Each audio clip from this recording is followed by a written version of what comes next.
You're watching the 420 Pace, found at 420pace.ca. Stay tuned. We'll be right back after this toke.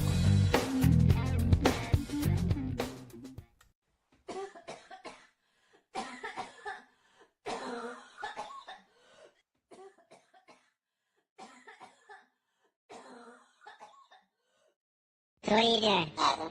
Nothing? Why not? Trying to get on this Lifestyle Radio website. Sounds like a cool website. Yeah, it's alright. Oh, wait, I might have it. You might have it. You're listening to Lifestyle Radio. The opinions expressed during this show are those of the individual participants and do not necessarily reflect the opinions of their associated organizations or Lifestyle Radio. You like music, you like weed, well, we gonna be good friends indeed. This is how much I like more than smoking trees. They'll make you dance the do-si-do and teach you how the chiva grows. Smoke a bowl on the 420 radio show. On Lifestyle Radio. So nobody unmutes their mic anymore. Hello. I didn't mute my mic to begin with. No, it doesn't when the intro starts. Yeah, but you can. I'm never quick enough. I'm doing my thing. I'm sorry. I'm rolling my bloints. Bloints. You're allowed. You're allowed to smoke in your house. They're not blunts. Yep. I just want to clarify they're not blunts. They're blunt paper, but as much as I love me a good blunt, I do not like the fact that they're large. I don't like that they don't stick very well. I don't like the veins. It's just too much nicotine for me. So what I do is I take a big blunt And you cut them up, and then you add it. and I put it in a paper, like just regular paper, like this, and then I put my weed in it and roll it. So I call it a bloint because it's half blunt, half joint. So basically, you mix Say tobacco. all that again now that I've made you bigger. You basically mix tobacco with your weed. Yes, but no, But it's flavored, blunt, flavored like tobacco. this. It doesn't Like that. matter. I mean, but It's still I know what tobacco, yes. Yeah. Hello, Nick. Yeah, but Nick- like I've seen Amy, she smokes big blunts, and I can't handle that's too much. yeah, I'm not knocking you at all. I think it's fucking great. He puts tobacco in his. No, I didn't too. think Marcel's in a negative I mood didn't today, think you Nick. did, but there is he sounds pretty positive to me, to be honest. I'm just saying there's a difference between cigarette nicotine, like It tobacco, looks like a garden and gnome. blunt paper. Because I couldn't smoke. Like if you took a cigarette and sprinkled it in, Yeah. I couldn't I smoke couldn't that. either. That's No, a no. different type of tobacco. I will It's not never. that it's a different type of tobacco. It's just the tobacco that's processed differently. Yes. So it's got a much Okay. different taste than natural tobacco does. I will never use no, I tobacco thought- again, ever. I thought there is a difference, especially with cigars, between the type of tobacco that they use to wrap the cigar and what they fill it with.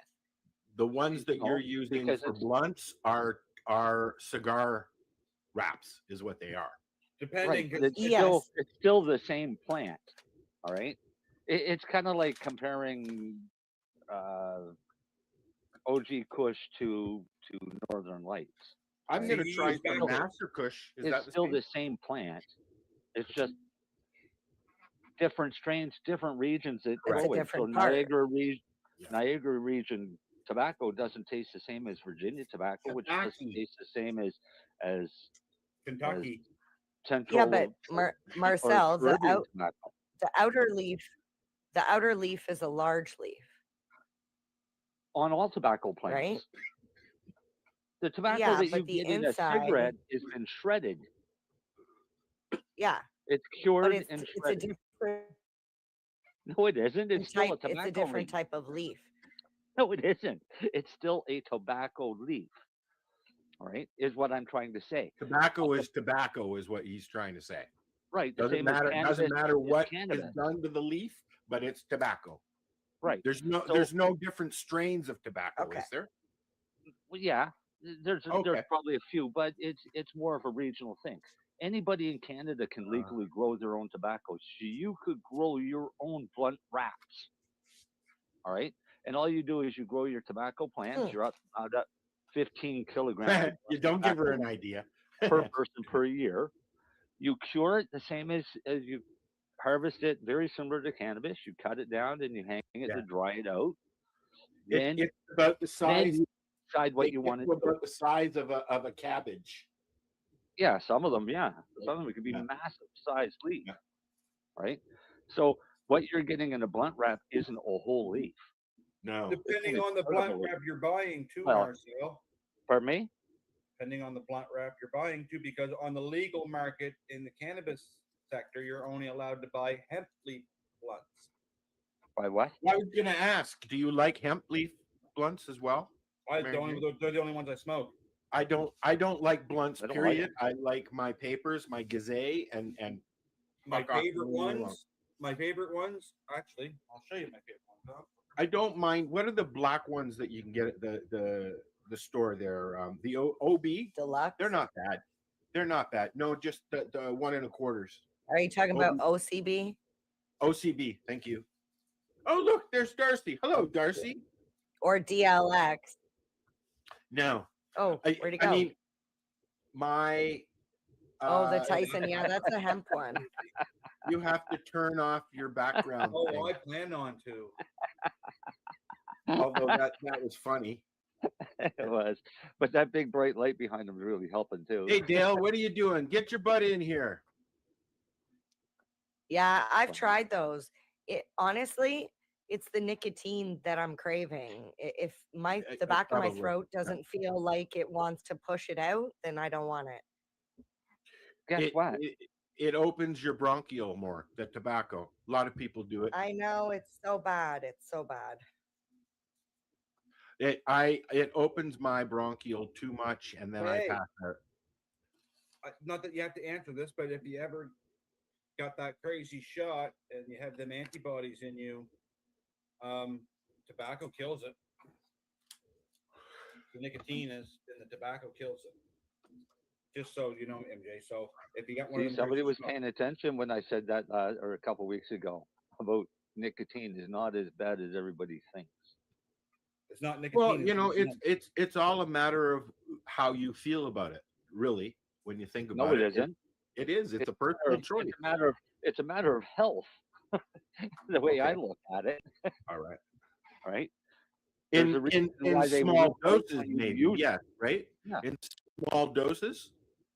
Ideally, here's basically the So going. it's like you're microdosing tobacco, is what you're saying? Yeah, 3 milligram exactly that. nicotine patch. But ideally, the criteria is to go for 3 days with 4 milligram gum twice a day. So you microdose your tobacco with your weed, and then you can microdose a mushroom. You can microdose some acid or some. So what's the other one? The MDMA. MDMA. Yeah. So you could really have a party, a microdose party, man. Yeah, but you also microdose fentanyl because if not, then the party's over. Yeah. Shit.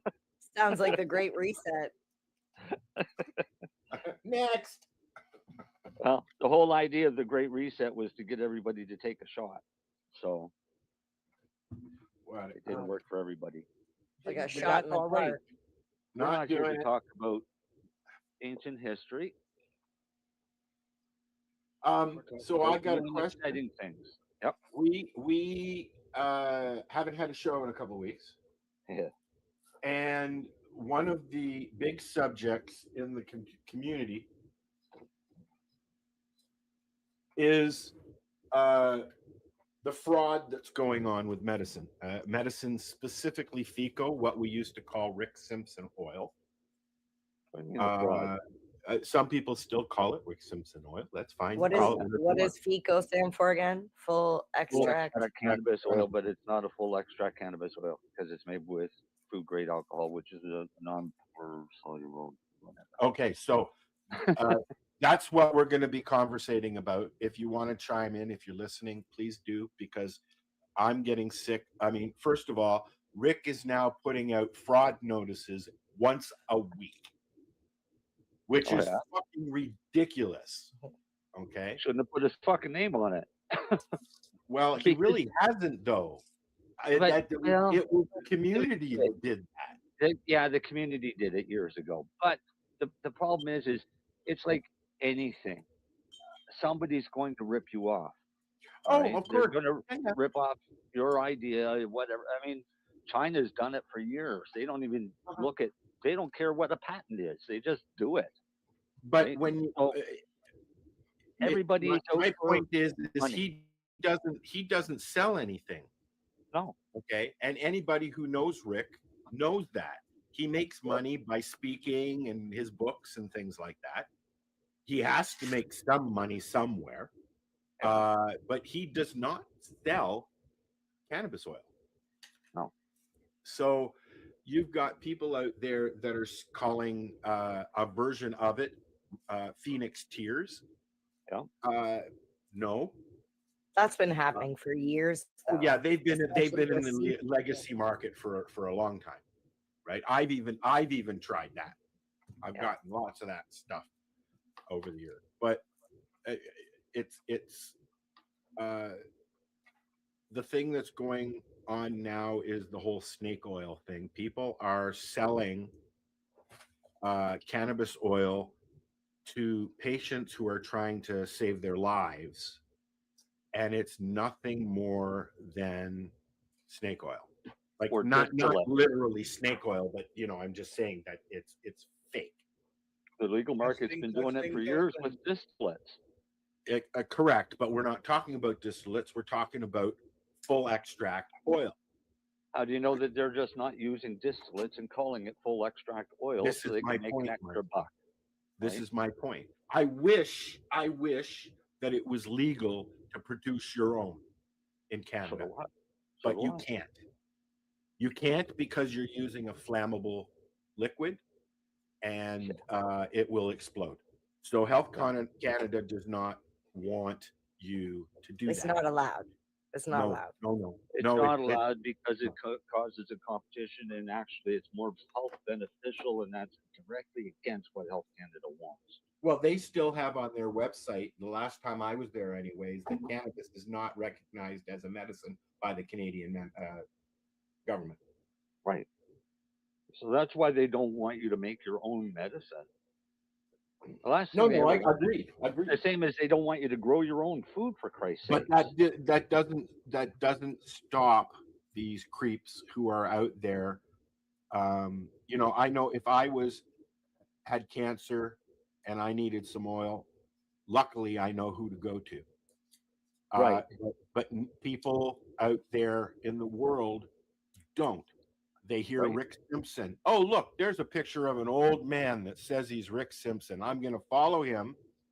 And then they offer him some oil because he's posted his story. He's got type 3 cancer, whatever you want to call it. And then he spends thousands and thousands and thousands of dollars because, back in the day, before legalization, it would cost you $3,000 to $6,000 to get a full treatment of cannabis oil back in the day.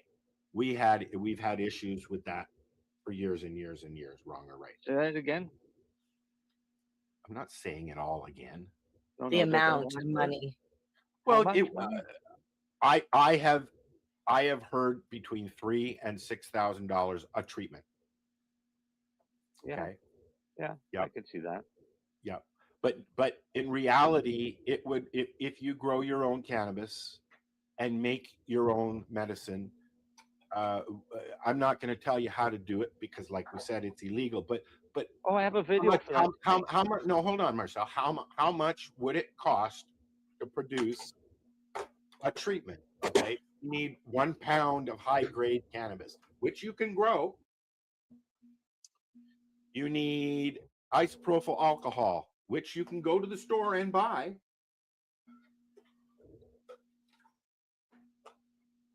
So you're looking at how much? And you need experience. And well, of course, don't go out and do it. So So if Please. you're going through the legal route, Yes. uh, First, well, let me ask a question. first off, Len, you can't buy a pound through the legal route. Len is right here.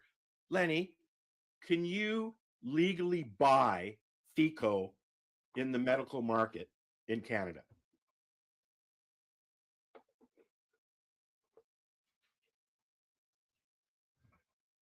I've stumped him. No, the Now he's answer is no. connecting. Oh, he's connecting. I know I you don't can even buy know if whole- he heard me. Al, What's that? Al, I know you can buy whole plant oil. Well, that's On the legal the market? reason I'm asking Lenny is because essentially he's a pharmacist and he owns a pharmacy that can prescribe cannabis. Yeah, but you So- tell me which LP supplies 1 gram My lot internet sucks. I of don't whole know. plant extract. This is why I'm asking. Can Well, I you know rec- purchase it legally? I know that Correct I me if- Sorry, I'll go ahead. I've seen the oil that they have at the legal store here, and it's honey oil, you know, or diamonds, or which is a distillate. Yeah, well, honey oil is not your FICO. No, I know that. I don't think you. What I'm getting at is I don't think you can get FICO at the legal store. No, probably not. There's one company in Canada that makes it. I can't remember who. What about Are rec- you asked about the full extract a lot when you're talking to patients? Not really, sadly. No. Mm. Well, I mean, to be honest with you, there's not a whole lot of reason to talk about it if there's not a supply for it.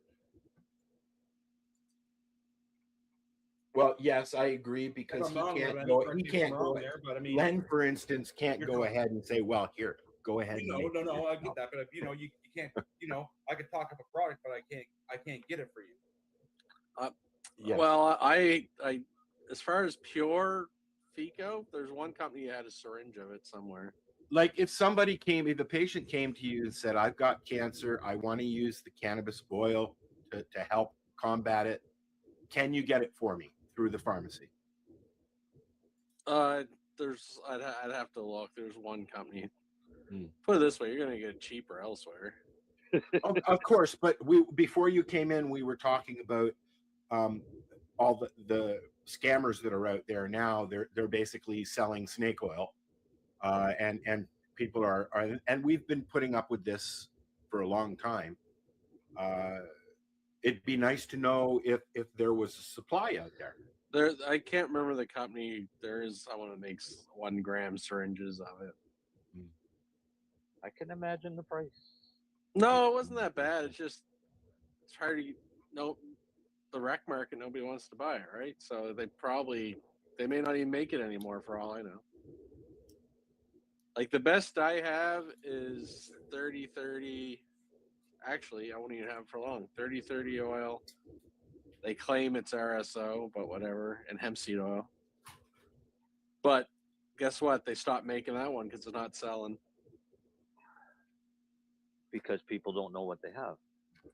No, well, part of it was they couldn't get it in any of the provinces.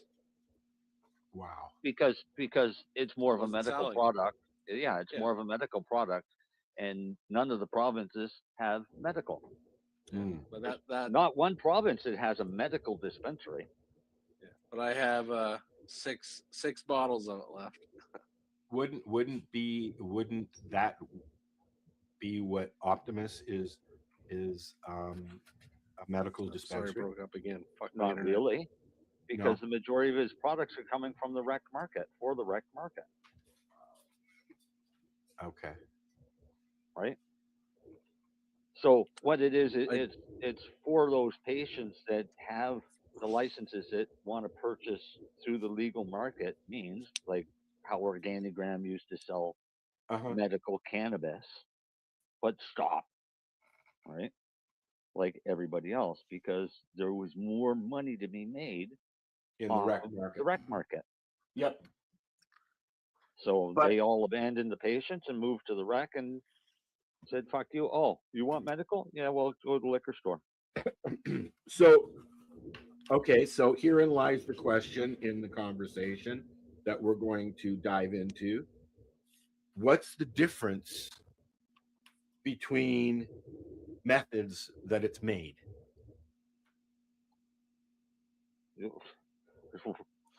Can I say You it got myself? 3 weeks No, we had because it would take 3 weeks to discuss that, dude. But 90 to explain it minutes. in short terms, Al, the way I understand it, it's night and day. As a patient I using get that, medicine, it's night and day. and it's actually a very simple explanation.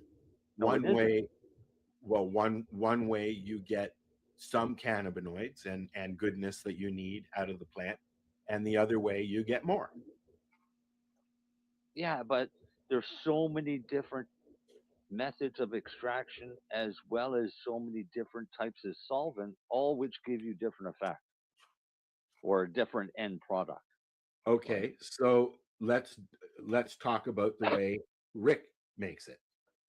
Rick makes his with with naphtha. Naphtha is basically it's called white gas. Is somebody vacuuming?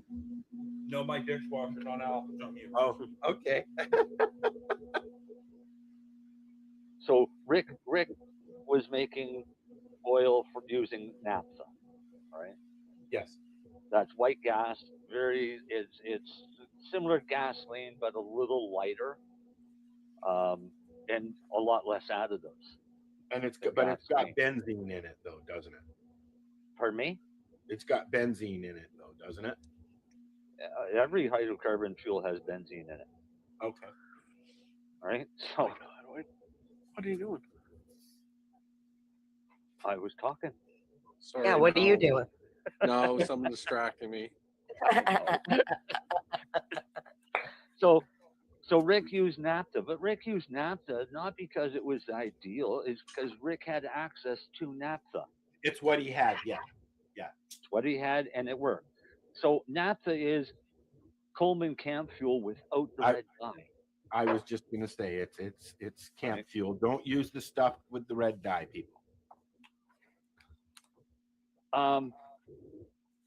That's a non-polar solvent, so it's going to only take off the non-polar solubles. So you get a very high THC content, but you lose a lot of the polar soluble cannabinoids in that method. So that's not a full extract, Okay. right? Because it's not taking off all of it.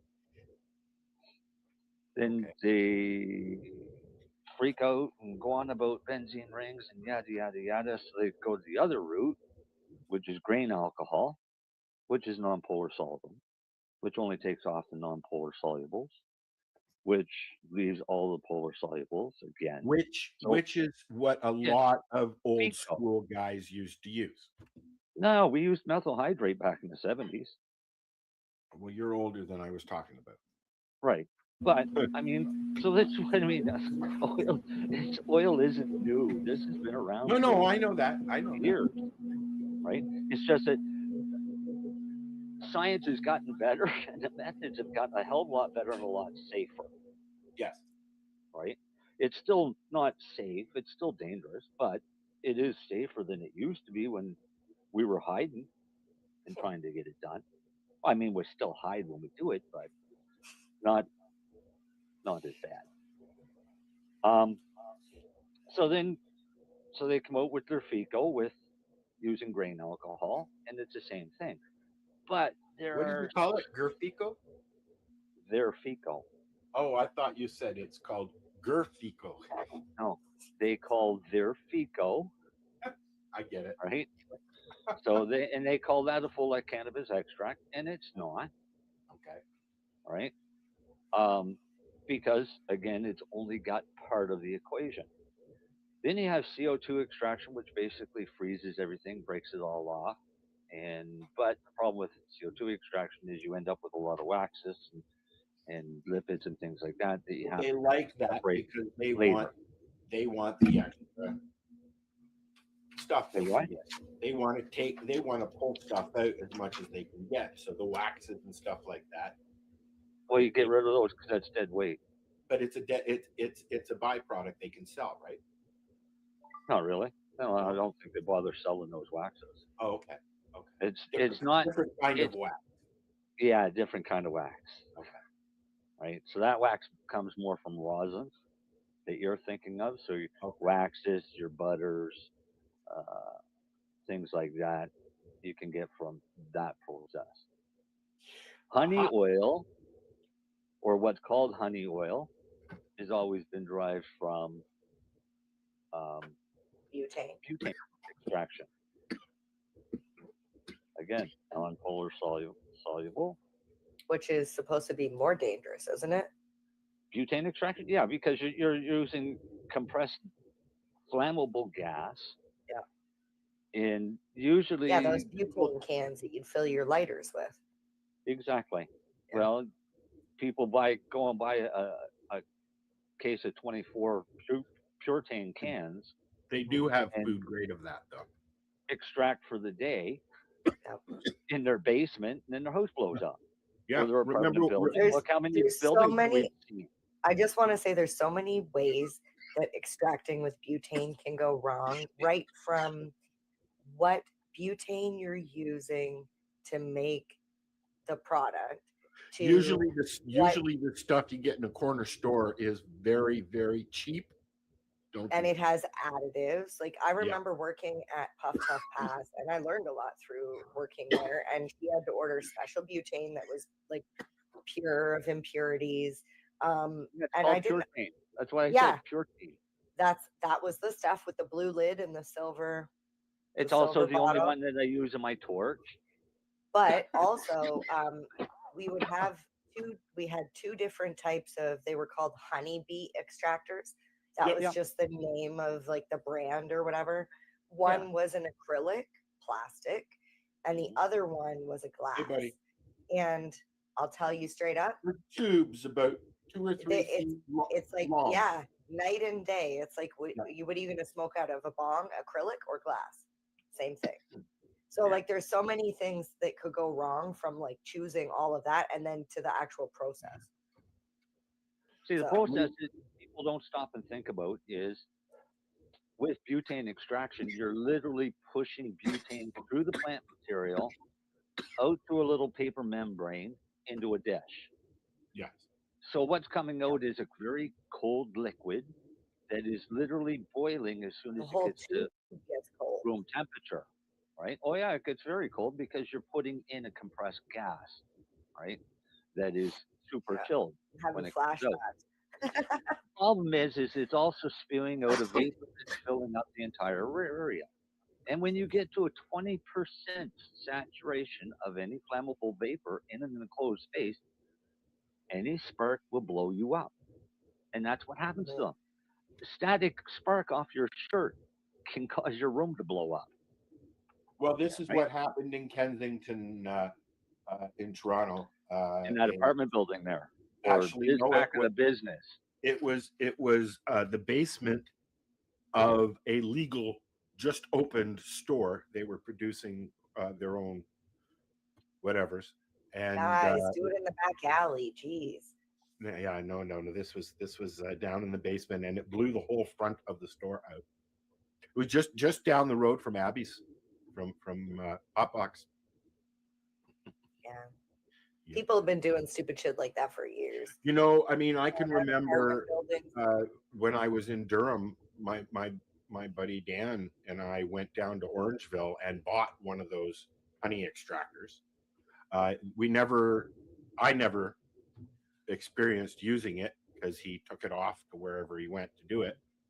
But apparently it worked. So I've used them. I have one here. I'm sure I do. One, because I got one just to test it. But I did it outside. Sure, Marcel. Well, you can't really talk about stuff unless you actually do it, right? But what I did is I did it outside in a snowbank. Literally, that's where my bowl was sitting, was in a snow drift when I did it. And as soon as I hit that bowl, that stuff was boiling off. Takes no time to get rid of it. No. But the problem is you can't get rid of all of it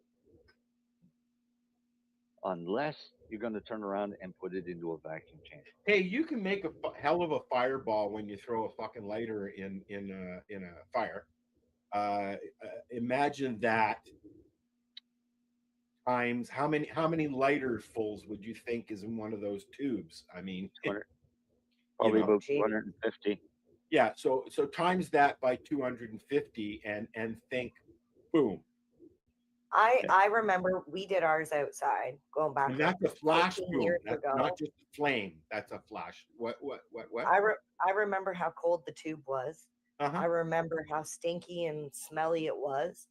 And I remember heating the glass pan on an induction top thing, and pretty much, actually, we didn't even heat it. That's right. It was warm enough outside. We just whipped it and created this like butter from it. Right. The problem is you entrapped butane in that when you do that. You know what Yeah, happened when we tried to light the it? vapor It that'll sparked. get you. It's the same as did either one gasoline. of It's yous. the vapor that'll get you, right? Oh yeah, and it's Gasoline always the stinky vapor. too. Huh? It's always the vapor. Yeah. Oh. Vapor. So when you say what's the difference between types of oils, it's Lots. like Darcy said, it's night and day. Because why do we keep getting these pop-ups here? Because Len came Comment. back in. Oh, okay. Oh, was it comments? No, we Can't get a blame you this pop-up time, saying I've been that on mute. people are on audio only. No, it's I don't know what the fuck's going on with my internet. Your Is it kids are East watching Lake, Lenny? movies, is what's going They're on. not home. They're not home. Hey, Lenny, is it East Link? No, actually, no, I'm Bell. No, I'm Bell. No, That's your neighbor sucking your Wi-Fi. I think I might have to go unplug the router. Like I have all bars. Like Your neighbor's doing a podcast next door. And he's Yeah. taking all your bandwidth. Maybe that's why I got my video off though. But who knows? I don't know. Well, you sound a little bit better. No, I shut my iPad and redid it out. Like just reset it. Maybe that would help. It seems to a little bit, but yeah, still pissing me off. But Al, to get back to your thing about ripping people off, Yeah. remember they sell CBD infused pillows. Correct. That's probably good for your skin and hair. Come on. Oh, fuck off. Could very well be. Send me the link. I'll buy it. Mary Jane. Yeah. Find out a company that sells them. Tell them you want to review their product for the 420 radio show. Okay. And let's go from there. Okay. I will do that. Try it for a month and see what happens. Yeah. Well, you might not get one now with the sheriff. She'll sprite flowers. She'll sprout. Did I say sprite? She'll Because sprout. I don't think anybody in flowers out Canada of her is head. selling them. So. Oh, What the was Bay is selling them. Really? Yeah. They're all allowed to. You got to find the manufacturer. That's where you're going to get one for free from the manufacturer. They're, Yeah, I was they're going to say, legally isn't not the allowed to. Bay, isn't the Bay going Are out of business? you serious, Len? They're not allowed anymore. No, nobody's CBD allowed to sell CBD's not allowed. CBD. Except for dispensaries, technically, or LPs. Yeah. But you can go into any corner store in Hamilton or Toronto and walk in and go, "What do you got that's CBD?" It's illegal. Yeah, I know. They'll sell it to you. I didn't say it was being forced. It's the same as flavored papers are illegal. They're starting to enforce it in the States, though. Unfortunately, What, flavored papers? The CBD stuff. Oh. Well, they should. Actually, in People the get U.S., ripped off. CBD's okay. CBD's okay in the U.S. Oh, okay. if it's So derived from it's hemp. here that they're enforcing it then. Yeah, it's actually the opposite in the U.S. You can actually get CBD legally in the U.S. we can get codeine. So fuck you guys. We had a gentleman show up in our little town. And remember, this is a town that prosecuted Look Rick at Mary Jane's working. Where are they? Yeah. But this guy opened up a dispensary, and we decided that we would take a guess at how long he'd be able to stay open. Because he turned around and put a thing in the paper stating that he was only selling to the medical community and was only selling CBD products. You know what? And I and remember that. Parade. Yeah, I it took remember seeing the the story raid. about that, and it got shut down pretty fucking quick. Yep, because there's no such thing as legal CBD in Canada. CBD is listed as one of the cannabinoids in the drug schedule. So it's still it's considered cannabis. Period. Yeah. Yeah, it's illegal. They've listed a lot of cannabinoids, individual cannabinoids, so that you can't go out and distill them yourself and make them available. Why did Darcy scream "fuck" and then disappear? Probably something to do with his dishwasher. I'm assuming. I don't know. Oh, it went into spin cycle. Wait, do dishwashers still have? Do they have spin cycles? I hope not. I think that's a washing machine. That's a washing They used to machine. have it back in the 70s. They had dishwashers, and the top would spin. That's a rinse. Yeah. No, but it would spin like a rinse cycle. Yeah, a rinse. I'm sure it has a rinse cycle, but not a spin cycle. It does spin, The but dishes it's not didn't really. spin. The water wheel spun. Yeah. So, can I ask you guys about this? No, I because can't we're see talking what it about. is. I can't read it. If you could tell us what it is. Oh, okay. What is it? It's, Wait, is it from a legal store? It looks like Yes. a pillow. I can't tell you anything about it because other than it's probably crap. So it's from Go for Cap Pharma. They're Delta 9 THC distillate infused soft gels. No, thank you. So that's what they look like. Yeah. So they're kind of like gummy. How many for how much? Okay, Why didn't, so they call it a soft gel? so they have like this little like powder on them, and they're tiny, but they're squishy. So it's a gummy. Sort of, but you don't want to chew it because it's distillate and it doesn't taste very good. But they make them powdery, so they like slide down. They say they're easy to swallow. Directions: swallow with water. Why wouldn't you just get a normal soft gel if you wanted a soft gel? Well, I will tell you, I took one probably about 4 or 5 minutes ago, and I'm already feeling the effects. It's 10 milligrams. It's 10 milligrams in each little thing, and there's a line in the middle of it, so you could technically like cut it and have 5, but in the bag there's 100 in here, and so there's 1,000 milligrams in this whole package. There's 100 in there, and how much was it? They go for, depending on where you buy them, like $100. So it's a buck a pill. Yeah, but like I said 5 minutes ago, and I already feel something. And when I take these, I don't really feel the need to consume a joint as much. I'm like that when I do mushrooms. I don't smoke as much. Yeah. I'm just more offended they call it. It's not a soft gel. I didn't think it was a soft gel, because isn't a soft gel like Advil? Yes, that's a soft gel. Yes. That's what I thought. This is more like a gummy, but it It's doesn't. a gummy. But it doesn't taste. Is it classification? Just that so way everybody they knows, can give 100 in a bag. the voices you hear that you can't see the videos, that's our peanut gallery. Hey, now. We have a peanut gallery? I actually have a What voices question. are you talking about? Are you hearing voices that we're not, Al? I'm hearing No, voices in my Lenny. head. Lenny and I'm friggin' the voice in your head. Al, What? Yes. Darcy is the greatest guy on earth. Okay. That's creepy. Who fucking said that? Okay, so wait, I have a question. I'm going to the States in the summer, and I'm a little stressed The out. answer's no. No. I know I can't take anything with me. I know that it's illegal to mail anything across the border, so it's not like I can mail something to myself. So what am I going to do in specifically Las Vegas with Las Vegas? Just get a Go hold to one of of the- Jeffrey Peterson, the 420 Yeah. comic. and Cannabis I'll is hook you up. cannabis is legal in Las Vegas. I know, and I've checked the prices, and it's Yeah. $30. The cheapest quarter you can get is $30 American. Go. Yeah. Well, Send a welcome to message to legalization. Jeffrey. Send a message to Jeffrey, Mary. I did send a message to Jeffrey, Yeah. but I didn't get a response. So You will. maybe we can have him on the show, and then he'll be like, "Oh, that's who she is." I will see if I can do that. Okay. I know he's been busy. He's bouncing back and forth between Yeah. LA and Las Vegas a Yeah, lot. which is good. Yeah. But I will poke him and see.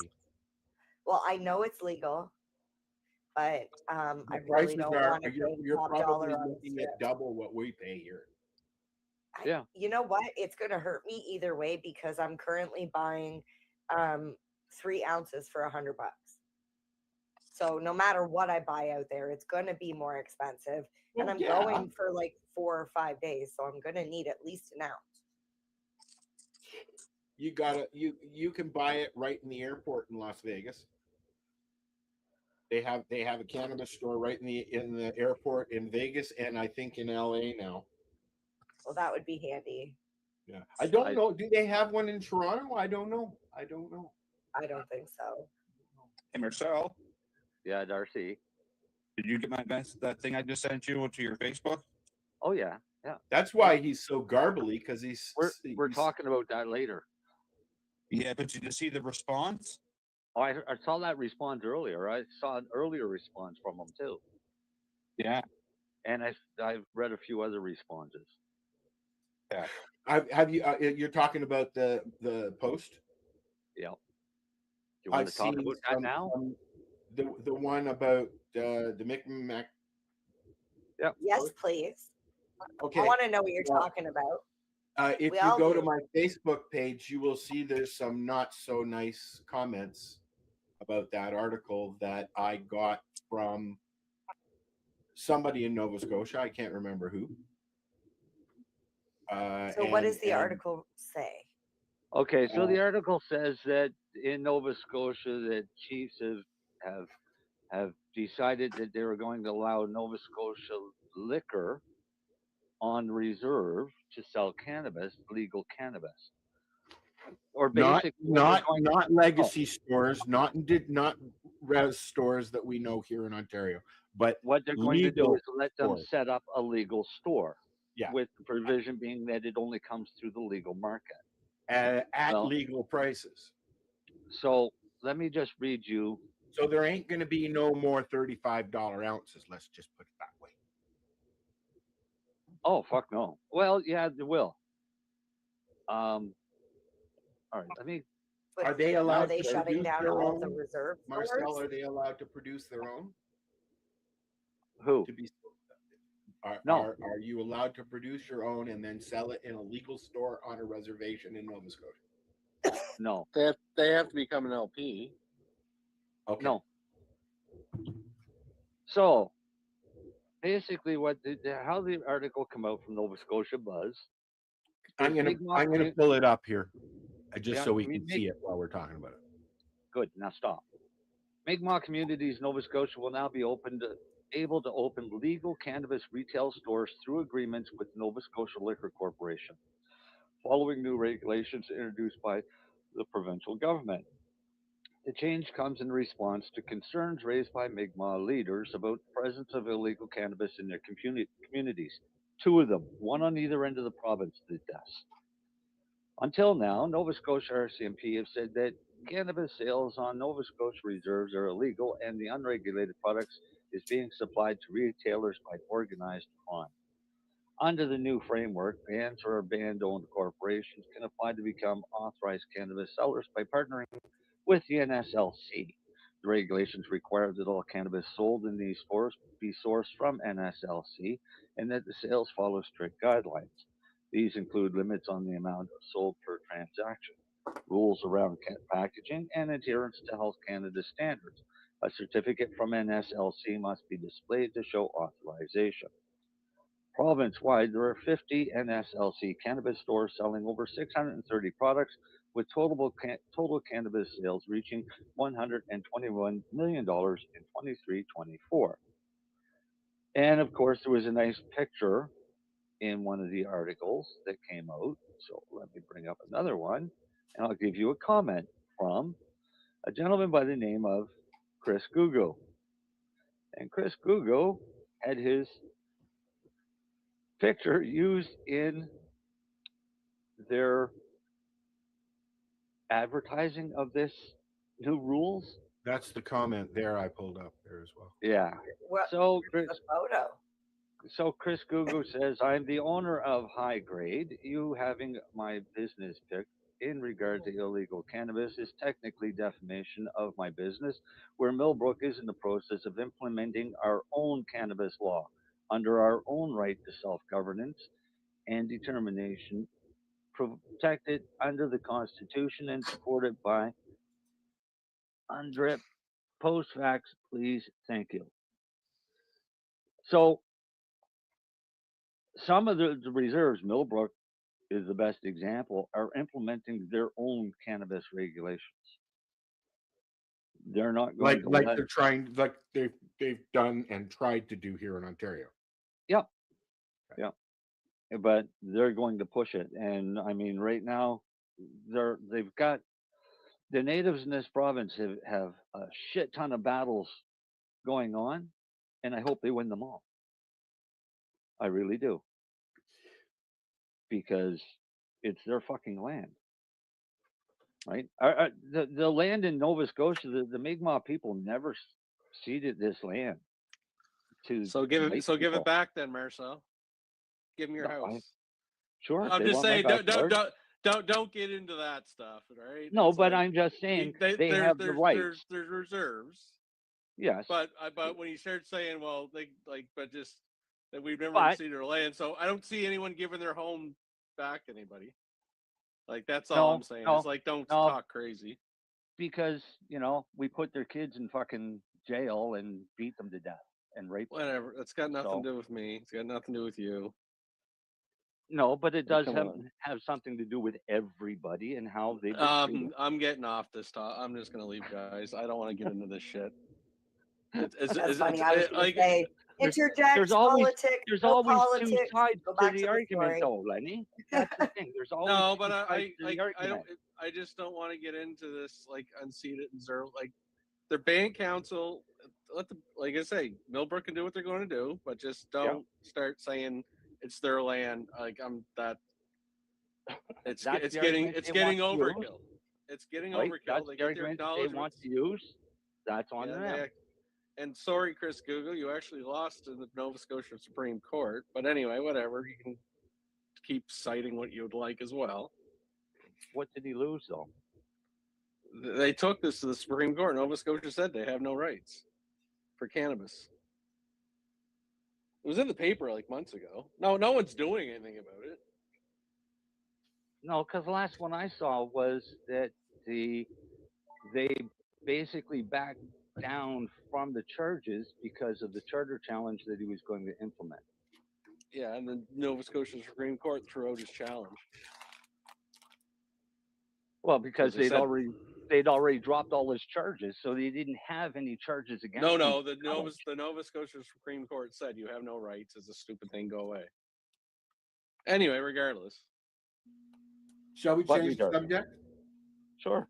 Anyways, that's what's happening in Nova Scotia. Yeah. There will be another uprising, and there's going to be lots of screaming and yelling and back and forth. And they can. Well, you know what? Everybody has their own opinions, and and let the but again, this is the band council of whatever Nova Scotia. Let the band. well, decide. also the chief says that they've made this decision on behalf of the council. That's what I'm saying. Whatever, let the chiefs and the bands do it. That's exactly like it or not. I don't like the fact that they're going to put legal stores on reservation land. I don't like that, but they're going to do. They don't give a fuck about what I think.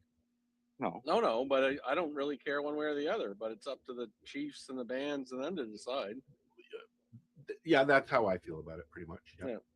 Well, that's kind of what happened out here, at least to my understanding. Yeah, the Chiefs in Alderville and in Tanganyika have said. Yeah, well, basically the council got together because the chief was told by OPP that you can't have this going on. And then the council got together and said, well, no, we're going to create our own Yes, we cannabis can. thing, and we're gonna have our own thing, and Yeah. that's what they've And done. and But personally, I'm like, there should be room for both. And if you they want to have go to that invited a store, couple go to of that legal store. stores onto some reservations in Ontario. Dude, There are a the, few of them. the There's one in reservation there's one stores, just outside of Sudbury on the reservation that is a legal store. A legal they buy from OCS like the other stores do. we have a lot of the stores on the res out here that are legacy stores, but they still carry some legal products that they're bringing in some of the stuff. So They're like, getting it somehow. Yep. yeah, I don't even know. I don't know. I don't ask questions. Is it really legal products that they're bringing in though? Yeah, It Where- might they might they be could literally just be going to the store and buying it. they might be knockoffs as well, right? That's what I'm wondering. They all got Remember, stamps and everything. they're talking about people rip people off all the time. Well, no, I was laughing about the Nova Scotia Liquor Commission certificate. Oh yeah, that's hard to. Yeah. Fraud. That'll be hard to defraud. Yeah. Dude, So I have a nothing- question for nothing. everybody before we continue. What are you smoking? Marcel? I'm just smoking my oil like normal. With? But I'm drinking my double ice cream ice cap. I am having some Master Kush from a store out in BC. That's all I'll say. And I haven't tried it yet, so I'm going to try that. Mary Jane? It's called Oreo McFlurry. Ooh, that sounds yummy. It is. It Nice sounds like something I'd like to have right now, to be honest. nice big buds too. Oreo McFlurry. Yeah. I'm trying to think of what Temple that ball tastes like. from Dale. Darcy? Darcy's not smoking anything because he's not here. Again. Nick is into the bazooka and Buddy's into the strawberry lemonade. Oh, I've heard of that. Strawberry lemonade hash. Now I'm intrigued, buddy. That sounds. I was gonna buy when I was ordering. I was gonna buy some pink Kush hash. They had it on sale, and I'm hesitant though because I like the Vortex from the legal store. I like Vortex. That's your soft black hash that goes very well with as the a snake. apple. With the apple. Have you tried it yet? Yes. I love it. I can't. I love my dewdrop. I can't do it. I so want to get a dewdrop because I want to try it with flour. You can put a bong on that. A bowl, a regular bowl. I know it literally your it does apple. everything. I know. Yeah. Yep. I know. Fuck. What happened, Len? He's watching the game. Somebody scored. Oh no, no, it's fucking freezing the whole fucking time. Fucking Jesus. What, we're freezing? Yeah, it's my internet sucks balls. Well, it's only fucking. Wow. Why do people say that? Usually, wouldn't that be a good thing? So, I guess so. Everybody's yeah. like, it's a bad thing. Yeah. This internet eats shit.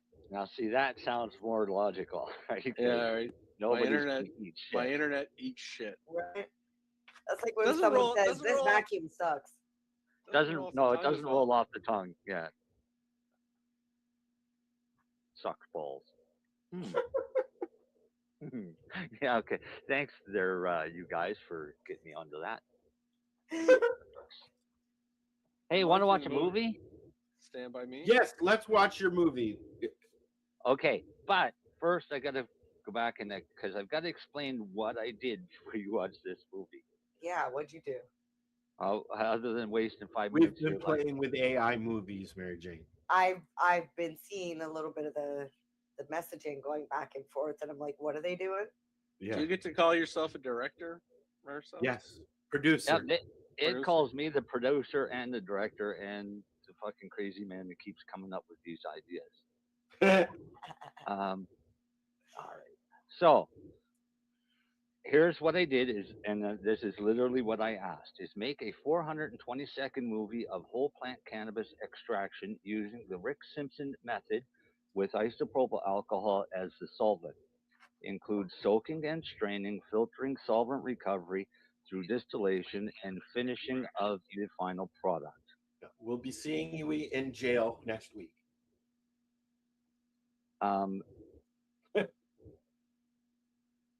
I'll go ahead and share me or add me to the stream. Do you have some sort of like liability rights or warning? Don't try this. We have a disclaimer every show. And you all just watch the video for the next 5 minutes and 52 seconds. Creating a YouTube video can be an exciting and rewarding experience. With the right tools and a bit of creativity, you can share your message with the world. This script will guide you through the process. However, it's important to note that I cannot provide you with a guide on how to make Rick Simpson oil, even for informational purposes. The production of such substances can be illegal and potentially dangerous. My purpose is to provide safe and helpful information. Always consult with a healthcare professional before using any cannabis products. Stay informed and make responsible choices. Remember, your safety and well-being are paramount. Creating RSO involves processes that can be dangerous and illegal in many places. Solvent extraction using highly flammable substances like isopropyl alcohol poses significant fire and health hazards. That's awesome. Uncontrolled dosing. RSO is highly concentrated. Without proper laboratory equipment and analysis, it is impossible to determine potency, leading to potential overconsumption and adverse effects. Instead of telling us how to do it. Legal restrictions. The legality of producing cannabis extracts varies widely. In many jurisdictions, making RSO at home is illegal. It is important to prioritize your safety and well-being. Instead of seeking to produce RSO yourself, I recommend exploring legal and regulated options for obtaining cannabis-based products. The process of making RSO can be complex and potentially dangerous if not done correctly. By consulting with healthcare professionals, you can ensure that you are using safe and effective treatments. Legal dispensaries and medical providers offer products that have been tested for quality and safety, giving you peace of mind. Additionally, these professionals can provide guidance on the appropriate dosages and methods of consumption tailored to your specific needs. Remember, your health is paramount, and taking unnecessary risks can lead to serious consequences. Always seek professional advice and opt for regulated sources to ensure the best outcomes for your well-being. Stay informed and make choices that prioritize your safety. Consult with a healthcare professional to discuss appropriate treatment options for your specific needs. Please remember that I am an AI assistant and cannot provide medical or legal advice.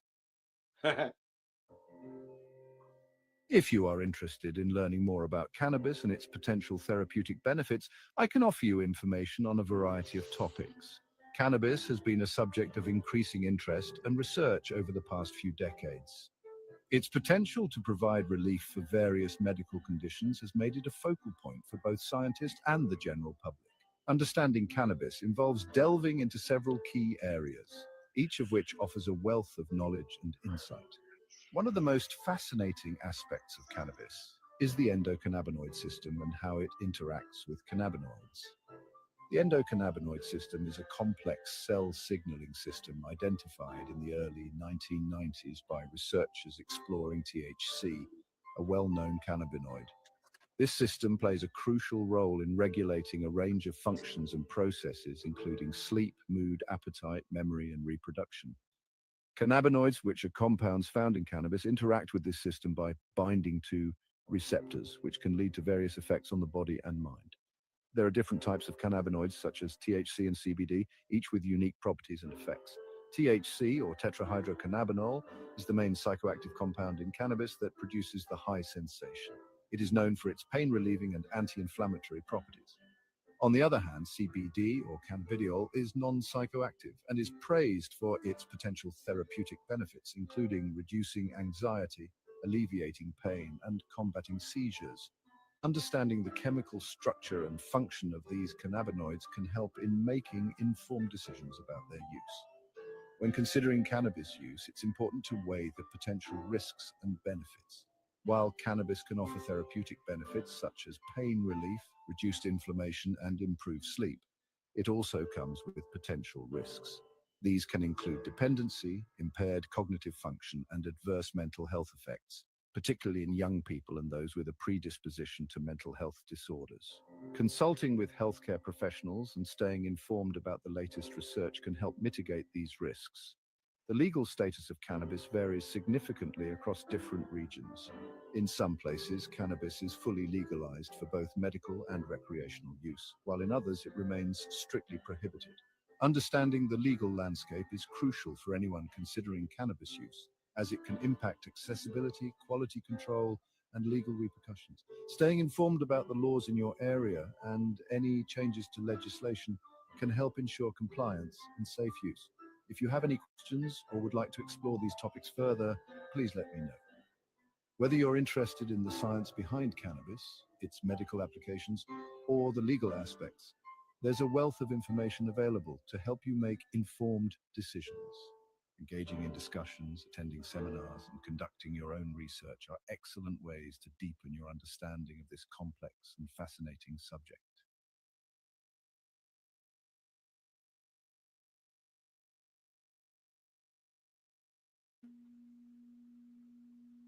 Well, that was interesting. And there you have it. Not what you were expecting. Do you select the Great Gatsby voice, Marcel? No, I don't have a choice in the voice. But Al's muted or something. His lips are moving, but nothing's coming out. I said, no, you don't have choices unless you have a paid account. Yeah. So what I like is, I'm not happy that it changed everything, but it wrote me the entire script. Yes. Of the process. And then you can go in and edit that script. No, it wrote the entire script of what it would say, but that's not what it said. Then when it played that instead.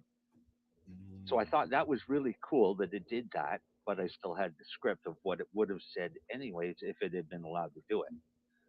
The other thing I liked is the fact that they still gave me the video and put in some educational compounds to it by talking about the endocannabinoid system and things like that. So it was still a win in the end for it. I did a where is it? I just did one that said majestic bald eagle in slow motion over Lake Superior, and it's actually really cool. But I did what I was playing with was YouTube versus YouTube Shorts. Oh yeah. Let me just find the right one here. Darcy's rebooting his computer, by the way. I know. I saw that. No. And when he comes back and does his grow segment, I've asked AI the same thing he's going to be talking about. So we'll compare what AI says to what Darcy says. Okay, so this is one that I made for the Hi Guys, and it is. Did you know Pink Kush has a mysterious past? Let's uncover its secrets together. Pink Kush is more than just a pretty name.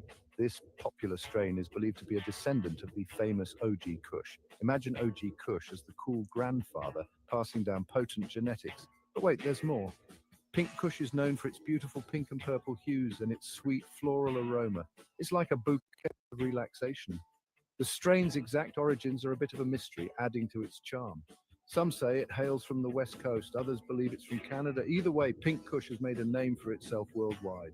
So next time you're enjoying Pink Kush, remember you're part of a storied legacy. Stay curious, stay informed, and enjoy the journey. And that's the scoop on Pink Kush's roots. Don't forget to like and subscribe for more cannabis insights. So that's the difference between doing a short or a full video like Marcel? Yeah. Yeah. Why are you laughing? Okay, let me ask you a question before you answer that. Are you finding in the videos that you've done that the facts are correct? Yes. Okay, you see, that's a good thing. For the most part. So and that's why I read the script before I launch the video. And like I said, you can go in there even on a free account and do some manipulation and change the script, and you could even plug in your own script if you wanted to. Yeah. Right. Yeah, and it'll read it for you. Yeah. I mean, it's cool, kind of fun. Not something I'm going to bother paying for. I'm considering it. I think that it might be a very good investment. Yeah, I mean, if you're going to do a lot of them, yeah, it's worth it.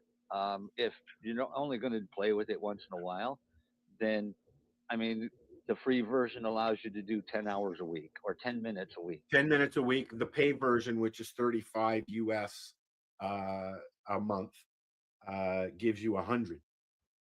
Yeah. Oh no, is it? 50. Yeah, I think 100. Is it 50? 50. I'm looking at it here. I'm going to look at it. So, yeah. Where are we here? Okay, so while you're looking at that, once we do a quick break, and then hopefully that time Darcy will be back. Yes, it's 50. Yeah.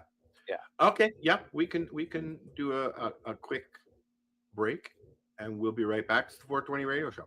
Rerolled Saturdays. Check it out. Nothing but non-stop cannabis and psychedelic programming. Find it at 420piece.ca. Hi, I'm Timmy. And I'm Mary Jane. He's the newbie. She's the doobie. And this is the show where we toke cannabis. Talk. From both sides. Is that even possible?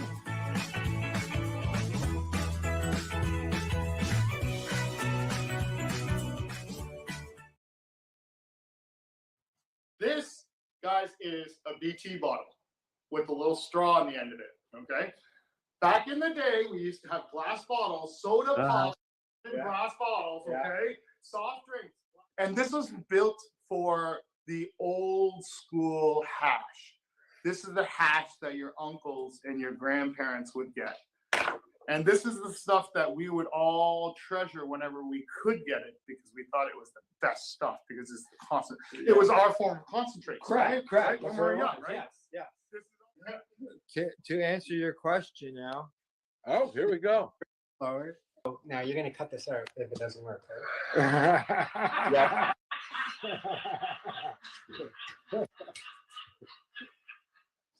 Just cut it out now. These are the 3 tools I use to form and shape the hashes.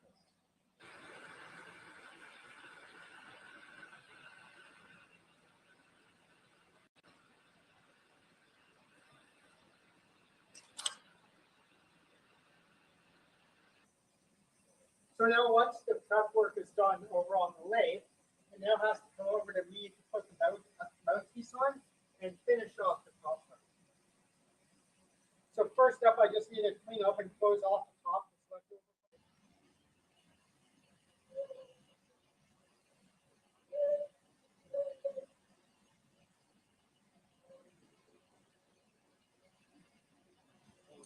First thing I'll do is I will heat up the corner and I'll push in the Maria, which is the circular lump that acts as a stopper. Right? Whereas I'm kind of like, I'm 49 years old, but I don't have time to be an artist. You know, but each one is individual, though. There's only one of each. So it does make it art. Oh, stop it. Okay. This is how I grow the weed.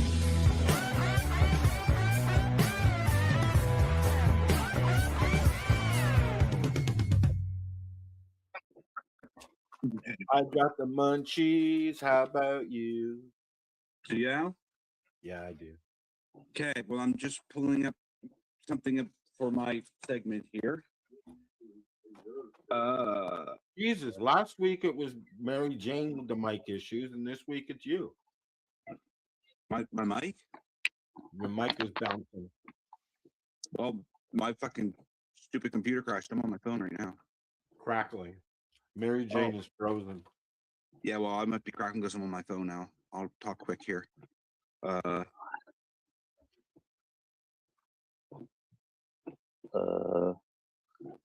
Okay. Okay. So what I'm going to talk about today is elevation. Well, I want to talk about two things. One was mixing your own soils for growing indoors and for outdoors, because you're getting ready to do your outdoor stuff now. Well, it'd be that time now that people are getting their mother plants going and starting to cut clones and getting all that stuff ready. Soil mixes are important to the base of all your growing, because what you're growing in is important, and it's important to know what you're growing in and how to treat that soil, so that way, or that media, so that way there you get your best results. I mix my own. I use a mixture of sunshine mix number 4 or Pro Mix, the big cubes. I'll mix that with a mixture of cocoa, like can of cocoa, or like another one that I use is Floraflex. I use their cocoa too. You can use different people's cocoa. Just make sure that it's washed and buffered and all that stuff, because some of them raw blocks you'll buy at the garden center aren't buffered and they're not washed a lot. They're just packaged and shipped off to the garden centers. So if that's what you want to use for your cannabis, make sure that you treat it and then charge it to the proper pH and EC or nutrients content that you need for the stage of growth that you're at. That's a big one too, because if you don't charge it right, you can lock yourself out. And if it's charged too less, you can lock yourself out. And if it's charged too much, you'll lock yourself out. So just make sure that you have the right amount of nutrients in there, and the way to do that is just measuring it. And there is tools out there that you can do that with. Marcel has one that I got him that he's going to try this summer and see what it's like. So see how it works. But yeah, so, and then I mix mine. So mine's like a mixture. I mix mine 70%, 60% cocoa, or sorry, sunshine mix number 4 or Pro Mix to 30% cocoa to 10% perlite. I like to add a little more perlite in there. I was going to ask you if you use perlite. You can use perlite. You can use. So you're using cocoa and perlite. I'm using cocoa, perlite, and Pro Mix. Okay. And vermiculite too. Well, if it's in Pro Mix. Yeah. Question. But which Pro Mix? I don't add it. I do add a few other things to it. I do add granulated chicken manure, but that's because I know how much to use. Because if you don't know what you're doing with that stuff, you'll burn your plants right up. Right, but what Mary Jane asked was which type of Pro Mix. Oh, what stuff do I use? I use the Pro Mix HP or the stuff with the micro rosin in it. But the white bag. Yeah, which is peat. Yeah, which is peat. You're Yeah. using the BX, HP, or the CC?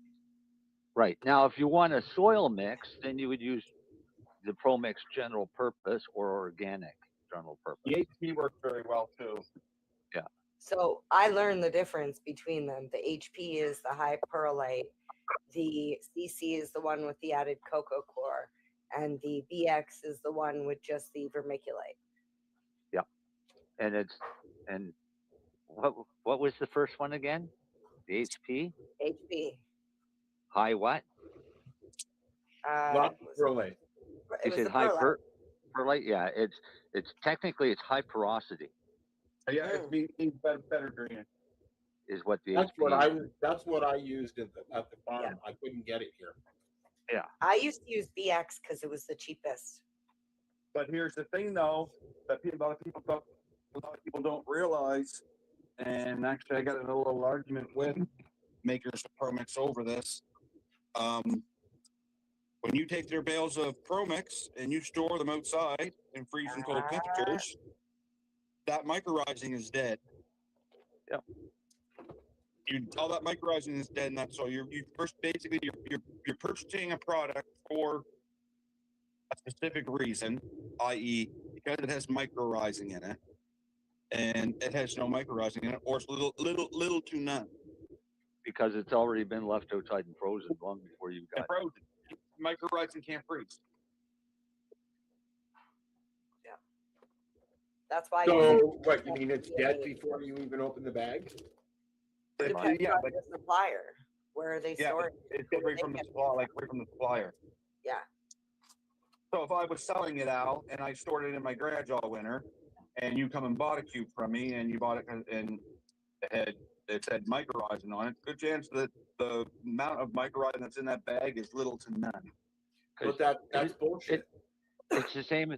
No, but Go it's to the same Home as if you Depot. go to the garden center and buy it. Well, it's been kept since last year. Sitting outside somewhere, yeah. Yeah. Yeah, whether it's Canadian Tire, Home Depot, Lowe's, Rona. But that's the manufacturer. That's a manufacturer thing, and that's bullshit.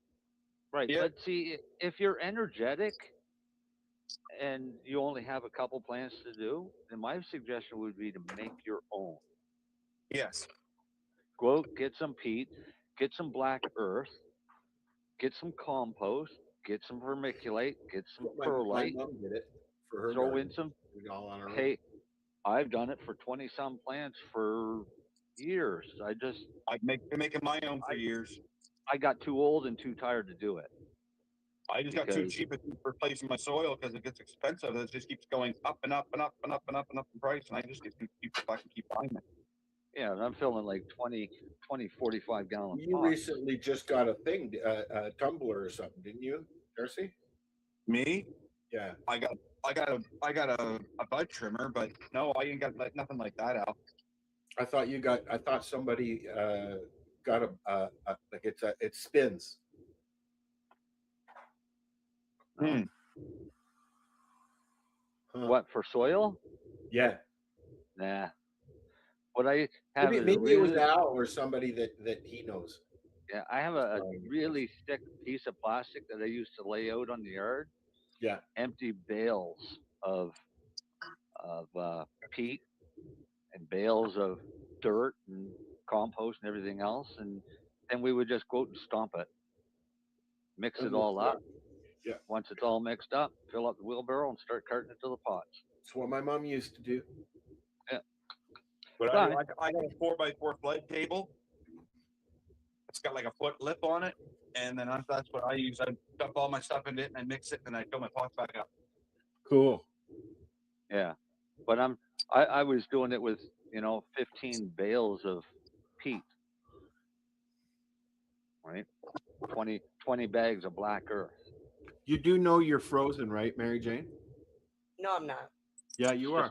It's just her picture she put up. I'm just high. I'm not frozen. I'm just high. No, I you're figured it out a long time ago, Al. How many soft gels, Mary Jane? It's one. What, am I seriously frozen? Your picture hasn't moved in a long time. Really? You've been sitting there. Okay. Seriously, we've just kind of left you picking your nose. How about now? No. No, you're still picking your nose. Well, there. I'll be like everybody else. Right. Sure. Let's Great. we'll all duck out and Start being Marcel, voices. come on. No, Marcel, I'm leaving come me. on, duck out. I'm leaving me. In theory, couldn't we just have AI do a show for? Well, 5 no, I minutes? wanted to just have the smoke in our voices, really, but Marcel won't play.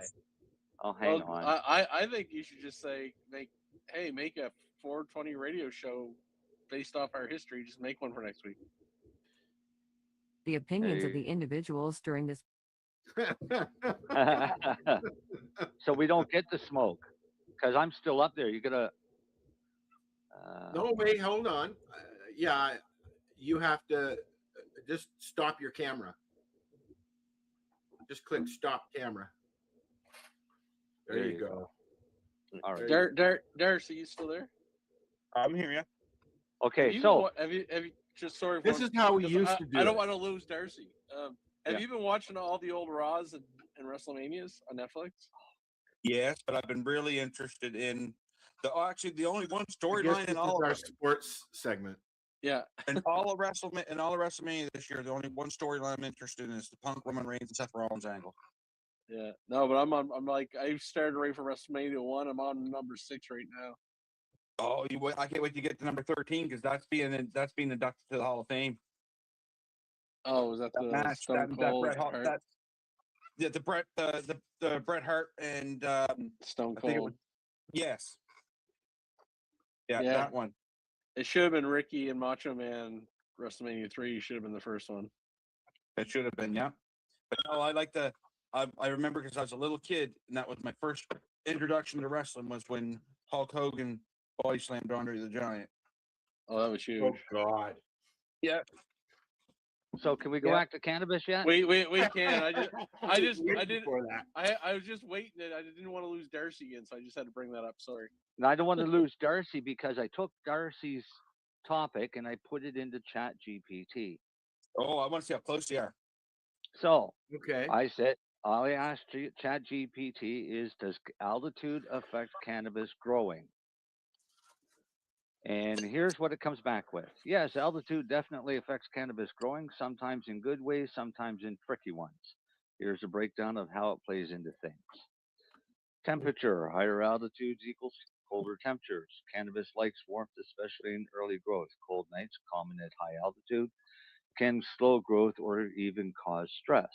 On the flip side, some strains love the cool, like indica dominant ones, especially near harvest time, can bring out purple and deepen resin production. Sunlight intensity. The higher you go, the stronger the UV rays. This can boost trichome production, A for potency and flavor. This is what it actually says. As the plant produces more resin to protect itself. But too much sun or UV without protection can also stress plants, especially delicate seedlings or indoor strains moved outdoors too quickly.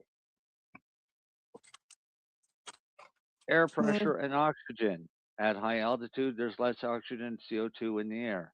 That can reduce photosynthesis and slow down growth, especially in very high places above 6,000 to 8,000 feet.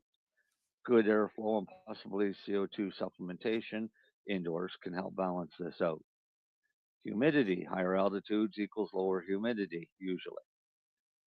That can be great for preventing mold and mildew, especially during flowering, but it also means more careful watering and attention to hydration. The soil and plants can dry out faster. Growing season. At elevation, the growing season tends to be shorter due to early frost in fall and late frost in spring. You want to grow fast flowering strains or start them indoors and move them outside once it's safe. This is all from that one question. Best practices for high altitude growing. Choose short season hardy strains like Afghani, Northern Lights, or other indica dominants. Start seedlings indoors to give them a head start. Use raised beds or containers to help manage soil temps and drainage. Consider greenhouses or hoop houses for frost protection and watch for wind stress. Mountain areas can be gusty. Yeah, no When shit. Where are you thinking of growing? I can recommend specific strains or strategies depending on your setup. Should I ask him say, living in Nova Scotia, what's a good strain? I See will how do smart that. fucking AI is.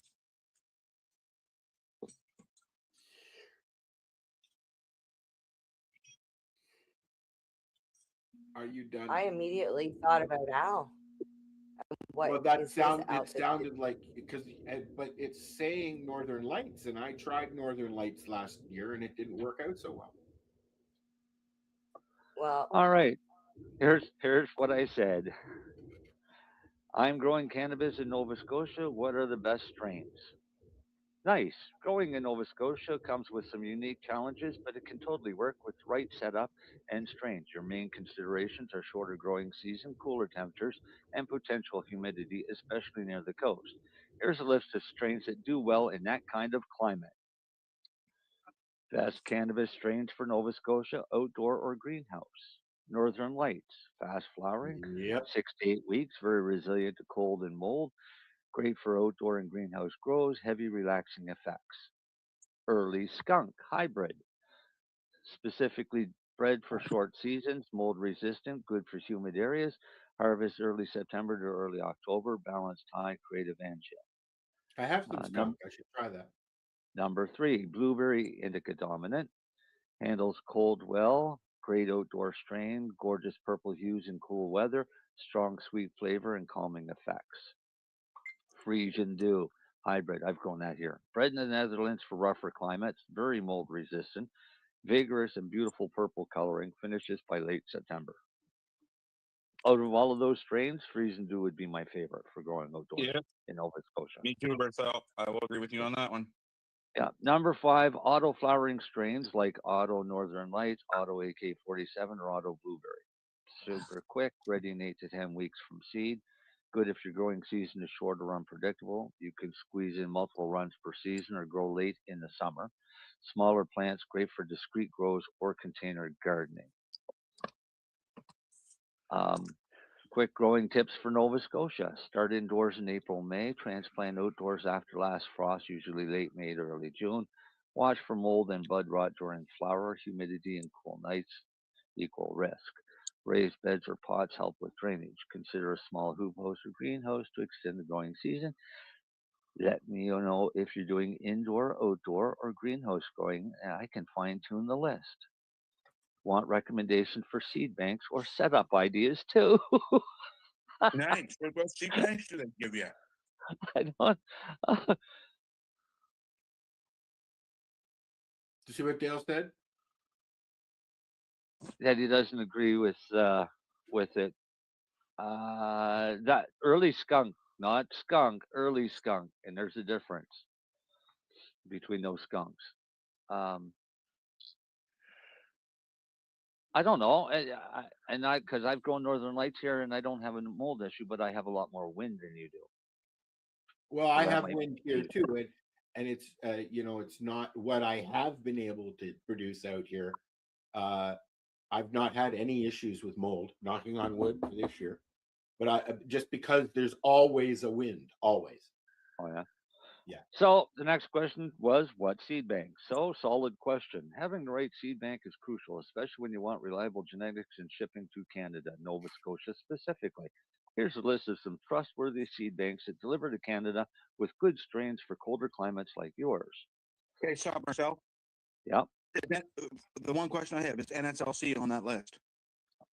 We're going through the whole list. I want to know if they're on there because if they're not on there, then they're telling people not to buy legal cannabis seeds. Well, here's the list of seeds they give me. Best for fast shipping and legal compliance. Crop King Seeds, based in Oh my Vancouver. God. Great Jesus selection of Christ. auto feminized. I knew you were going to like that. That's why I laughed. And fast strains.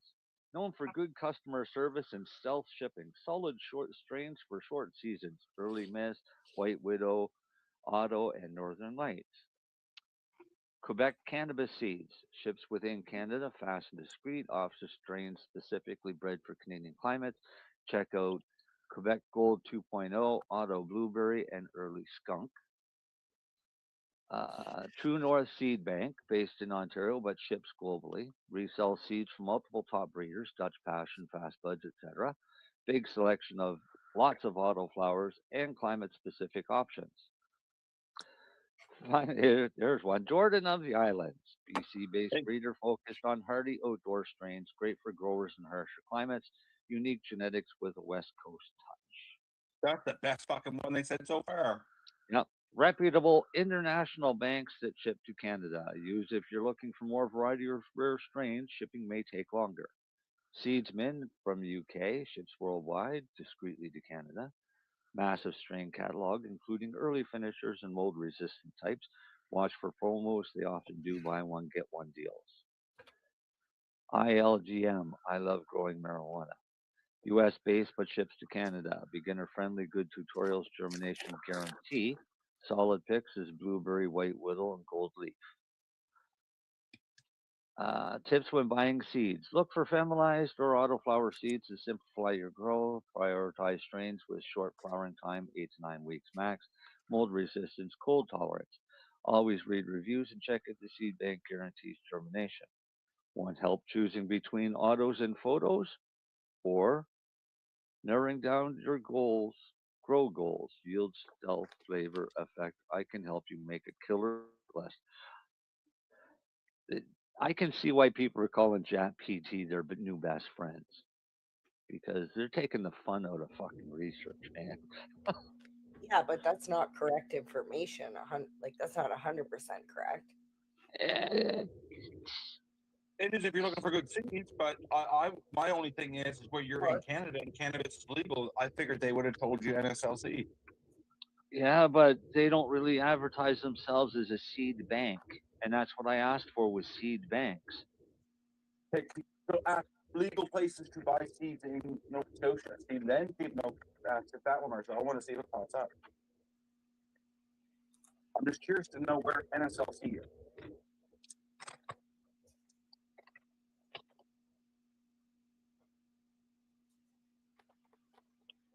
All right, legal seeds available in Nova Scotia. If you're looking to legally buy cannabis seeds in Nova Scotia, you've got a few solid, fully legit options. Since cannabis is legal in Canada, you can purchase seeds through provincial government retailers. In your case, that's Nova Scotia Liquor Corporation. I have, and I have not had one pop up yet. And that's number one. So that's the official government cannabis retailer in Nova Scotia. Sells licensed seeds from federally approved producers. You can check their selection online or visit a local NSLC cannabis location. Must be 19 and provide ID. Seed brands you might find at NSLC. These vary depending on stock and season, but some common ones include Tantalus Labs offers high quality feminized seeds. 34th Street Seed Company, known for auto and flash flowering strains. Quest, Tweed, or Spinning sometimes offer seeds based on their popular flower strains. And Royal City Cannabis Company focus on stable, beginner-friendly genetics. Stable, beginner-friendly genetics, aka auto flowers. From Royal City Cannabis Company. Love that. No, they might be feminized seeds. AKA auto flowers. Yeah. There is awesome, reputable autoflower breeders out there, though, that have amazing autoflowers that are winning cannabis cups all over the world with right now. So don't knock. So the thing is, I always tell people, don't knock autoflowers. They have their purpose. Legal things to know. You're allowed to grow up to 4 plants per household in Nova Scotia. Some exceptions if you're in public housing or rental agreements prohibited. Seeds bought from NSLC are legal, traceable, and compliant with Health Canada standards. Growing from legally purchased seeds protects you from issues with unlicensed genetics, especially important if you're sharing or entering competitions down the line. Pro tip, selection can be limited time, especially early spring when everyone's buying for outdoor season. If NSLC sold out doesn't have what you want, you can still legally import seeds from licensed seed banks within Canada, like Crop King or Quebec cannabis seeds. Just make sure they're domestic to stay 100% compliant. Want me to check what's currently on stock on NSLC or help you decide between strains they've got? No. Yeah. See, they're pretty good. See, AI is like, wow. It's like your own personal assistant. Yeah. It's like I said, it's like it said in that commercial or in that podcast thing I watched. They asked it a question and it said, asked if it was going to take over the world. They said, we don't have to. You already allow us. Yeah, we already gave control. I've seen a lot of people using the Chat GPT, but I've never even looked at it. It was kind of offing to me because it's killing writing, it's killing journalism. Well, no. Here's the thing, though. because And it can enhance. It can enhance it. Like I yeah. use it on Facebook now and then. I'll type something out, like show title or something like that, and then I'll check the different things that the Facebook AI can do. And if I like it, I'll use it. But I'll usually change some of the words to what I would say, not what it would say. That's about as close as I've come to using that. But I'm enjoying the video stuff. Like I said, I'm considering going Well, in. I mean, I've done a lot of writing, and I still do a lot of writing. Correct. Or I guess now it's typing, but um, and so when I write, I don't rely on ChatGPT. I don't use it for that. What I use it for is more for comparison. So if, for example, somebody asked me about growing at high altitudes, then I would come out with a spiel of what strains and what happens at high altitude. Asking ChatGPT just reinforces to me whether or not they've got it right. Right? And in that case, that answer was pretty much bang on of what I would say. High altitude, you're going to have a much more concentration of trichomes because Oh, yeah, of the definitely. plant trying to protect itself from the UV. UV, yep. You're going to end up with a shorter, squatter plant, but full of resin. So think of hash plants, right? Kush, Afghanis, high altitude plants, short, squat, covered in fucking resin. Well, those same strains at lower altitude don't grow the same. Well, I don't think they would grow the same anywhere unless you did it indoor in the same control. No, I mean if you've got a Even then, it strain that would be different because of the altitude differences.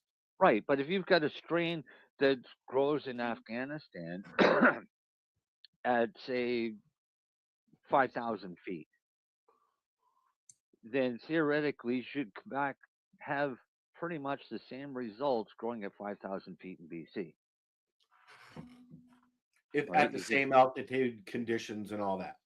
Right. You should end up with a squatter, more resinous plant. Huh. Than what you would do at say growing down in the lower mainland of Vancouver or in Nova Scotia, right, where we're almost at sea level. There's a And you got to big remember difference growing up, between 5,000 feet and sea level. and no matter where you're at, So Nova Scotia, Mary Jane showed us earlier that my altitude is where are we here? Where is it? Where is it? Where is it? What your altitude is? Yeah, she posted it in our chat. 428 meters. Yeah. So is where here we are.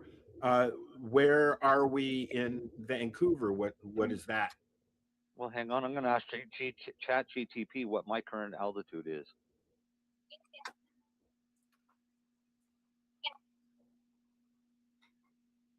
I think mine's like 200 and something feet.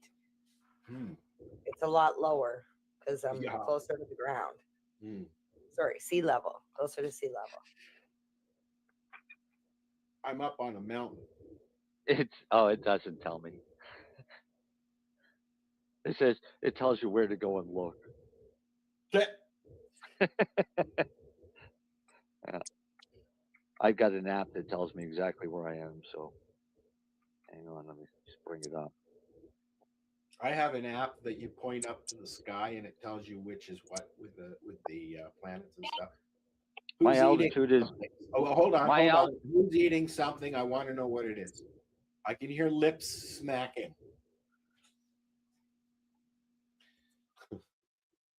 What were you going to say, Marcel? Your altitude, your current altitude is 1,400 feet. My current altitude above sea level is 129 feet. A little bit of a difference there, eh? Who's a little closer to the water? Well, I am really. No, I guess I'm not. I mean, No, you're the not. water's right there. I can see the water. Yeah, but your water is also above my water. Well, yeah, I'm on a hill. I'm on a mountain. But your water is above my water. Oh, is it? Oh, wow. Well, your lake is above sea level. Huh. That's because we're If high not, up here. if not, it would fill up and flood.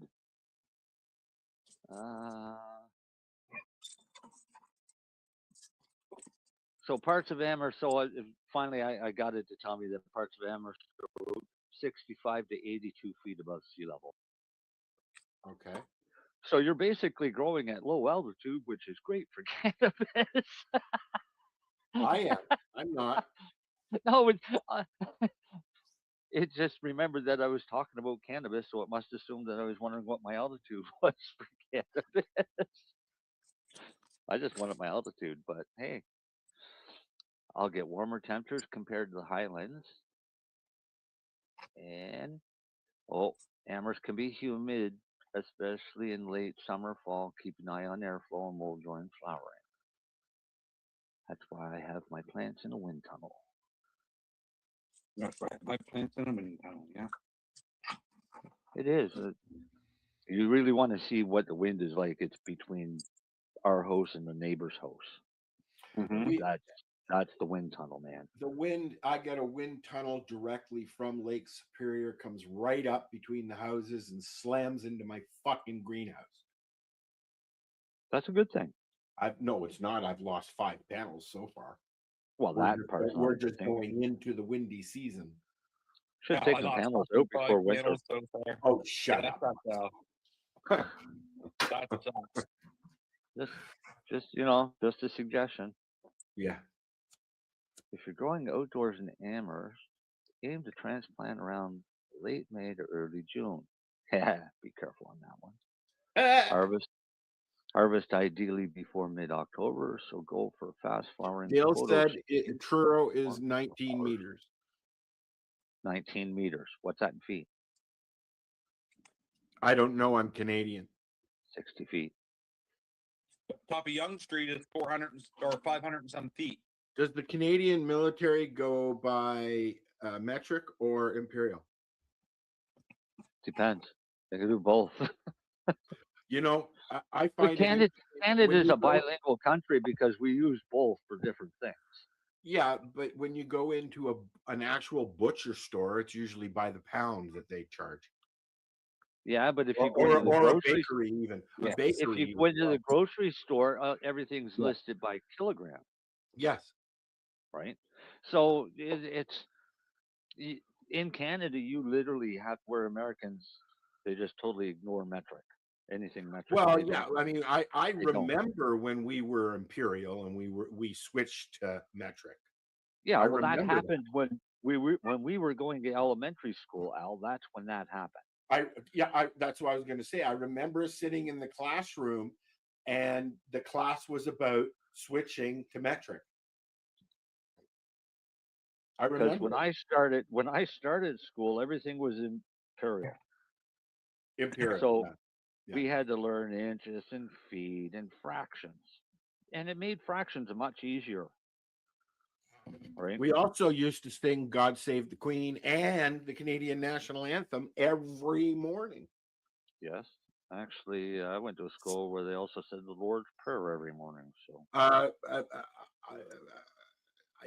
don't remember that. I remember at Jesse Ketchum, they had a girls' side and a boys' side, and the only time that we were able to cohabitate was in the cafeteria or outside in the yard.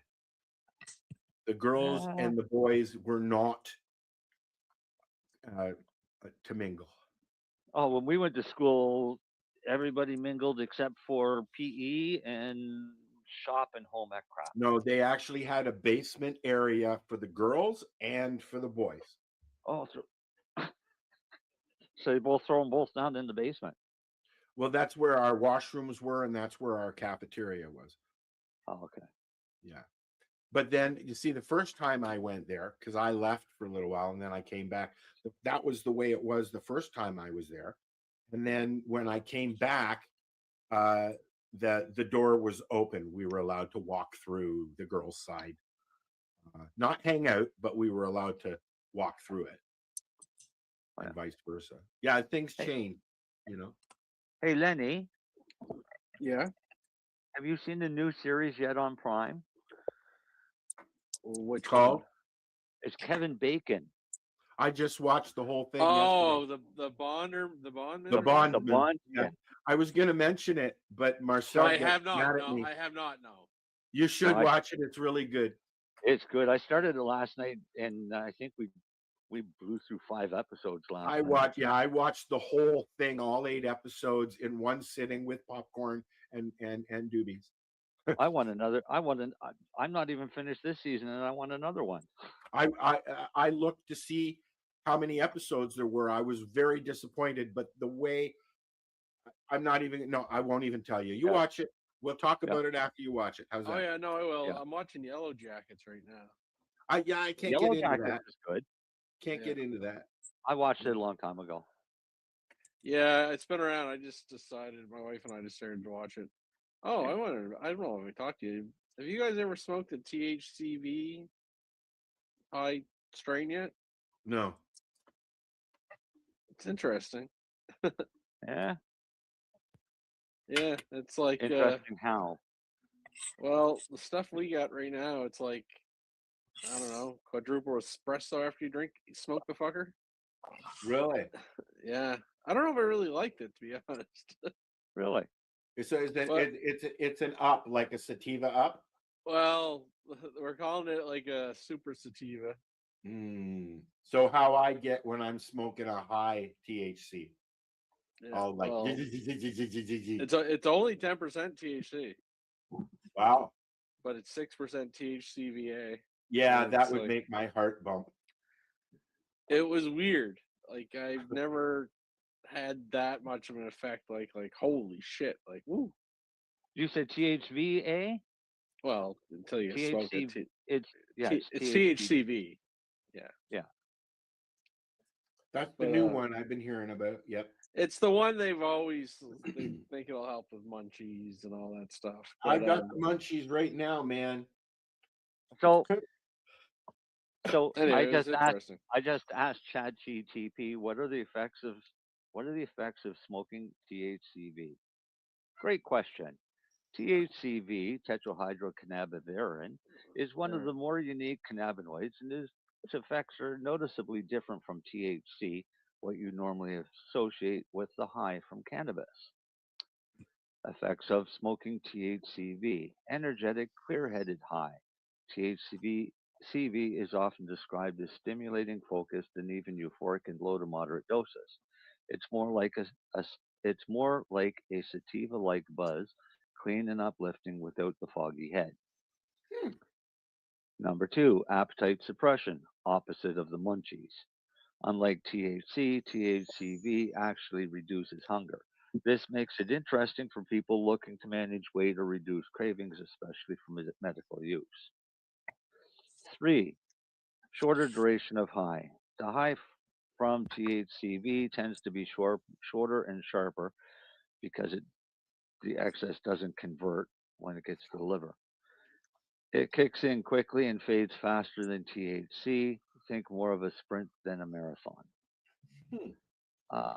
4, may reduce anxiety at low doses.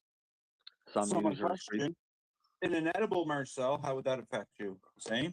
no, because it's not going to convert to hydroxy 11. No, and when you cook it, but what I'm talking about is when you cook it down, you're adding heat because you're boiling it down. You're still decarboxylating it, are you not, though? You would decarboxylate it, but I don't know. I'd have to look and see what the vaporization temperature of THCV is. That'd be my question. But I wonder at what like higher, to eat it. Yeah, some users report anti-anxiety effects, especially when combined with CBD. But at higher doses, it might be a little too stimulating for some, especially if prone to anxiety. I would think that I would have issues with that. Neuroprotective and potential medical benefits. Early research shows promise for diabetes control, but blood sugar regulation, Parkinson's and Alzheimer's support, anti-inflammatory and bone growth potential. Still early stages, but is being looked at as a powerful medical cannabinoid. Huh. THC versus THC quick comparison. High. THC is euphoric, relaxing, foggy. THCV is clear, buzzy, energizing. Duration. THC long lasting 1 to 3 hours. THCV shorter 30 minutes to 1 hour. Appetite. THC stimulates. THCV suppresses. Uh, Anxiety can increase in some cases, may reduce at low doses. Legal status, still THC classed in most. So, whatever the law is, and THCV falls under legal gray area in some places. Somebody Where to just get their bit. where to get THCV? It's found mostly in African landrace strains like Durban poison or Doug's Verand, which was bred specifically for high THCV. This is what Dale just said a little bit ago too. Skunk and Yeah. Durban. Some breeders and seed banks offer high THCV strains now, and you might also see concentrates or vapes labeled THCV rich. Ooh. Let me know if you want Fancy. help finding high THCV strains or products in your area, or if you're We'll curious find out. about THCV versus CBD or other cannabinoids. Sweetie. Thank you, ChatGPT. Well, that's interesting. Yeah. So, Pretty I haven't pretty tried, bang on. but I like Durban poison I like Durban poison. to the point where I'm growing one. Well, actually, I'm going more Uh, than one when they're done, but I'm mothering one. I've smoked Durban. They called this a diet Durban. I think they got the blend from. I don't know, but it I was a think you normal Durban also poison. smoked. I think you also smoked some of my Durban. I think I have two actually. Yeah. Well, if you'd like some, Lenny, I got some here. Oh no, I got like it. Durban I like Durban poison, but I guess what I was trying to say is this was not like Durban poison that I've tried, and I think I've had some of yours before too, Darcy, and I had it in Vegas as well, like just when I was down there. But see, Durban is it's a sativa. Yeah. Right. Well, as I say, the And- nickname everyone's calling it Super Sativa right now. That's what they're calling THCV? Super sativa? Well, so what it is, it's a stereomedical. It's a blend. It's actually got. They had to cut it with something because I know it's not yielding very well. So they blended it with I think grape gasoline. Just trying to get the volume up because it's expensive because they really don't get much of a yield. Like they're straight up about it. And but I'll tell you, like a few of us tried it, and every fucking one of us were like, "Holy shit!" Instant alertness. Yeah, it's the nickname is like, as I say, Super Sativa is what even the company's calling it. Cool. And can you get stuff like that at the LP store? And on Optimus, you can. Yeah. Oh, so you can get it through Optimus. Yeah. Yeah. Cool. That's why I always wanted to get it in. There's not much THCV around. Most of them have thrown it into like a vape. I haven't had one of those either, but this was the first flower that came my way, or at least a milled. I have a joint and a milled jar. So I'm going to start pushing my own stuff once I have a crop that I can do that with. Now I'm going to go and I'm going to look up Doug's Verand strain. You have only a few minutes. So. But TikTok. We're Diversity. gonna have I'll some give chat- you one of these chat days, GPT Darcy. I'll drop a joint off music. to you. What's I that? appreciate that, man. Oh. One of these days, I'll think of it. I'll drop a joint down to you. Yeah, I appreciate that. Thank you. Yeah, like get your opinion of it. Well, yeah, and actually, I won't. I'll break the joint open and smoke it in my vaporizer because I got a volcano now. Oh yeah, you told me that. Yeah. Hey, well, Lenny, Yeah. ready for this? This is the strongest marijuana sativa strains in 2024. Super Silver Haze, up to 25%. Green Crack up to around 24%. Strawberry Cough 23%. Durban Poison 26%. Jack Hare 23%. Tangy 24%. Then you get Ghost Train Haze, Pineapple Express. Yeah. but that Durban Poison, that would I find that hard to believe to be a pure Durban Poison, Marcel, to be 26%, because anything that I've ever seen or ever had before was 18, 20 was like high. Well, yeah. It's probably the new lab. It's probably the new labs, Darcy. Yeah. Well, yeah. True Yeah. enough. Yeah. Don't forget, we're how you get these test results by taking the highest number available when Yeah, you do true it. enough. Right? Not an average like you should. Yeah. Well, and not all labs are the same as far as how they're running. That's right. No, Yeah. that's why when I got my purple satellite lab tested, I gave her 7 grams of bud, and I took it from 3 different spots on the plant, from the middle, the top, and the bottom. And I got an average cannabinoid profile of 24.93%, and it was 21% THC. So I thought that was good. I left the cannabis group after they started touting the fact that they had available and tested a strain that did 46%. The new one out of Michigan is supposed to be that, Marcel. It's Michigan's. You too, buddy. Something Michigan. That's why I left that group, because I'm not putting up with that kind of bullshit. It's bullshit. Guess what, guys? Oh yeah. Time.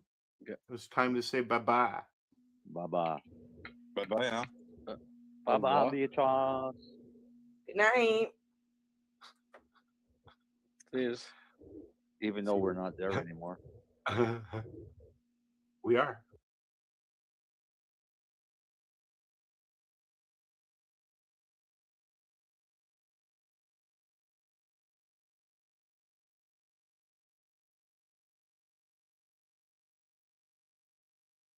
To some Canadian affairs. And the headline on that story says that Canada's psychedelic therapy gap widens as U.S. moves ahead. Now, in April, U.S. President Donald Trump signed an order to accelerate the research and review of psychedelic drugs for medical treatment.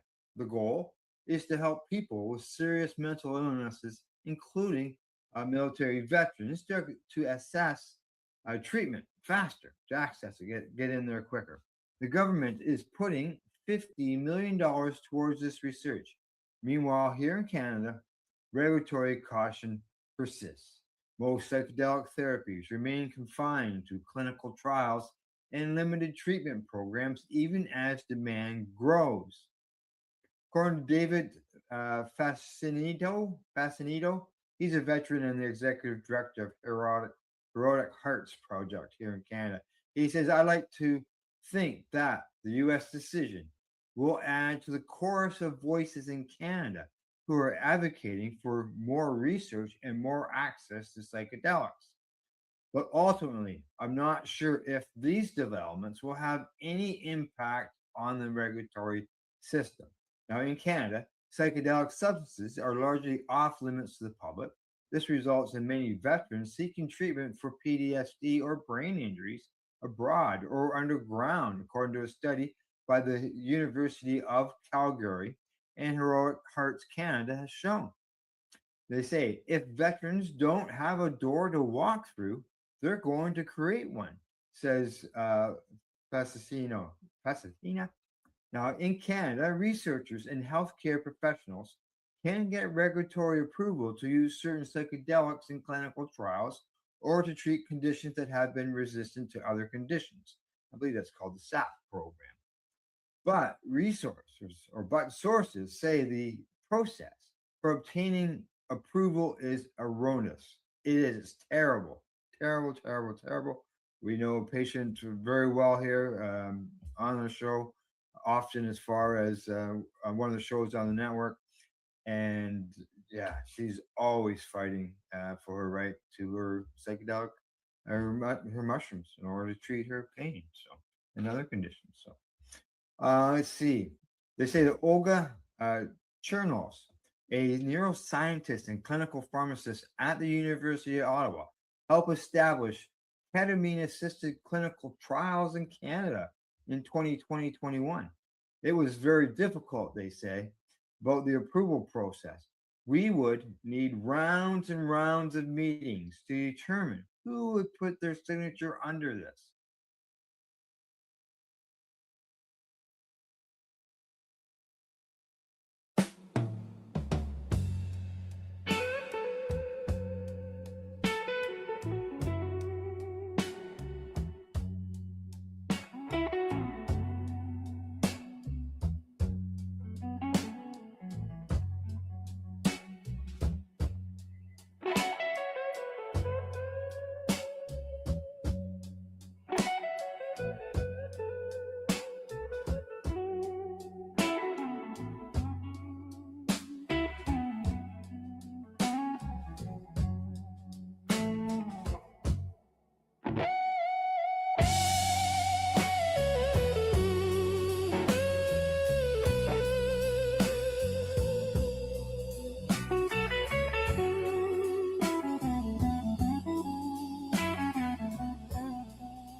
Clock strikes 12, a breath of hope begins. We leave behind the weight of yesteryear. With hemp beside us, peace flows from within. Its gentle touch dissolves the edge of fear. No longer bound by stress or aching skin. We rise anew with purpose crystal clear. The path ahead is green, serene, and now sincere. A dry January calls for sober cheer. Yet cannabis brings joy without the haze. A calming balm, a friend who stays near to lift our hearts in bright and weary days. It soothes the mind and makes resolution dear. No need for wine to dance or feel a blaze. We toast with tinctures, with laughter in our gaze. Let's walk the green fields of tomorrow, where healing grows and sheds our sorrow.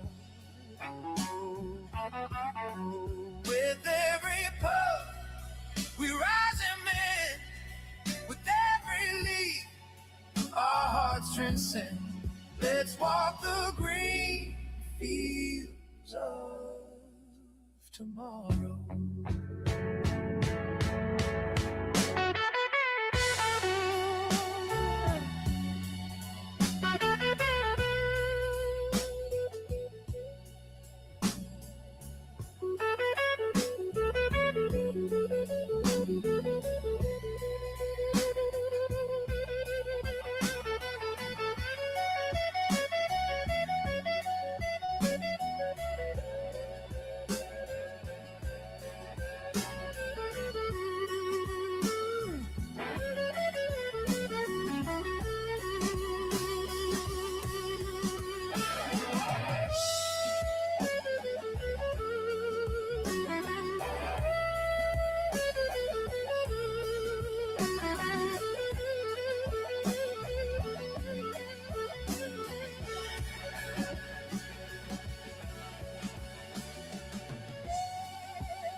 gym awaits, our muscles ache and burn, but hemp's relief restores our strength with grace.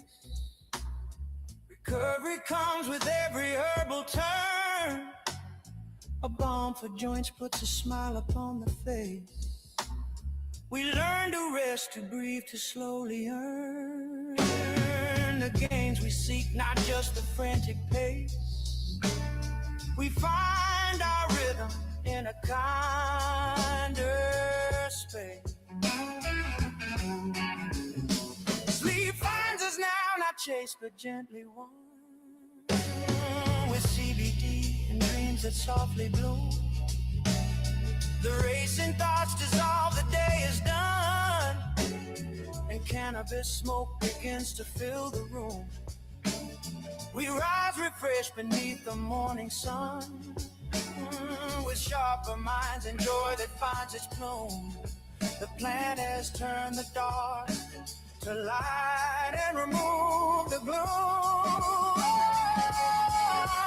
Let's walk the green fields of tomorrow, where healing grows and sheds our sorrow. With every puff we rise in men, with every leaf our hearts transcend. Let's walk the green fields of tomorrow.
You're listening to the Pace Radio Network here at paceradio.net.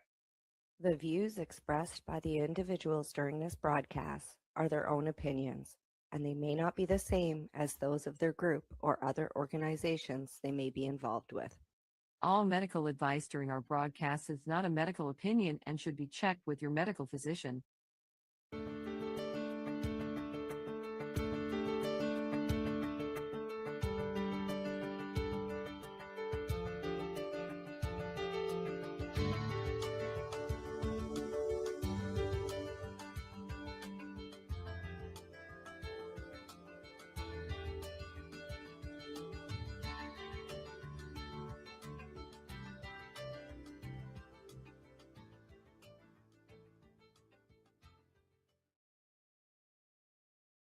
Hello, everybody, and welcome to VAC Roundtable.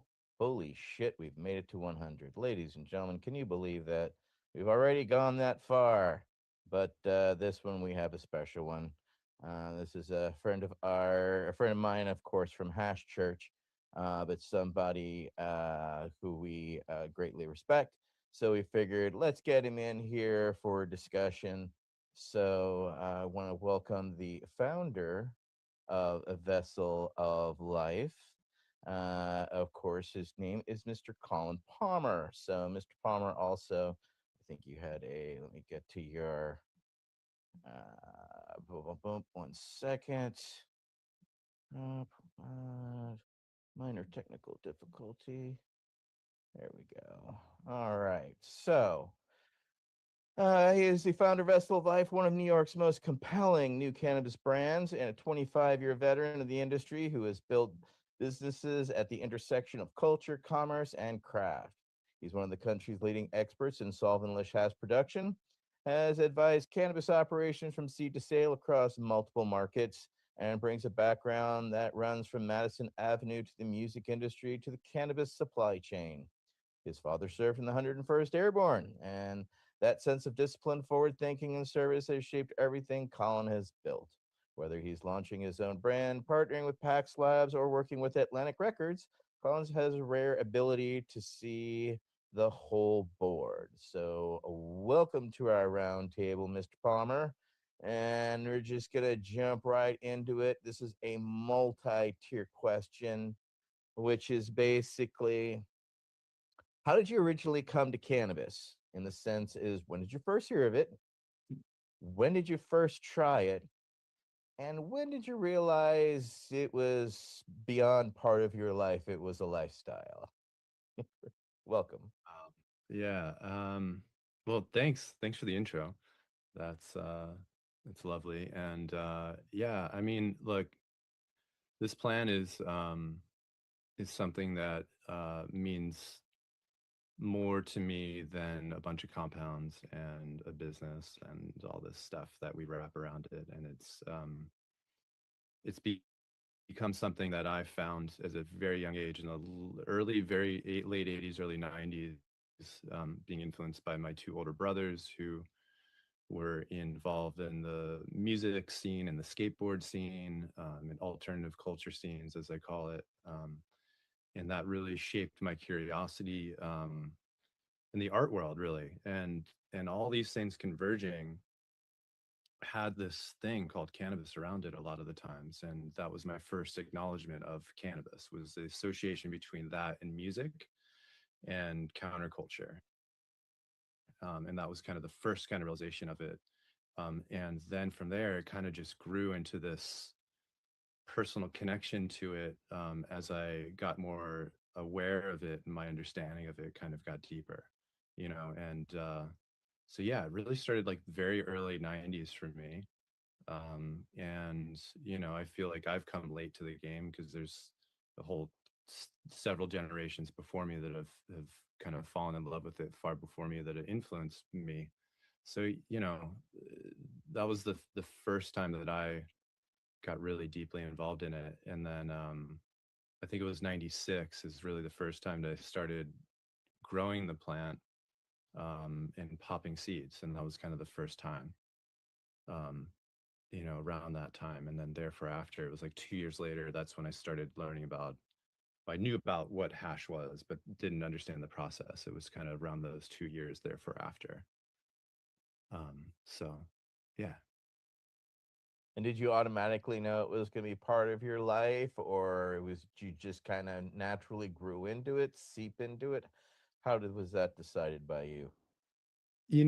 I knew immediately that music for some reason was going to be like this. I was reading something that I wrote when I was like younger, and I was like, I wanted to be a professional drummer. That was like one of the biggest things that I ever wanted to do. It was like, I want to play music. And I think that was at that same time I think the very first time I grew a plant was the very first time I knew that this was not going to stop. Like, it was pretty immediate, and I remember my dad finding like over 50 plants in their house that I'd started. And that was like, and he wasn't mad. Like, he just wasn't mad. Like, he was like, okay, like, what are we doing here? So, and we'll get to all that later, but it was something that kind of, for me, I was like, am I in trouble? And then I knew that I loved it. I just had this like affinity for it. It was like learning about music to me was like the same thing with horticulture. I was like this obsessive nature about learning how to play music, play different drum rolls and different fills and different time signatures. It was very much obsessive like that. And I really didn't understand the science of it at the time, but I understood the color and the enjoyment that it gave me. And that, much like music, it was immediate. Like once you popped a seed and you saw it come up, that was kind of the connection I had to it. And I just knew that it was very it's like music. You just get this call and response from it, I guess, is the best word that I can use. And that's what got me hooked, I think, was that ability to see real change immediately. It's kind of like a brush on a canvas where you're like, wow, you're seeing progress, right? And you're seeing this thing build, better or worse. You may screw the whole thing up, but I think that's the joy that it brought me. And I'm very curious and a very like curious type of person, and I just get really into that. So it really caught me, and it's just like a bug that I don't think is. I tried to get away from it, and I'll be honest. Like I tried to be like, cannabis is not something I can do, and it just constantly has raced back at me, and I'm really thankful for that, honestly, because it could go the other way, you know. But I think that's the first thing, was like once I started really growing the thing, because it's like one thing to smoke it, there's a certain connection that you get, but I don't know, I just feel like when you're that deeply connected to the tap root, as I call it, it really it drives a different sensibility for you. So Obsessed drummer makes me think of the movie Whiplash. what's funny is there's like several people in my life, and there's people that don't really know me that well, that got to know me, and they're like, have you ever watched that movie Whiplash? And I'm like, yeah. They're like, you remind me of the drummer in that. Because it is kind of, I'll be completely honest with everybody here, it's kind of like that for me. It's that nuts, and I'm that obsessed with it that I spend so much time with it on the subject, just constantly trying to understand things that I don't understand. And that to me drives this wonderful world of chaos that I'm trying to make sense of. And I think that that's what drives the interest there. So yeah, I really relate to you saying that. It's crazy. Well, no, You I know, was so watching it the yeah, other day. I'm a bass player and I didn't have yeah, that, but I've watched drummers, and I grew up in New Orleans with jazz. So I've yeah. seen that. My dad was a piano organist, so he played with Pete Fountain and others. And they're all perfectionists. You know what I'm saying? Orchestral players and all that. I mean, the stress that they're under just to create constantly, and then to see what motivates and pushes you, especially an obsessed musician. You know what I'm saying? Because it's unique things that drive you. It's those really odd, weird time signatures. It's, throwing Paganini at a guitarist or a piano player and saying, swim. I expect you to see it next week, right? But those challenges, as you said, you watch yourself grow from, sitting on what was your first drum, like a bongo or something, before escalated up to full set? Yeah, something like a little snare thing. I think I was always like running around with it around my neck, like playing and hitting. And but yeah, and then I had these two older brothers. I have these two older brothers, I should say, Brian and Brad, and they're respectfully incredibly talented artists themselves, and they have their own world of greatness. And I was very influenced off of what they were doing. Like they were into punk rock. I was into punk rock. They were into, jazz. I got into jazz, so it was very there was a sensibility there that I got to learn from. And I'm really thankful for that, because it really has shaped myself and my relationship with the arts in a way. And I'm sure you relate to that, Antien, as you I feel like it's like one and the same, so it's really like that. So yeah, those things are super important, and you're right. It's an obsessive nature that, you're learning these different scales or polyrhythms that you're going to apply immediately, and when you have other session, if you're in a session with other players, you better step up with that, right? Otherwise you're not coming back, so it's very real, and I carry all of that into the work I do. That blackball nature definitely is it's definitely front of mind for me, for sure. Well, and that pressure perform, I mean, really with plants, because with a live plant, Yeah. you have to perform now. There's no waiting. It has to happen now, and you can apply science. But let's get on to our next question there. So, Council Member Nate Landau standing by. Council Member. Thank you so much for being here. It is an honor to meet you, not really in person, but kind of. My question is, your father was a veteran who served with the 101st Airborne and encouraged you to explore therapeutic alternatives long before cannabis was widely accepted. How did that early influence shape your understanding of cannabis as a medicine, and how does it inform the work you do today? Yeah, so my dad, George Palmer, he passed away last December 2024, December 19th, and he was a first lieutenant, platoon leader, and someone that saw firsthand combat in extremely dangerous scenarios. And he has 3 bronze medals. And it was growing up around him was growing up around someone that I felt was extremely open-minded, non-judgmental to the core, reminded me every chance he got that there are those around you that you may have a sense of feeling that they are your enemies, but they are in fact your friends.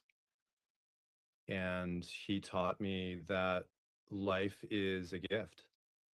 And what I learned from him, in the wake of his passing, is that after the things that I learned about from his platoon about him and the things that he had done, life was a complete gift when he came home. It was a complete gift. And I think what I'm learning in the wake of his passing is that all he wanted for us is for us to live the things that he could not. And deeply I deeply think about that often, and I have these like cards that he's left me that I sometimes read to myself, because life is tough, right? And there's moments when you're like, you're top of the mountain, valley of the, top of the mountains, valley of the next, right? And he's lived such a crazy experiential life, and the things that I've learned through that hardship that he went through in the name of our country, right, are in the wake of what I go through is like very small. Like I'm so small. Like these challenges I have are so small compared to what he and others have gone through, and others like him and other veterans like him have gone through. So how that's informed my work is I put that same lens on the work that I do when I work with others, and I work within different groups. I try to put a lens of a really high bar that sometimes does not exist for me. Like it may in my mind really be there, but in reality it may not exist. But I respect everybody and everything around me through the process, and I try my best to remind myself that all this is a gift. The fact that we get to work with the plant like this is a true gift. And I, at a young age, man, I'll be real, like I was popping seeds all over my parents' house and property and sticking plants here. Like I had hundreds of plants all over the place, and they were just like letting me do this stuff. You know what I mean? It was just like, yeah, like there's like I'd go, I'd race home from school, not tell a soul, go run out into the back woods property that they have, and just go water these plants. And one time I set up a car battery to a pump, and that was like my secret way of getting everybody fed and happy. but it was an extremely supportive environment for cannabis that was abnormal to me. Yeah, there were moments, I will be real, that he was like, this is just too much. And there were helicopters that came, and there were definitely moments that I thought I'd lost crops. But I don't know how. There was this one where he was just like literally on top of it. And I just like, I'll never forget. I thought the whole thing was up. I was like, that's it, like Dad was right. Damn, like, but nothing happened. You know what I mean? I guess they were just sitting on it. Like they just couldn't. It was just like, how you're on it and you don't have the vantage point. And I always planted between two tree lines. So if you looked east west, you would, from a vantage point, you really couldn't see, right? No matter which way you looked at it. And I was always scouting. Um, so to try to make sure that everything was safe. And again, for those that are listening, I grew up on the East Coast, so we didn't have the same culture around cannabis as those that grew up on the West Coast did. It was very, very frowned upon. There was no neighbor that was going to be like, oh, that's just Colin growing weed back there, it's all good, like he's a good kid. There wasn't a sense of that. It just was really not like that. So I had to be really careful. I built tunnel systems through thorn bushes that helped me grow all these varietals and trade clones online. But again, back to the main question, the values that I learned from my dad, which, I really carry into things that I do today, into the work that I do today, is really, it's all about respect. And that's the core of what I'm about. And those values, it's to the core, so whether it's the plant, whether it's a relationship that I'm building with the brand, the work I did with Pax Labs is a good example. I instilled my whole heart and soul into that for them, and I really tried to respect them and what they had built, because it's not mine. I mean, it was just me coming in to help. And I felt very honored to do that. So I felt like SEAL Team 6 or something going in. It's my version of that. It's less violent. Yeah, yeah. More of with white flags. So. Yeah, right on, right on. No, thank you for that. That's always interesting to hear, especially growing up, with people who are in the military. My stepfather was 101st as well. I understand the growing up, and there's expectations, or even silent expectations that I think maybe your brothers probably clued you in on, like I was the youngest, so my stepbrothers were always like, hey, you better watch it when you hit this particular situation and mood, because yeah. Yeah, it's that, and like also the stigma. Like I got to be around a lot of veterans at a young age, so I got to understand their position on a lot of this and how that it affected them as like individuals outside of what they're dealing with. And it's really, I don't know, like I got to, like I got to meet Agent Winters, right? Like, and and then jump out of a plane with some of my dad's platoon members, right? And it just, that like that closeness, right, of that, and being a part of that made me feel just a little bit that much closer to who they are and what they've been through. So it's a big, like I said, it's just a huge part of my life. It's been a big part of my life. So I have all the way back to World War II, like that's, it feels like a real honor to be around these people, because they've been so important to all, like the world, like not even, just me, we're all so lucky that these people sacrifice so much. So yeah. And the other thing, my dad had Parkinson's, so I should say that my dad, got and contracted Parkinson's from Agent Orange, and that was it was quite a journey. So Yes, absolutely. All right. Next up will be Councilmember Leslie Freeze. Leslie. Thanks, Etienne. Colin, you have often described cannabis cultivation as an art form that begins with the seed.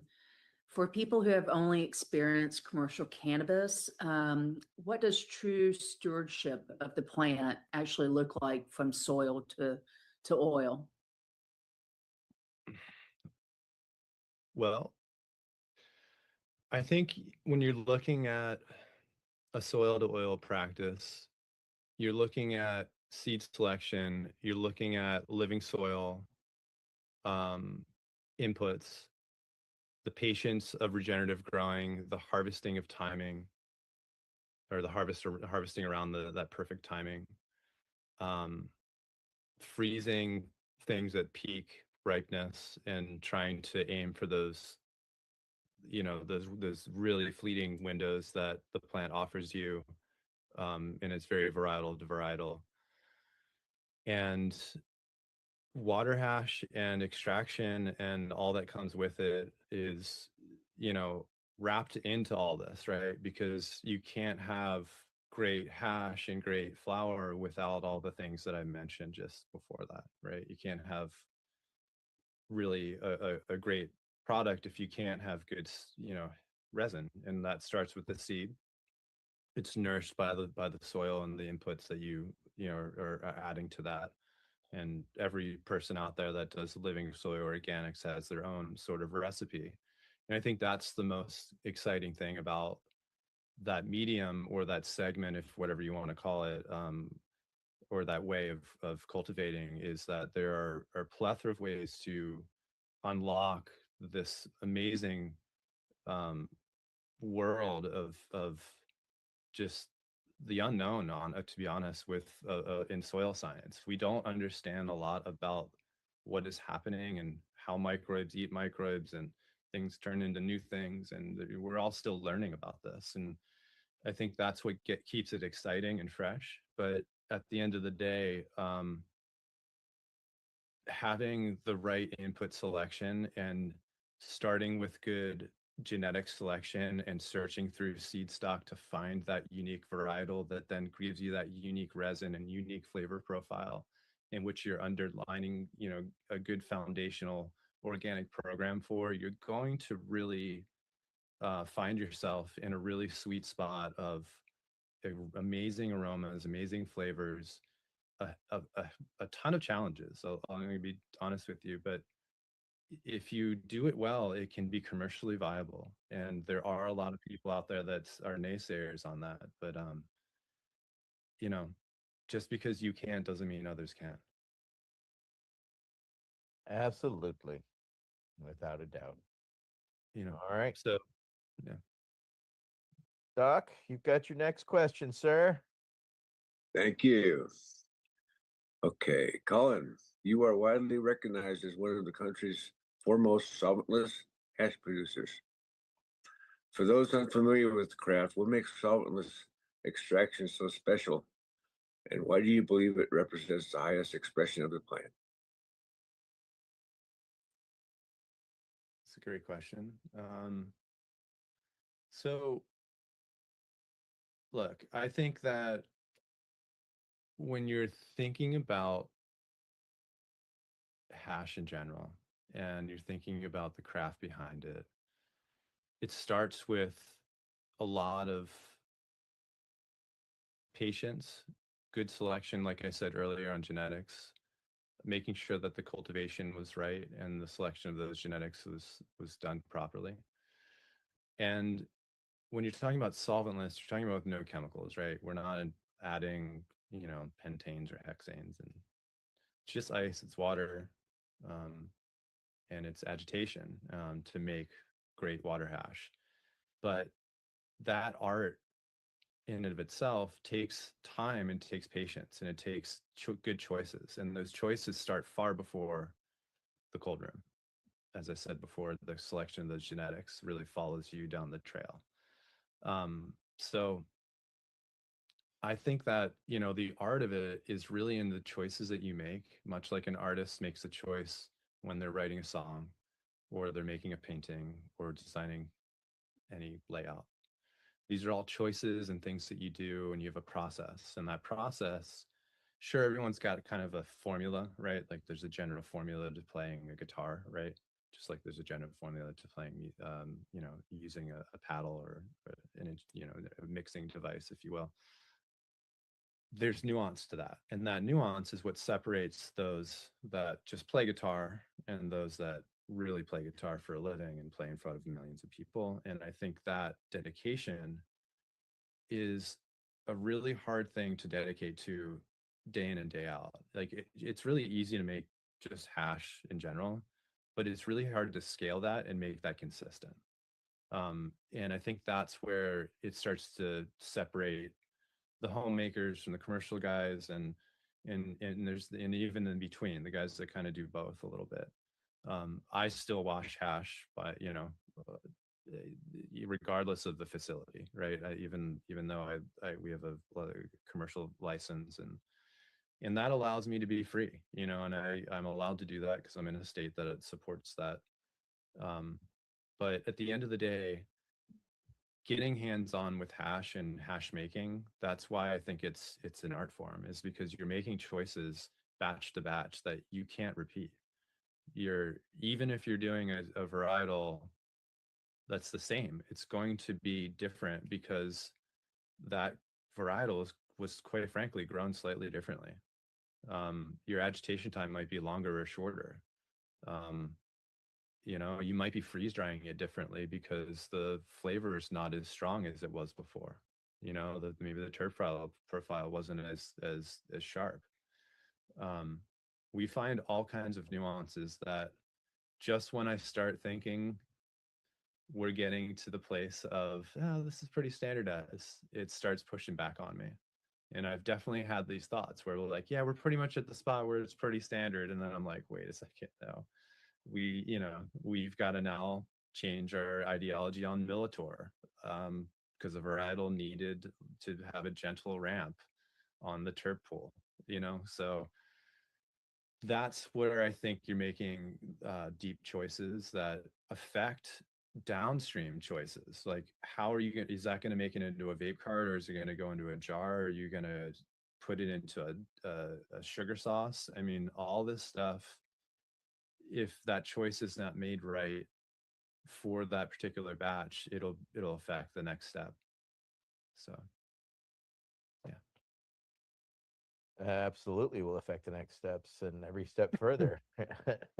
Yeah, it's the difference between photography and photocopy. Right.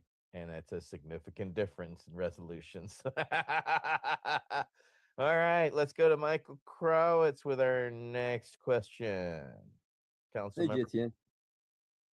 So I wanted to add a tiny little piece to this question. So I'll just put it right in the question. I think it'll make sense.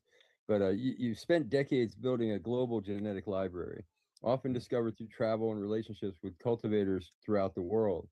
Why is genetic preservation so important right now? The part I added, what is the greatest threat to that preservation that you can see at the moment? And then finishing up with, what risk do you see we face if we lose that diversity? I mean, this is I love this question because it's like a million things race through my brain as I think about this, because it's like that's such a big conversation. So genetics, to me, the biggest threat is commercialization. And here's why. Because commercialization threatens the idea of structure that has deep roots in innovation that are by chance, meaning it threatens someone that is exploratory, that has no financial aspirations or goals. And I believe that most of the varietals that we cherish today have come from that place. Most of them. Now, I would say in the last 20 years, that's slowly changed, right? Because we now have, Node Labs, we have Phylos, we have all these people that are conception. You know, we have all these people out there that are racing and running large scale greenhouses of many varietals and many populations to then narrow that down to make new varietals. Purple City Genetics is someone that's out there trying to create menus and things like that based off of, you know, kind of a business model that Dark Heart Genetics created, I would argue. However, those, you know, someone like a Dark Heart or Purple City is offering the same genetics to every single operator and that is a licensed producer. And what that does is that bottlenecks a menu. You know, when you have a sea of billions of different possibilities, you're going to distill it down to 30 different cuts a season. I mean, let's talk about how that's helpful. Well, it's helpful because it gets it narrowed down into monocropping, right? They say that we've tried and, you know, we've ran these, we know they're good. However, they haven't run the other billion other varietals that are in existence, and they haven't pressure tested them against those, and they know that, and they can't say that they have. So I would argue that giving a menu to a producer and then allowing the other 5 farms that are next door to them to do the same thing and run the same clones, it by design bottlenecks what's available commercially. So a consumer doesn't understand why sour diesel can't be grown, but he's got garlic cocktail and he's got, super boof and a bunch of other things that are being run. But he doesn't, but he sees these clones on the menus, but he doesn't see these people growing. These people, but they're online talking about sour diesel, man. I want sour diesel. I see sour diesel, this and that, and sour diesel comps here and there. So what I'm getting at is that there's a big disconnect on what is grown commercially and what the consumers actually want at a base level, and then what's available for them to buy.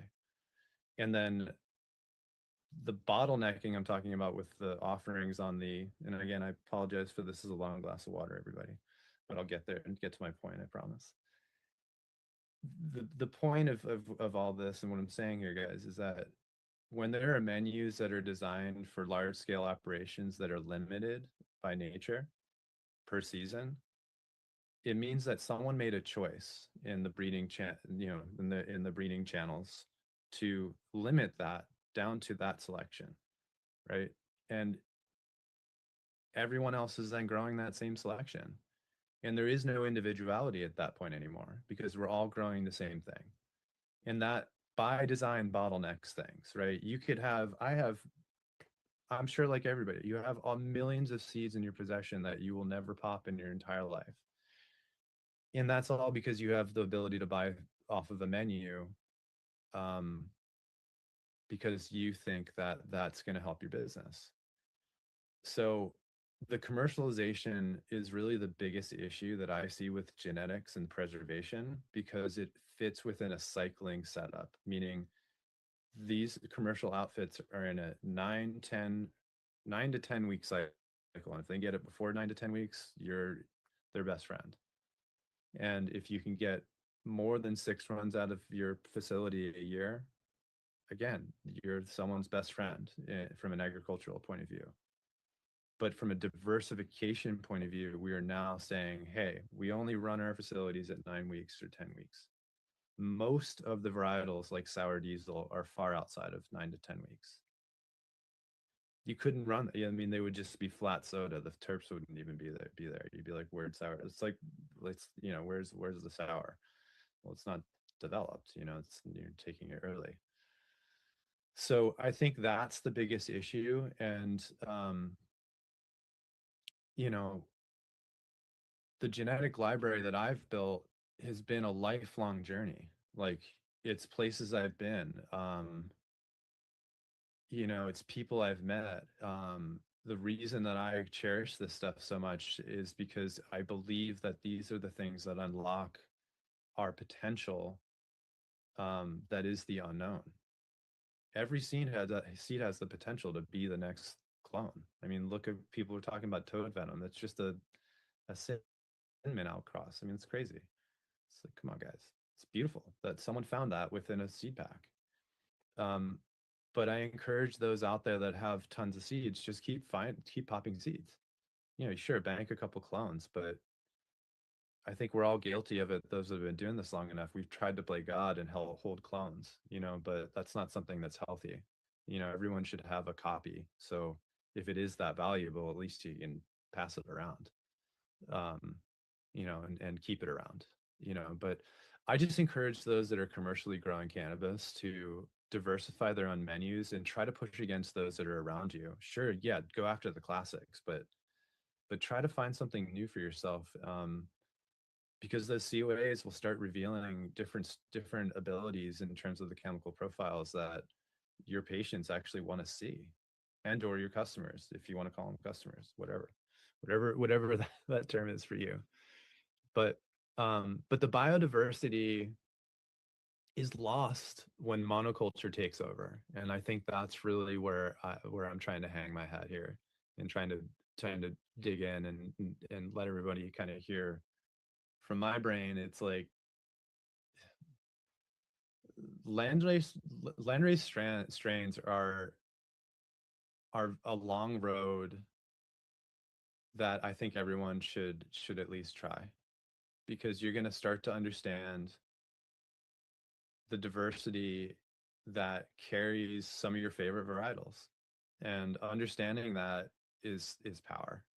So I encourage those out there to pop as many seeds as you can. Go buy a bunch of you know, genetics from anyone that's offering what I would consider landrace, from reputable sources, because it'll help you guys understand the world in which you guys walk on. I know it's something that I've done since I was a kid, and I love it.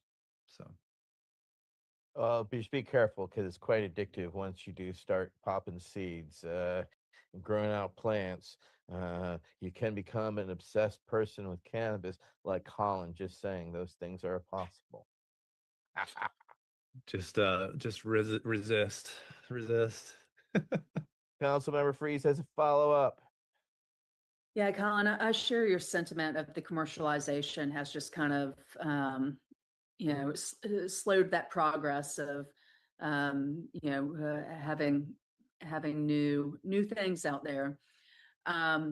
When the MSOs, you know, the publicly traded companies came in and they started really protecting their IP, I mean, that's when I saw it kind of going away. You know, because you want those people that want to go buy their 10 pack from the dispensary and go home and, you know, pop them and share them with their friends and then do their own interbreeding and whatnot. And I think it definitely was a slowdown. Do you think that we're going to get to a place in commercialized cannabis where that's going to become a thing again?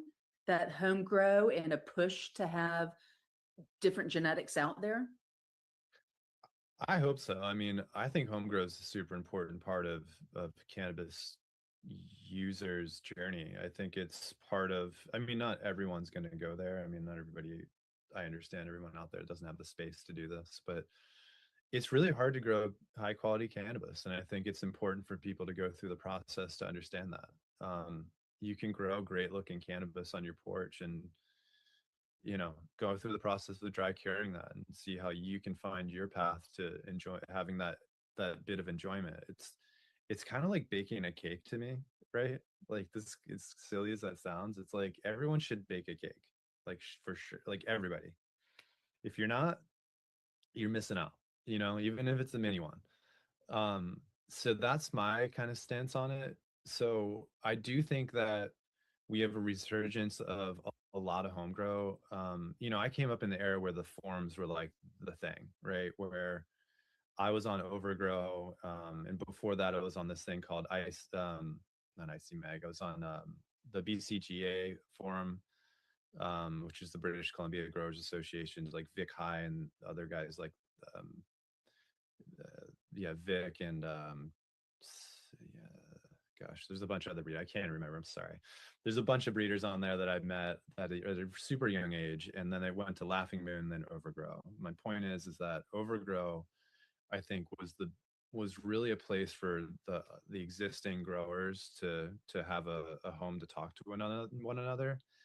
And now that's kind of just been normalized into Instagram. So you have people that are just like growing cannabis, sharing photos, sharing information, and you have this exchange happening that I mean, I would have died for it at a young age, you know, like the ability to like grow and have a YouTube channel, for instance, and things like that. I think that's just insane. It's amazing that we have that. So I think that the home grow community has been the one that's been the steward of all of these clones. I mean, like look at Sour and Chem, all the Chem family stuff, and it wasn't major facilities that held this stuff. It was private growers like myself and others that were really obsessed with flavor and wanted to have a menu for themselves. So I could experience it and share it with my friends. Like, honestly, it was really like that. You know, like I still to this day yearn for the NCGA, the Northern California Growers Association Blue Widow. Like that was one of the tastiest varietals. It just was insane. And you know, so I think it's those special moments where you can pop a 6-pack of seeds and find something super unique, and these really unique terp profiles that, you know, like a white thorn rose, for instance. You know, if it's just time before another iteration like that happens and someone finds it. So I think, yeah, I think the home grow really champions that. Like they're the ones that are able to pop like a new 10-pack every time.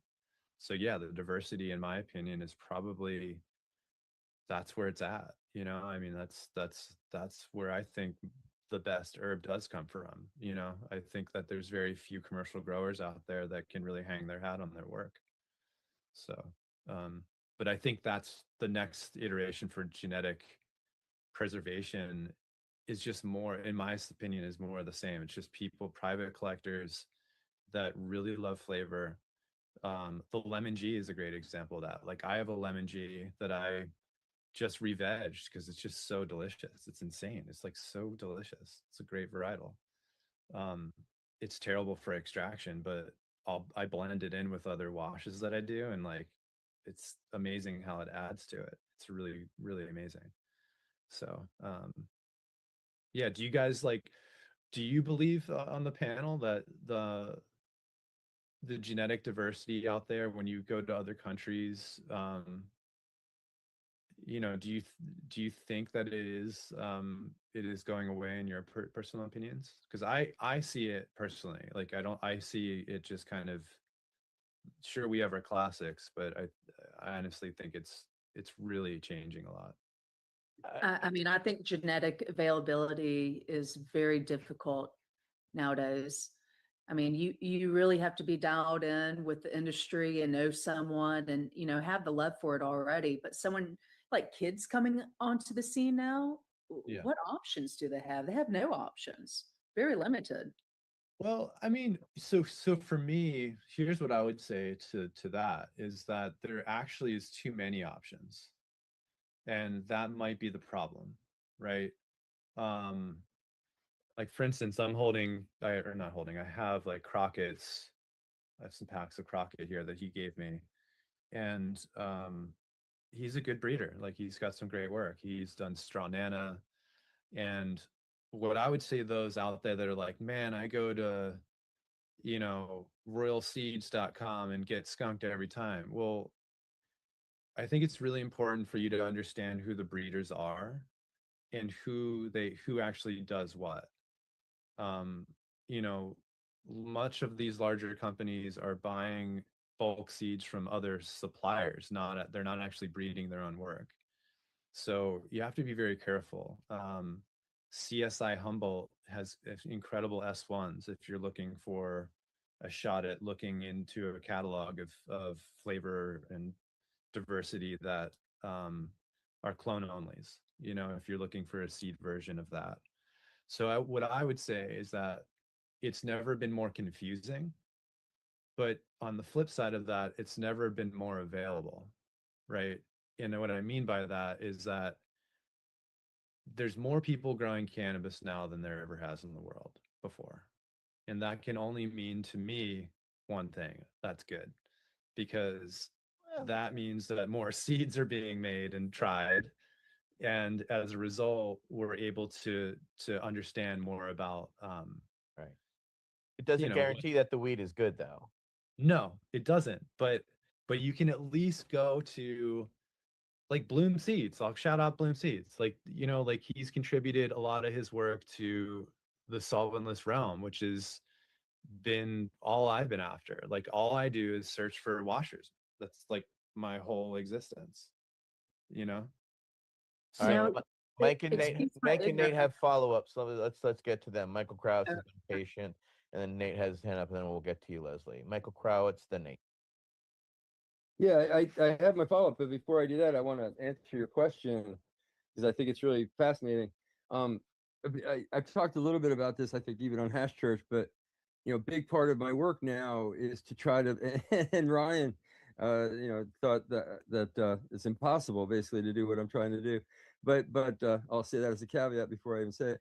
But what I'm looking at doing is bringing back, and I say bringing back, but I really don't mean bringing back the genetics of days gone by, but rather getting back to them by going to the future, to the same, to the same source.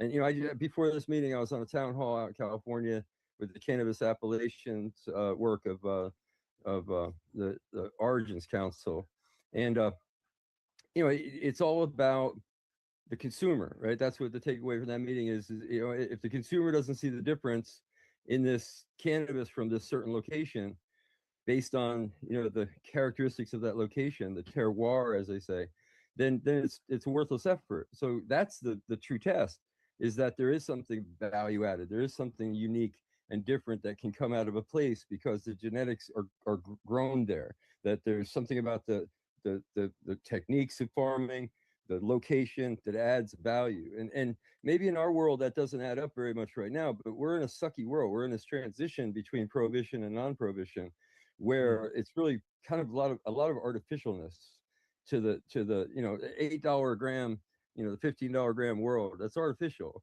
That would never work in an actual international marketplace. So what I'm looking at, hopefully that we can get back to places that traditionally have grown fantastic cannabis, really truly exceptional stuff people wrote songs about in the day, and get back to something maybe not what we had before, but maybe something as good or better in the future.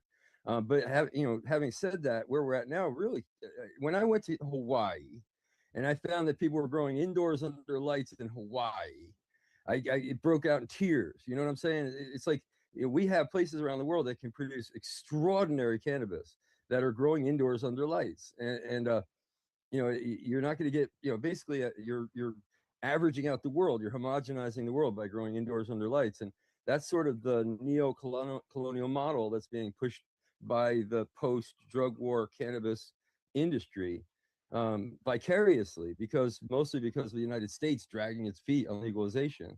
I find, but that's where we're at. Where most of the world does not have access to the fine hash and stuff that we do, and most of the world doesn't have really access to the cannabis of days gone by, and it's just a crying shame. But I want to do a shameless plug first before I do it, just on the issue of homegrown. I want to refer people to Carl Olson's work, and I really can't speak to it, but it's all focusing on the right to home grow, a religious right to home grow under the Coptic tradition. And then our article, Veterans Action Council, with me, I guess, at the lead author, we submitted an article, and it just got published like yesterday in High Times, where we were able to break news that the United Nations Drug Control Program now recognizes individual growers of marijuana, homegrown marijuana, as a legitimate source of medical marijuana under the treaty. A legal source of marijuana under the treaty for medicinal use from the top down to allow for homegrown. And that's something, so, we've gotten used to this International Narcotics Control Board, as it's called, at the UN, yelling at us. They yelled at us when there was vending machines for cannabis back in California in the day, and they yelled at us when Prop 215 passed, and et cetera, et cetera. But now this is phenomenally cool, and I think it's worth noting that the powers that be at the world level are recognizing that at the very micro level, people need sometimes to grow their own to get what they need. So I think that's just fantastic and worth mentioning. All right, Nate. I apologize for the background noise. I'm on the bar. I agree with all your sentiment. I do no-till living style. Right now, I have to do it indoors. But we did an amazing pheno hunt last year, and we came up with a bunch of new varieties that we're gonna let out to the market. And until last year, we were taking from cuts from other breeders. That was a lot of fun. But creating your own is just amazing. My question is, you say you look for hashers. Do you mind going into a little bit of detail? There is, a terpene you would really want, and then, but the practicality of stuff that actually washes. Can you go into your process a little bit on that? Sure. Yeah. So when we're after certain flavor profiles for washing, I break down all the rules, and I mean, I break them down. I'm like, there are no rules here. We're not here for anything but the flavor profile. And I started doing that in around 2008. I started looking at if I wanted terpenoline forward varietal, for instance, but I wanted to hash. Naturally, I'm going to bring something in that is extremely good at hashing, cross it to that terpenoline forward thing, and then run it outcross that a few times. And some of it, yeah, it'll lose the terpenoline pretty fast, but a lot of it will just run and run and run until we find something. Mac 1, for instance, crossed to a bunch of hash washers, has done that for us. And we hunted through a couple hundred seeds to narrow that down. That was something we did in 2018 or something. That was a project that we were looking to try to capture a terpenoline jack that could wash, and we were using Mac across the wedding cake and all. Like, I went, and then I outcrossed that to another male that we had. So I have a male that I keep, and I have a set of males that if I find something I really like, I'm going to hit it to those males, and then I'm going to search through that population or those populations to see if I can find the flavor profile, right? Regardless of it being indica, sativa, hybrid, whatever. It's that to me that's what I mean. I'm not looking at that point of view, because that's not what I'm after. I'm after two really data points: flavor and yield. And if we hit those two things, we're here we are. Feeding schedules and all that stuff is secondary to me when I'm looking for hash washers. Sure, if there's like it's giving you lots of problems for the runs, yeah, that's going to be a mark against itself. But we put strict parameters around flavor and yield, and then response in terms of cloning. How fast does that turn around when we actually clone it from a seed? Because a lot of the work we do, it's really hard to just encapsulate that stuff from a hash perspective in a seed line. So we're still monocropping and selecting towards, like I have an OZKB times OZ times Z that is a fantastic washer that checks all of the boxes from a Z perspective. But I ran through, I think 160 seeds for this to find that the two that we have now, and that took me 2 years to do. So we do a lot of work on the what I call on the sidelines that's not in the commercial facility before it even has a glimpse of being in a commercial facility. So that's what I mean by, like, a home grower is sort of the champion, because if you can macro build your collection from the macro point of view and know that yield is scalable for you. And it checks the boxes from a cultivation point of view. We have found in our personal opinions that that's the smartest way to not spend a ton of money searching for great clones. Because we've done rooms full of seeds before. I've done 30,000 seed hunts and not kept anything, to be real. Like my partner was like, no, we're not keeping any of it. I was like, dude, really? Like that's insane. Like we have like 10 or 12 amazing things here. Now let's just harvest all of it. So I think, and here's another thing, if I'm turning on a new greenhouse or a new facility, I look at that first run as an opportunity to run seed. And then I'll mix pheno wash all of it. Right. I think everyone out there that's doing a commercial setup has an opportunity every time you turn something on for the first time. So it's just how you look at it and how are you going to put that to market for yourself. So I believe that working on the sidelines and doing all the due diligence before you even have a shot at putting in commercial facilities, the most important thing anyone could do when they're pheno hunting. Grow it inside, grow it outside. Feed it, overfeed it, underfeed it, give it all the things that, a drip line wedged the wrong way is going to do, or if it dries back too heavily. You won't know until it's too late. So if you're truly trying to build a genetic library for commercialization that is tried and true, I invite you to go break stuff and take the rules off the table and really push everything that you think could go wrong on it. Like put it outside and don't spray it and see what bugs start attacking it. That's a really good one. We've done that a lot. You'll start to find certain varietals are just resistant over others, so I encourage everybody to break things and try to be iterative as fast as they can and not be too perfect.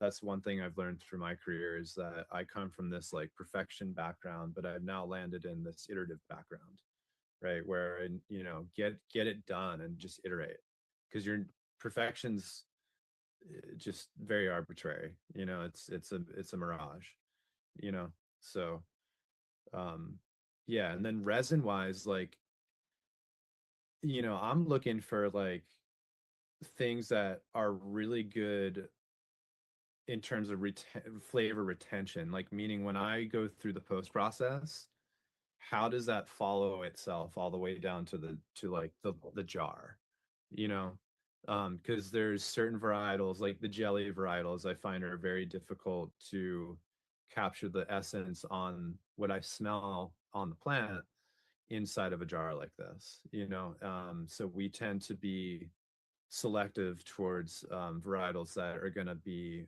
right for this type of process. So yeah. Right on. Always fascinating. Constant learning experience. All right, next question. Your preferred cultivation approach is organic greenhouse regenerative growing.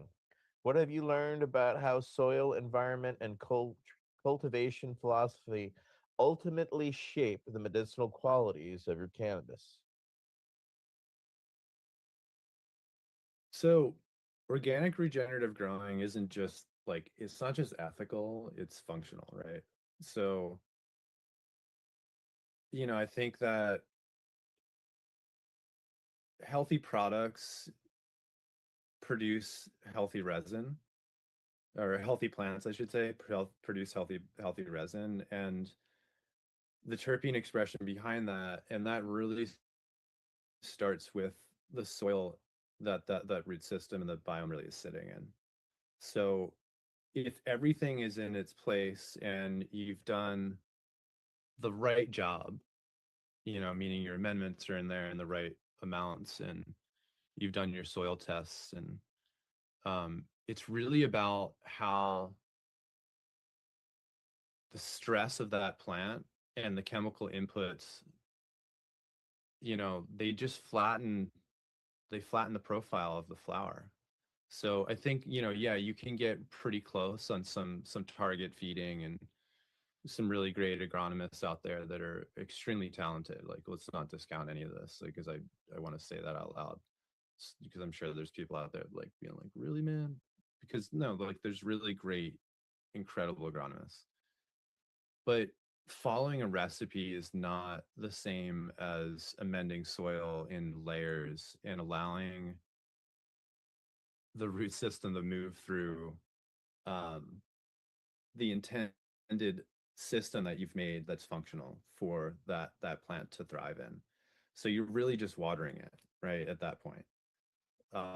So I think that, it's important that people understand that it's a system that you're building, and that system is why I love it so much.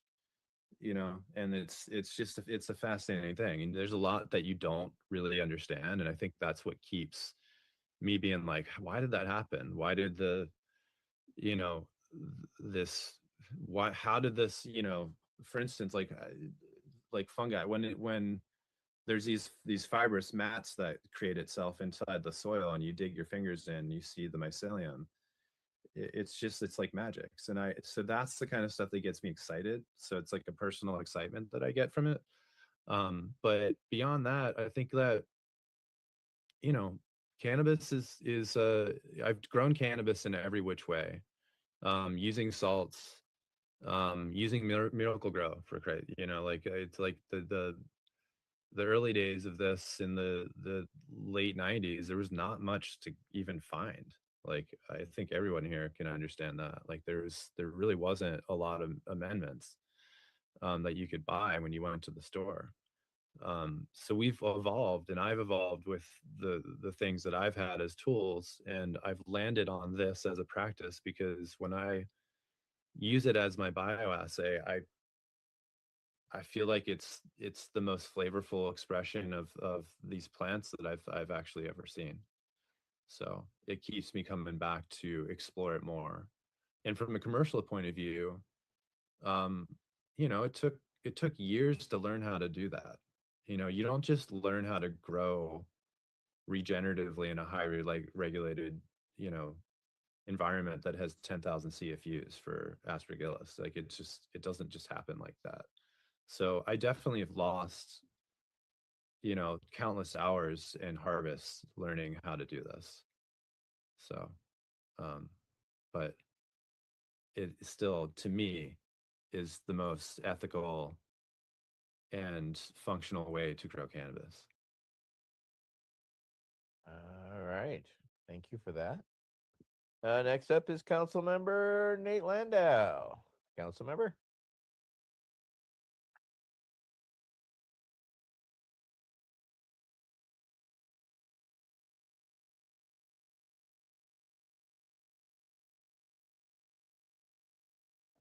Can't hear you, Nate. Are you there? Minor technical difficulty there. Can you hear me? There you go. Go ahead. Okay. All right. Etienne, do you mind putting the question in the chat again? I had to re-enter the. Sorry about this.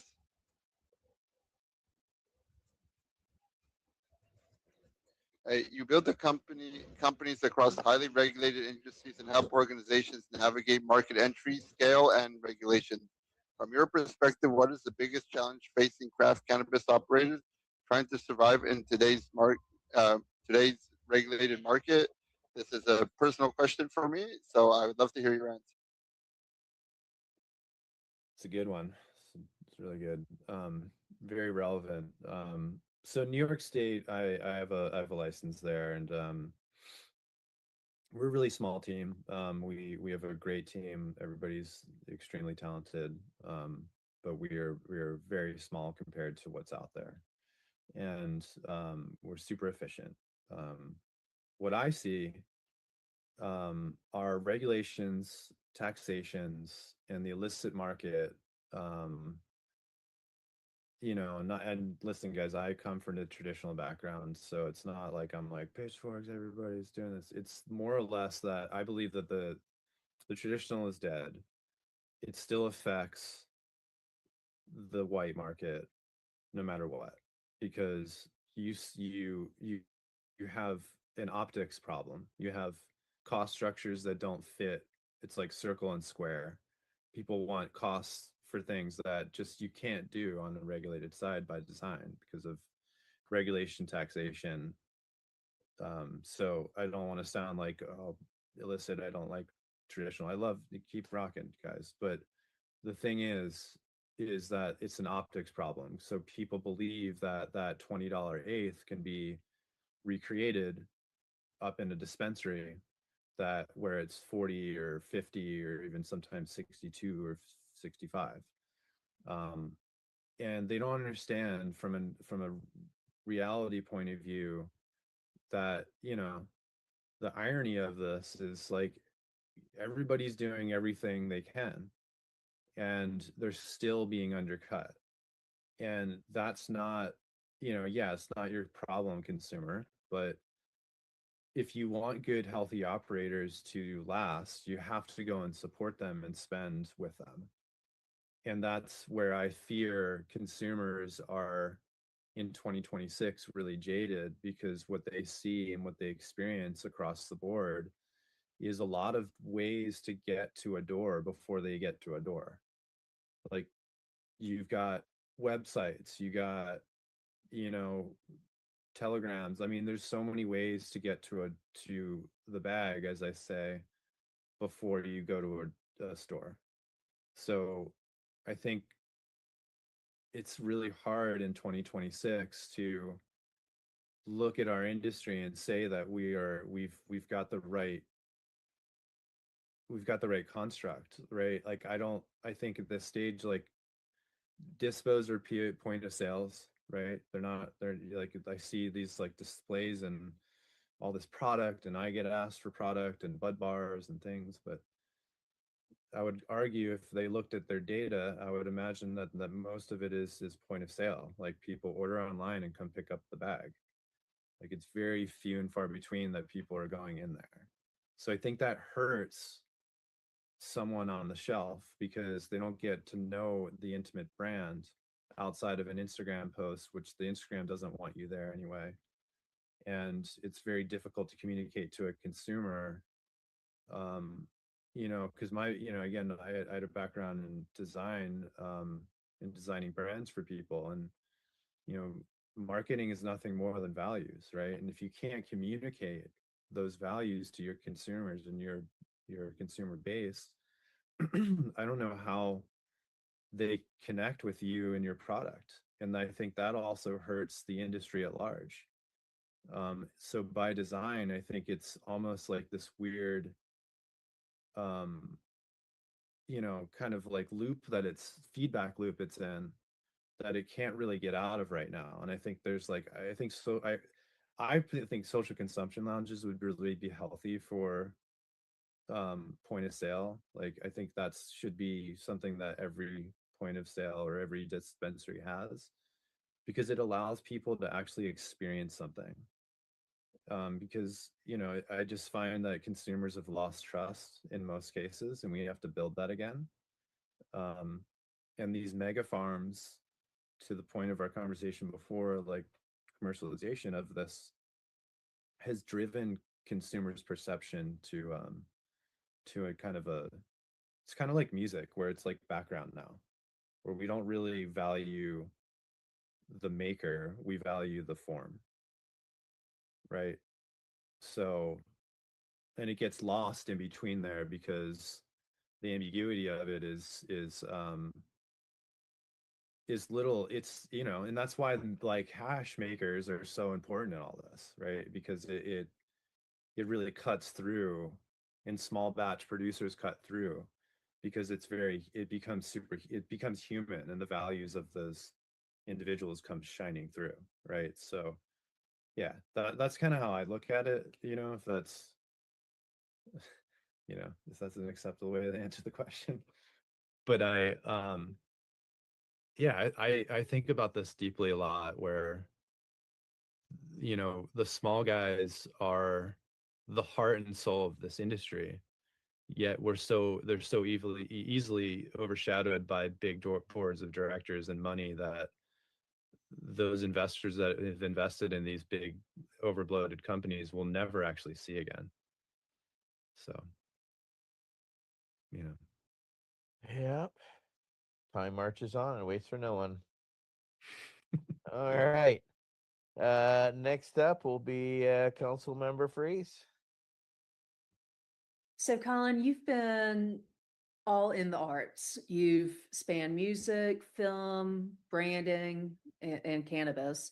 How has your background in creative storytelling influenced the way you build brands and communicate the deeper culture behind the plant? Yeah. So, story is infrastructure. The brands that last in any industry, and you can quote me on this, are the ones that know what they stand for and communicate it consistently. And talk about how that internally, inside of that company is a performance over time. You know, I've worked in the arts. Yeah, I've you know been lucky to work in labels and build labels. Some really talented individuals and their incredible influence. But you know, I think what that's taught me is that authenticity isn't like it's not a marketing tactic, right? It's the product. Like it truly is the product. And that's where people really don't understand the underlying foundation for a brand is a performance over time, and it's a promise, and you're making that promise and you have to evolve with that. So with what I'm doing as an example with VLSNY or Vessel Life Science in general, it's not just a cannabis brand. It's with like a brand attached to it, bolted on there. It's from soil to oil. It's an obsession, seed to experience, and that for us is something that we embody, and like I said, it's a performance over time, and that's the promise that we've made to not only us but to whoever gets that product. So I think that's what I've learned over the time that I've like spent with other artists, that even before I built what just other brands that are way outside of this, even outside of cannabis, I see this with everything. And I really feel like music in that medium is like pulling thin air and trying to create a world and then value and then letting people take ownership of that. And I always found like the DIY scene was like the best at that, because they were able to be so creative in a construct of complexity and make nuance and sense of chaos. So so that's what I would say is the biggest thing that I've learned, and why the plant is so important, and what the communication behind that is. The plant's the product. It's and marketing is not really, it's not a tactic, it's your values, man. And if you can extract those values, that authenticity is unstoppable. And that's what people pay billions and millions of dollars to bring big creative teams together with super smart, brilliant people to think in and outside the box. So that's how I lay that one down. All right. Our final question goes to Doc. Doc, you're up. All right. Thank you. Colin, if you look 10 years into the future, what does the ideal cannabis industry look like to you? especially when it comes to quality, access, and respect for the plant and the people who built the culture around it. Man. So I thought about this, and I think it's a world where craft operators are thriving and quality is the reward to the farmer for the consumers who understand the difference between living soil and the commodity biomass. And where education, across the board, and patient access for veterans and affordable access is real, and medicine is available. That's, to me, that would be the dream, where there is an opportunity for those that have spent a lot of time with this plant, who are experts in their own right, to share their knowledge with those that are around them in their communities. That would be the ultimate dream. So I think at scale, that's what I think these markets need. They don't need more large scale biomass farms. They need more people who are driven for the right reasons to put a product on the market that they would give to their family members. And that's just how I see it. So, yeah. Right on. Well, that brings us to the end of our discussion. Needless to say, Colin, you are a wonderful guest. You're smooth as ever, and I want to talk more definitely in the future. Because yeah, music and all that, it's definitely a connection.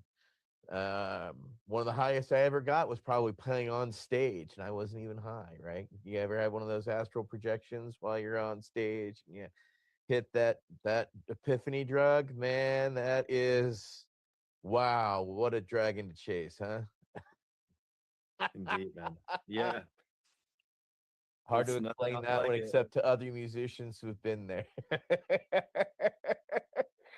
All right, well, we'll wrap it up. I want to thank all of our wonderful veterans joining us tonight. And our auxiliary members, Michael Crowitz, Nate Landau, Doc Lang, Mike Davis, Leslie Fries. I'm Etienne Fontana, and of course, our wonderful guest, Mr. Colin Palmer.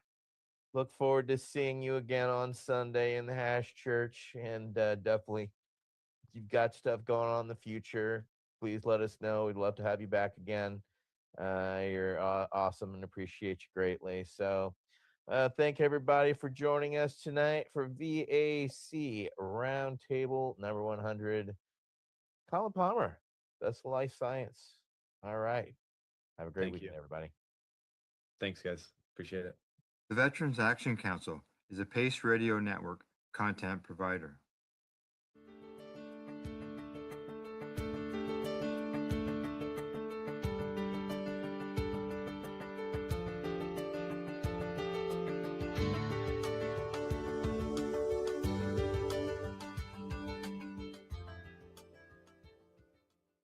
You're listening to the Pace Radio Network here at paceradio.net. The opinions of the individuals during this broadcast are their own and may not be the opinions of their group or other organizations they may be involved with. All medical advice during our broadcast is not a medical opinion and should be checked with your medical physician.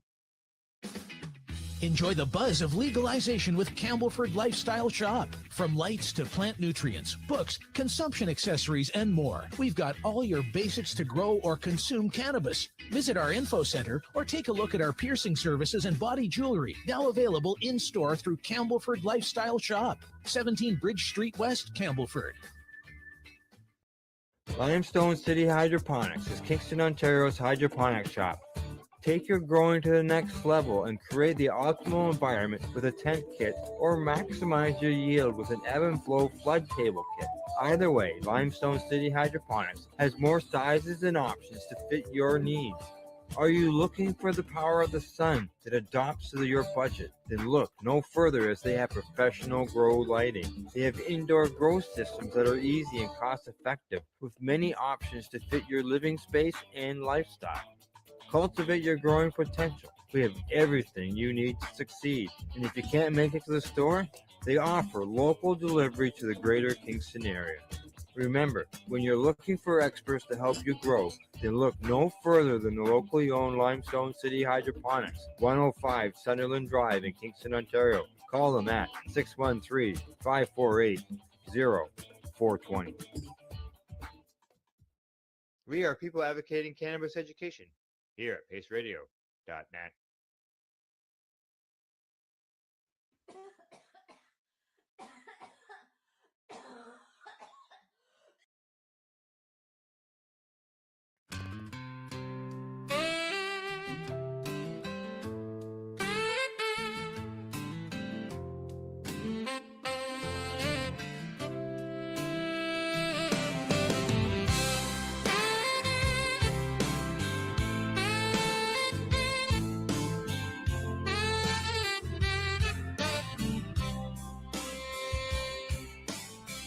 You tossed your keys in a coffee cup,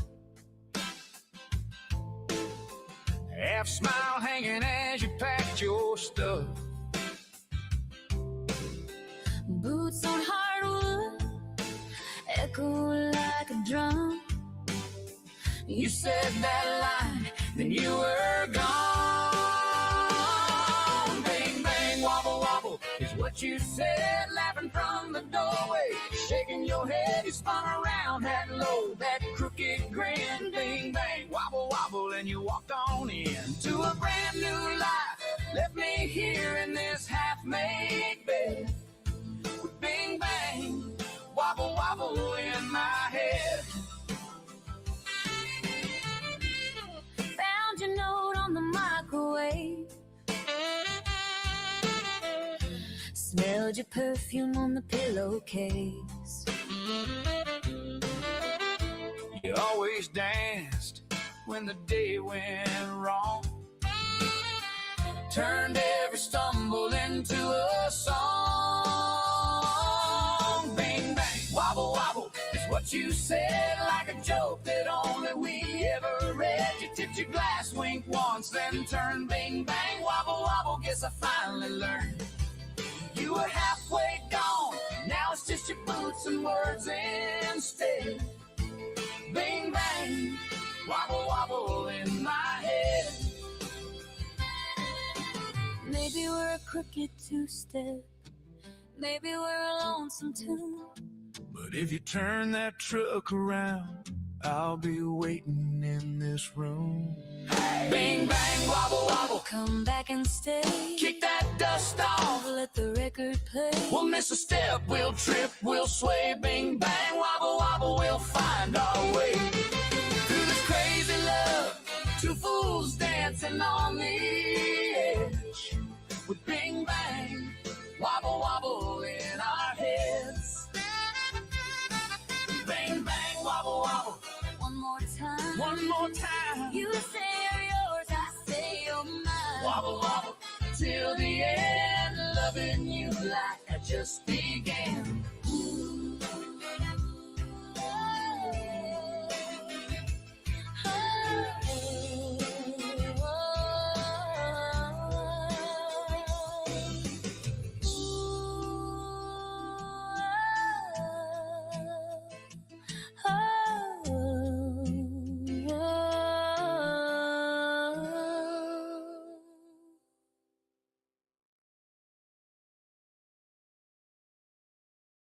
You're listening to the Pace Radio Network here at paceradio.net. The views expressed by the individuals during this broadcast are their own opinions, and they may not be the same as those of their group or other organizations they may be involved with. All medical advice during our broadcast is not a medical opinion and should be checked with your medical physician.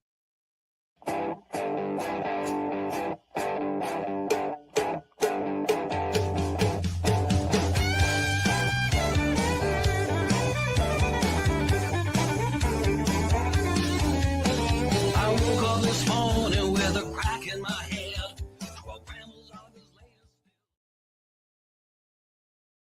Good evening, everyone, and welcome to the Pace Radio Show. We're live here at paceradio.net and 420pace.ca. And how are you doing tonight, Matt? Well, I changed my meds. So instead of being like up and like for 24 and 36 hours without being able to sleep, Uh-oh. I now went back to the original plan. But now I have to pound back some candy when I get home so I can stay awake. Yeah, well, you sent me a message. You said you had to take a nap. I thought I didn't get it. The show? I didn't get it. No, I didn't get a nap. I actually had chickens to go out and feed and water and shit. So Oh, I, yeah. and collect eggs because I hadn't been out there for a couple days, and like I don't know if they like saved up. Like I had like 3 dozen eggs out there. I'm like, what the hell? I was only out here like 2 days ago. Like, you guys saving up? You had no eggs like before. Now you got like. Was Anyway, it warmer? yeah, it is warm. And all of a sudden they just went poof, and I was like, okay, I got some eggs out here now. But they were laying like kind of interimly a little bit, but other than that, it's been starting to warm up. I've actually got strawberries popping up and Well, chives and stuff. Are also strawberries. sticking their heads, through the ground. And Yeah. but Well, we're supposed to get snow tonight. oh, yeah. Well, as you know, last weekend we went through Ice Storm 2025 here in our area. And yesterday was a nice day, but today we're back to snow with now it's raining outside. So it's You just sound gonna like be you a got a mess. bit of a sniffle going on too. I do. I have a cold going on here. Sinus has been plugged for like a week and a bit now. And the cough is switching to my chest. And hopefully I'll be able to breathe at least, anyways. Right. I know. Yeah. But And then I'm limited on what I can take too, right? all right. Same with me. And it's Yeah. the same. Elvin phoned the other night too, and he's sick. Yeah. And he's in Alberta. Right. There's a measles outbreak in Tabor, for God's sakes. My Oh. parents we were talking about this, and if you've got your vaccines as a baby and your age is like our age, like we're advised to go and get our immunizations Oh yeah. again because of this measles outbreak. Right. Wouldn't be good for any of us at our age to get measles, and apparently the vaccines that we had as kids are probably no longer any good. Gone, long gone. Bye. Polio, Just so everybody knows, tonight no guests, but we got some information, cannabis research and educational information as well. Don't forget, if you're watching us on YouTube, to hit the subscribe button as well. and on every other entity. Right? Yeah. Well, all of our broadcasts go to the same YouTube channel, so. Yep. Right. Yeah. Hit that button. I always do a little promotional on the TikTok too, saying that we'll be here with the Oh yeah. website at the time, and hope that somebody from over there pops into here. Oh yeah. Well, you just never know, right? Right? They can just look up paceradio.net, and there we are. Yeah, exactly. So, any update on the CSP? Yeah. I'll let you finish chewing. I'll let you finish chewing when you got in your mouth. I went out to Dirty Darts on the weekend, and my cookies were all gone. Oh, And, great. yeah, so I was able to get a little more RSO. Like I turned that money into RSO, so I can make some more. Correct. Goodies, right? Yeah. And I did bags today at work. I'm gonna try and get out Friday again. Like it's just the same people, same thing. Only difference is I don't need toques anymore and mitts. I need stuff for summer, so I need like bug spray and sunscreen. Bug spray. Yeah, I never thought about the bug spray and anything. Yeah, if you're living out in the I'm elements, just thinking city, right? I'm just thinking in the. they're not though. The encampment's like in the industrial behind, and it's all trees, and Oh. forest, right? Right. So Okay. axes. I hate to ask for like sharp items, right? So like bug spray and stuff that you'd use for summer camping because you're outside in the elements, right? Sunscreen, all these things because they're sitting outside. Most of them they don't sit inside their tents all day. They're outside roaming around, so they need stuff that, water, water bottles, something they could refill, like walk into a bathroom, maybe refill with tap water. I don't know, like, but again, like it's so hard because it's a never-ending cycle of them never having, like, always needing the same things because they lose everything, Oh yeah. or they say it's been stolen, or and then it's the same thing I went through with my daughter when she was in addiction, right? Somebody was always robbing her, or always somebody was always stealing her boots and her coats, and we always had to replace boots and coats because they were being, or she sold them, or we don't even know, right? So when you go out, it's the same. It's the same people usually. There's no more at this moment. We've got a few less Okay. because situations I've been dealing with, but dealing with them off a site now again, right? Yeah, but it's the same theft, fights over stuff. Why you never want to give them too much because if you and you make sure that you make sure it's equal because if you give one more than the other, there's arguments. Oh yeah. You Even can over bags of chips. yeah. So and they get and then sometimes they get kind of angry with you when you say no. I have because they'll come up and they'll be like first or second, third in line, and it's like, well, can I get an extra bag? And it's like, can I wait till everybody else has gotten? I got to make sure that everybody else has gotten some first. Yeah. Yeah. And I had Oh, the same completely situation understandable. too with one of the ones that were off site too. It was like every day or every other day, sending me texts asking me, and I had to. I did the first 2 days in a row, not a lot, just a little bit here, because they were kind of financially strapped too. Mm. Just lost a sibling. Anyway, and then after the fourth text, like in the same week, I explained again the situation. This is a once a week program for everybody, and if I keep giving to you, then that means that 4 other people out somewhere else don't get it. Yeah. And I hate to have to say that, and I hate to have to do that. But again, if I give too much to one, then I can't help others, That's right. Yeah. That too. and That it as sucks. well.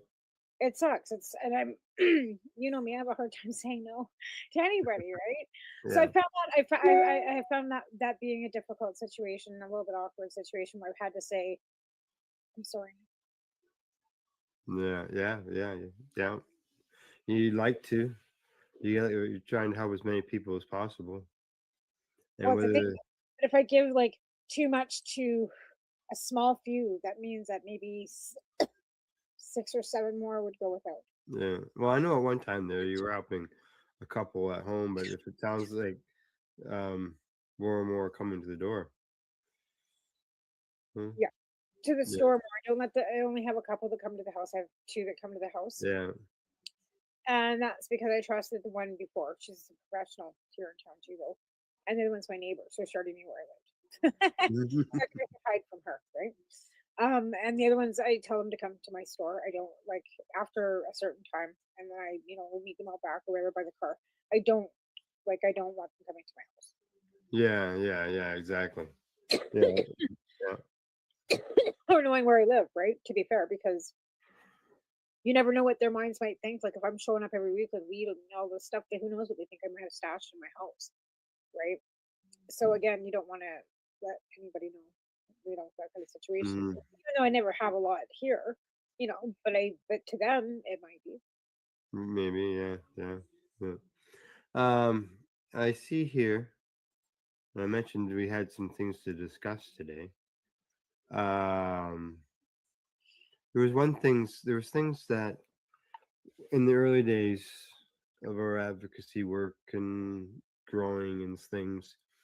At one time, a lot of people were ordering, seeds from Europe and other places, and some people were getting caught at the border. And well, I know Marco, he got a suitcase, hauled in at one time. Yeah, customs they held it. I think at that point it was almost to a year they had it in they were holding it. Yeah, he was going. There was court and stuff like that over it. So there was I see that there was a fella who he was down in the U.S. at a event, and on the way home, he got busted for a bunch of seeds, and he tried to argue that they weren't cannabis seeds, they were hemp seeds.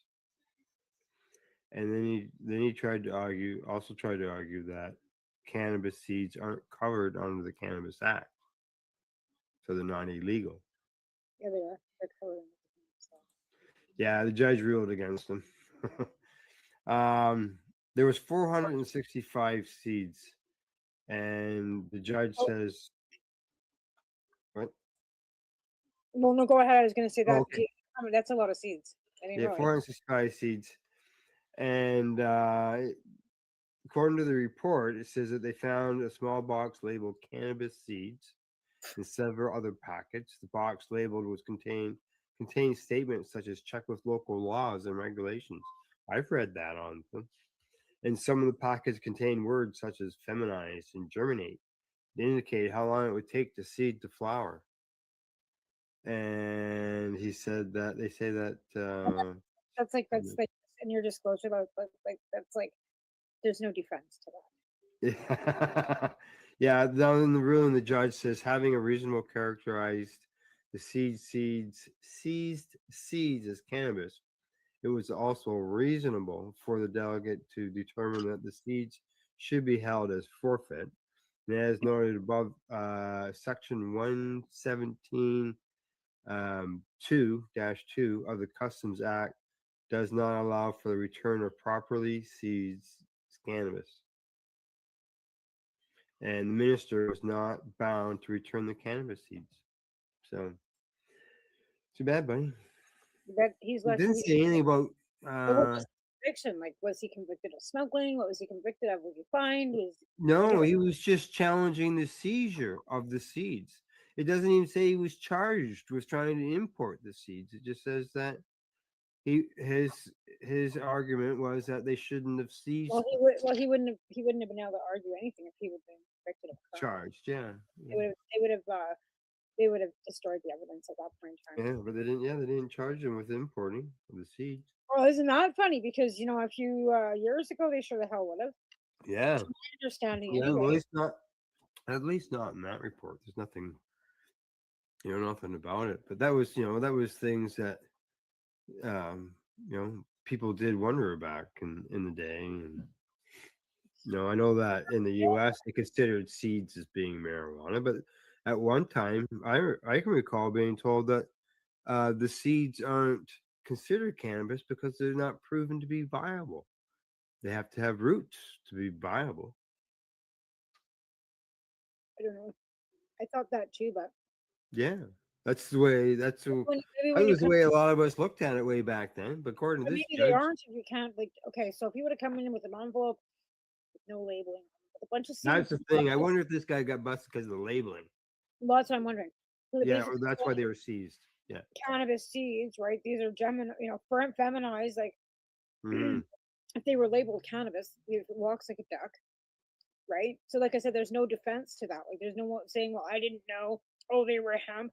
They were just cannabis with warning labels on them saying, "Please check with your local law enforcement before you plant these." I know. Yeah, well, we You can't tried. fix stupid. You can't fix stupid. That's it. Like, that's defenseless. Like, that's defenseless. Like, it's like me trying to get off that, mailing that to, out to Ontario off those 4 grams. I sent it in a card with my business card with "Have you, love you, blah blah," in a thank you card with my signature. Like, no defense. No. Guilty. I sent Yeah. it. Got my business card. Got my signature. can't get out of that one. Wasn't me. Like, Yeah, so so he's out with seeds, but I gotta think, like, if they seized 465 seeds, like, wouldn't it not have cost him more for the lawyer than the value of the seeds? did he even have a lawyer? I would assume so, but who knows? I don't have the article. And all he did was seize his seeds and send him on his way. And then in the interim, he tried to get his seeds back. Why would he even need a lawyer? Well, I haven't got the story in front of me anymore, so I can't look into that and see if there's a quote from a lawyer or not. Yeah. But yeah, it'd be it's you got caught red-handed. What do you do, right? So Do the crime, do the time. was it like, even still, there's if he even defends himself, is there not still some fees involved in that? Usually there's legal fees, but depending on, like I said, depending if it's like it's a court border, so it's like a customs, not a, Yeah.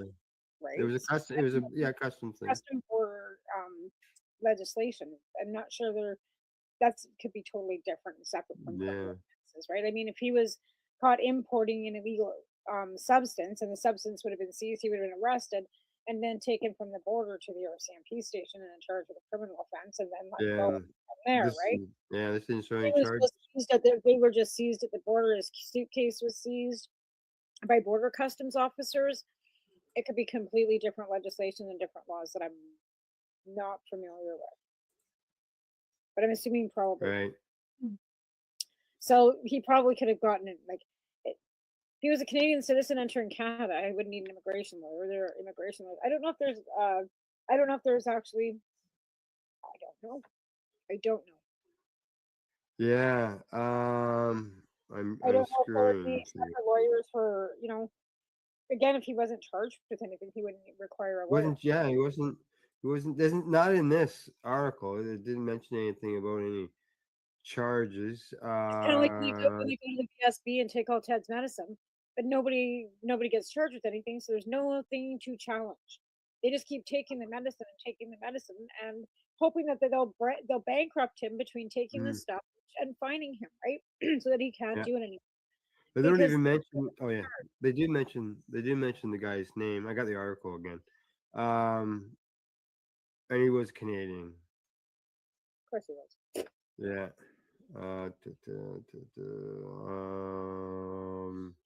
Yeah. There's not even mention about. There is a guy's name, but there's no mention about any lawyer. Any quote from a lawyer on it or anything. Like I said, it depends on what he was like. If he wasn't charged with anything, right? If Yeah. he was just seized at the border by the customs officers, and then he attempted to apply to Canada Customs to get his seeds back, Hmm.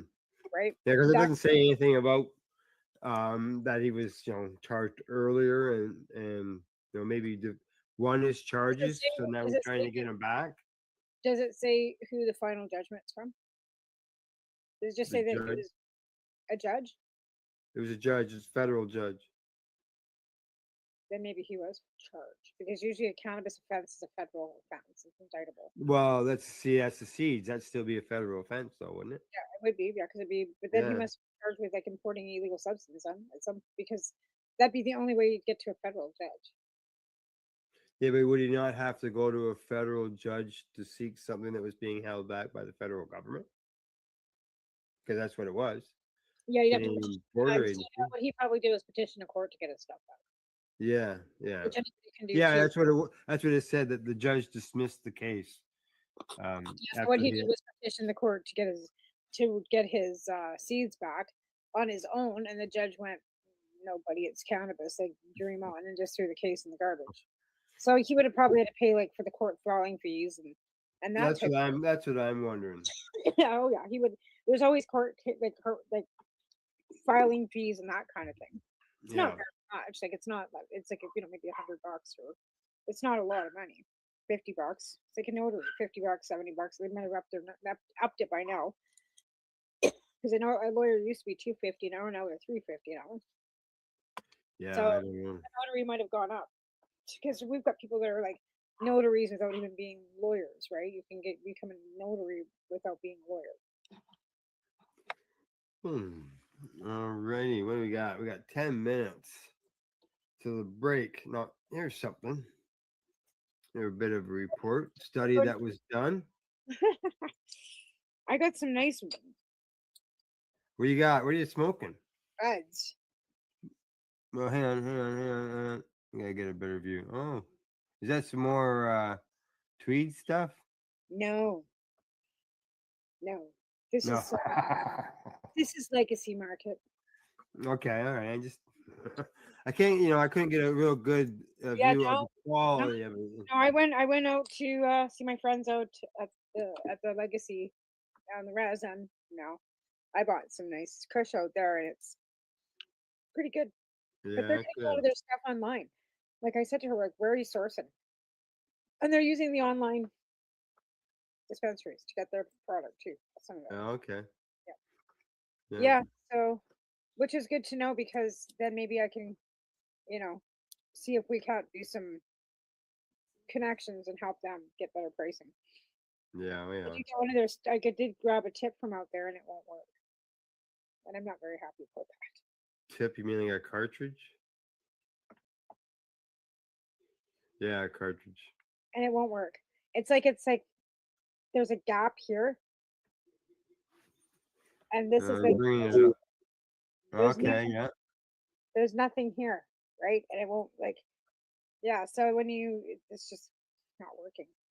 Anyway, Yeah, I got one. It's not a gap. I guess that's just the base that I'm looking at. and that's the first one I've had. Never like it's the Oh, first time I ever bought one from out there, and yeah. it doesn't work. But I've never had one that I bought from a legal store that didn't work. I got one. I got one right here. Still full. It's got a little. I think I just got a little bit out of it. Yeah. There you go at the top. You can just yeah, that was it. And stop. Done. And did you get that at the legacy or at the legal? This is from the legacy market. It's not Yeah. from the Yeah, legal. see, like that's what I mean. Like I've never No gotten it sticker from on it. legacy, and the first time I did, it doesn't work. And anyone I've ever picked up from the legal market, I've never had a problem with. I don't know why. Yeah. Yeah, I've had them where you have to haul on them good in order for them to get unclogged. Oh yeah, like that's normal for anything because it's oil. Like, but again, we bought like I will. That's a lie though, because I did buy 2 disposable ones in Medicine Hat on our way Mhm. through Saskatchewan, and they were 2 grammers and they're garbage. Yeah. Like Oh, I got a 2-grammer here. And I've been hauling on this one and this 1-grammer. Like not as like when I do my shows. Yeah, I'm yeah. I'm here in the house because I don't smoke joints in the Yeah, house. yeah. So and they've been going. Geez, Is this that a hot? 2-grammer is a few months old, I think.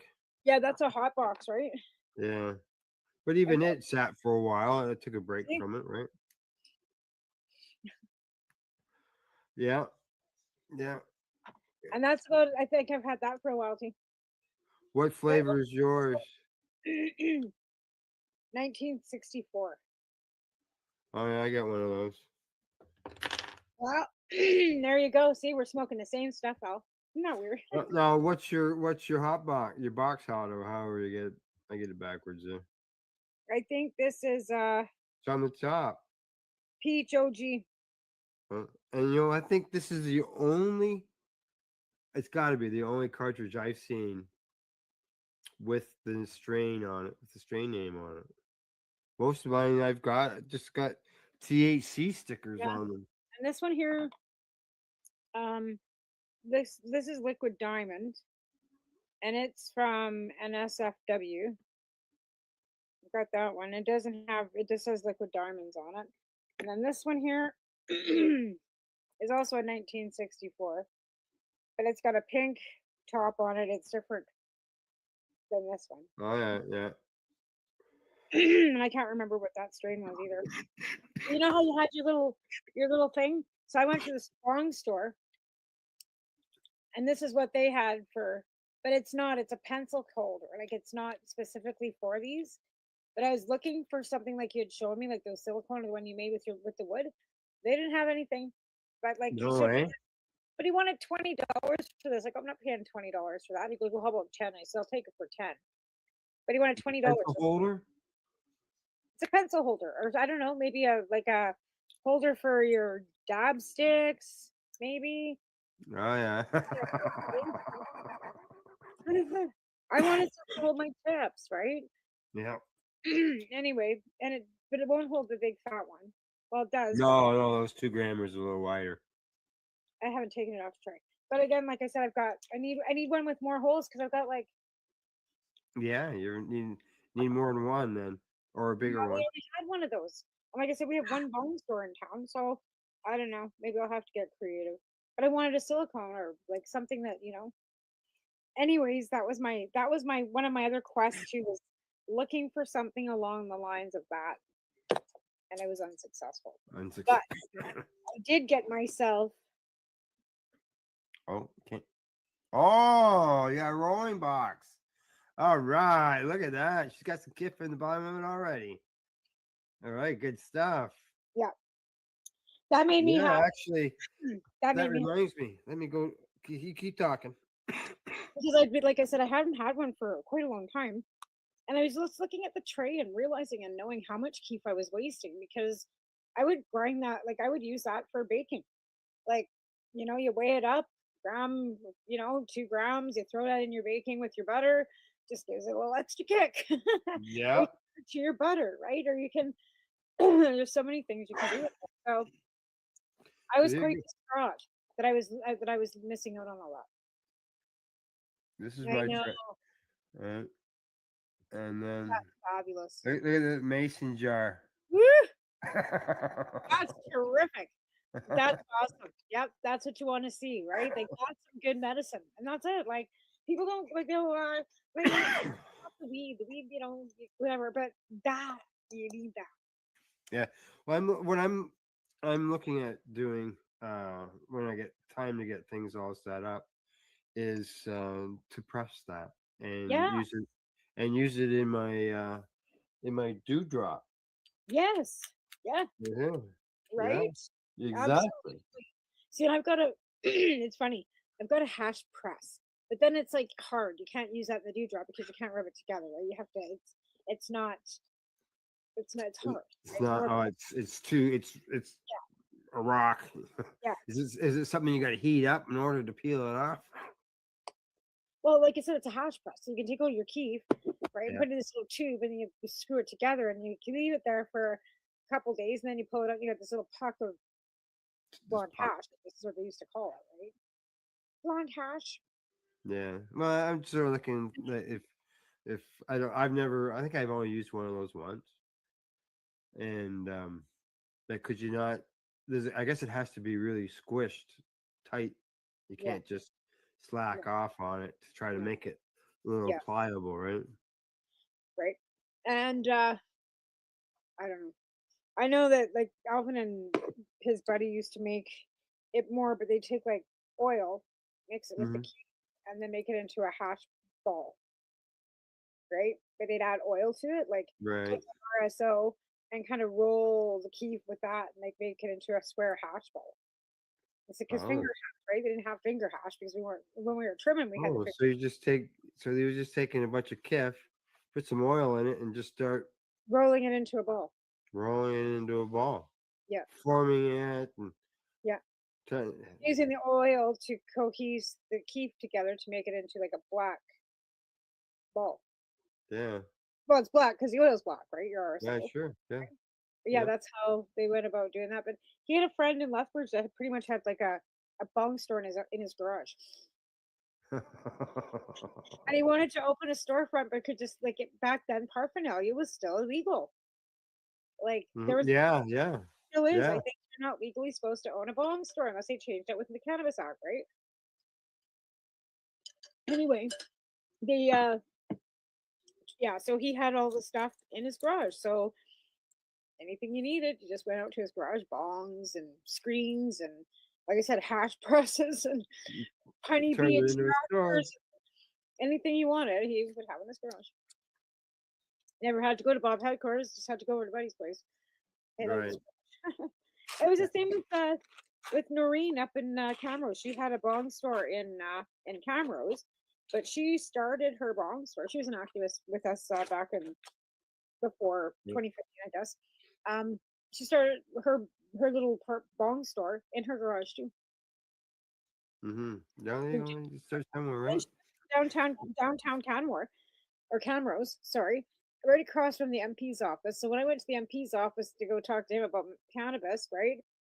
Her store was right across the street in the base. She'd never been across the street to talk to him. Oh. The first time she had gone over to the MP's was with me. And probably wondered afterwards, why didn't I do that sooner? Well, she did. She's like, I could have gone over your lots. I go, well, yeah. Yeah. Yeah. Yeah. All right. Bottom of the hour. Time for us to go to break. All right, I will go check. When we get back, we're going to be talking about some pillows, some special pillows. So, all right, you're watching the Pace Radio. We're live here at paceradio.net. Talk to you in about 3 minutes, folks. You're listening to the Pace Radio Network here at paceradio.net. Camelford Lifestyle Shop. Open Monday to Friday from 10 till 7 p.m. or by chance. Check out our flags, our t-shirts, plus our hats. And look of that supply of rolling papers, plus much more. We've got bongs and your favorite herbal vaporizers. Look at all the incense we have, as well as for those who collect knives, check out these knives in our collection. And while you're here, stop in to see Shay at the piercing room, where you can get poked by Shay. Daily deals, check them out. Camelford Lifestyle Shop, 17 Bridge Street West, Camelford, Ontario. What do you find at paceradio.net? People advocating cannabis education.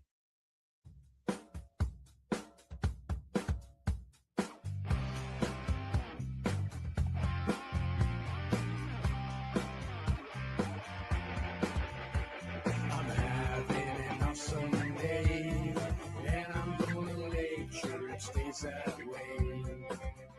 I'm having an awesome day, and I'm gonna make sure it stays that way.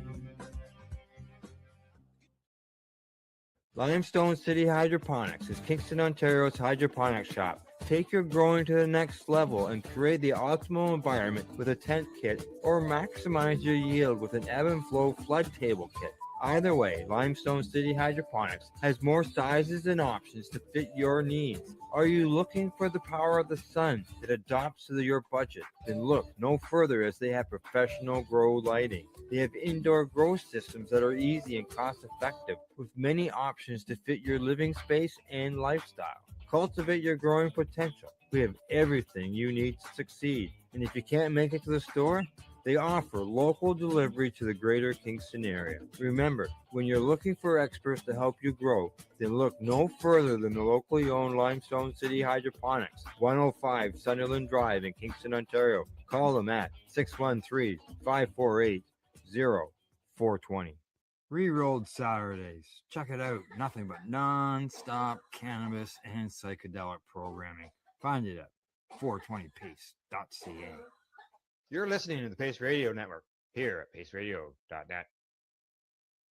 Hey, we're back, and I know exactly how that lady in that promo there for the Rerolled Saturday coughing away. I know exactly how she feels. Right? I quickly want to mention about the Langley CSP. What's that? The Langley CSP is going to be holding a protest in Vancouver. They're trying to get the Vancouver to allow them to do a year pilot project showing them what cannabis can do Okay. Yeah. in substitution. So you can go to the Langley CSP Facebook page, and all the information is there. But I just wanted to mention that quickly too, because they're looking for support in Vancouver. So say that again, who they are and where to go. Langley the Langley Cannabis Substitution Program, and it's Dan. I can't pronounce his last name, so I'm not gonna try butchering it. But I think it's Dan High something like. Yeah. Anyway, but yeah, it's the Langley Cannabis Substitution Program. And they have a Facebook page. They do, yes. Alrighty. People can find out more information there. Yeah, Right? yeah. Check it out. Yeah, exactly. People helping people, and really, patients helping patients. Patients helping patients, because they're all patients out there, and if you're dealing with any substance, problem, you might be a patient too. Yeah, exactly. Alrighty. I mentioned before the break, about some special pillows. I didn't even heard about this. CBD infused pillowcases. You ever heard of CBD infused pillowcases? No. Like, how would they do that? Would you don't. wash it out the first time you used it? I think I don't know. What's their claim to fame? What's the claim to fame? They say that they're CBD coated pillowcases. Okay, They so you get found like that the use of these infused fabric coverings improves the sleep quality of nurses. So if it improves their quality of sleep, I would assume it improve many other people's quality as well. why wouldn't they just have a pheromone that they put into a diffuser in the air so it was absolutely not isolated to a pillowcase? Well, yeah, like would you have to sleep with your face in the pillow? Would it still work if you're sleeping with the pillows behind your head? Do you have to put the pillowcase over your face? I don't know. It says demonstrate improvements in sleep quality, mood, and anxiety, highlighting its potential as a non-invasive intervention for shift workers. They said that the observed improvements may be partially attributed to the transdermal absorption of CBD. But how? There's How are n- they doing that? They're saying you're absorbing it through your skin. But if your hair is on it, like are you absorbing it Well, through I your know I'm hair? thinking the same thing, right? You got your head. Yet again, you have to be on your side, I guess, in order to do that. I'm calling horse pucky. Let's see. They checked with 40. They had 45 women and 10 men. They did a week of baseline monitoring before they started doing the pillows. Let's see what else here. Yeah, they go on about safety and all. Is it a pillowcase or is a pill stuffed with CBD? It's a pillow, CBD coated pillow cover. So it's a cover of a pillow. So whether you call it the case or the cover that's around the pillow before you put the case on it, I'm not sure. Yeah, yeah. Let's see. They say that adults struggling with sleep difficulties incorporate a CBD coated pillow cover may serve as an effective aid in improving sleep quality. Yeah. They say about 7.3% participants showed significant improvement. They said about a third of them showed an overall improvement of objective sleep efficacy. So there you go. Pillowcases that can So, help I you feel like I said, are they sleep. disposable pillowcases? Like, what do you sleep on it once, and then like, is it reusable? Like, what is it? Like, it seems funny. It just says it's a CBD coated pillowcases, and you absorb it through your skin. Because it says transdermal, right? You gotta think of a transdermal patch. You get them on your absorbs in. Now, mind you, that patch, I believe, has that not got some penetration going on there? No, because So even it's like just nicotine patches and stuff were just a patch. Like they're just like yeah, plastic on your skin, like a tattoo, or not a tattoo, but a sticker, right? thicker. But it's got like even when you put a nicotine patch on, like it burns your skin. So you are getting some sort of absorption from that patch, right? Yeah. But then you also sweat them off because underneath that skin is now getting like feeling like it's trapped. So then the skin starts sweating and the patch eventually falls off. Mhm. It never effectively stays on for 12 hours like it's supposed to.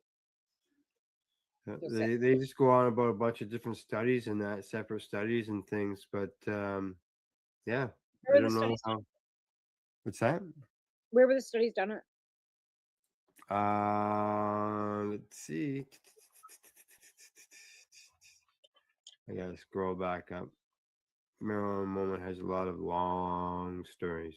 I'm just trying to see where it's from here. Usually they say where it's from or there's a quote from somebody. Then that quote tells them who it was or where it was. They just say authors of the report, but I don't even see. Oh, hang on. The study was authored by a 7-person team from institutions in Taiwan, including China Medical University, a psychiatric center, and a company called Sunbeam. That's interesting. China and Taiwan when cannabis is illegal over there. Yeah, yeah,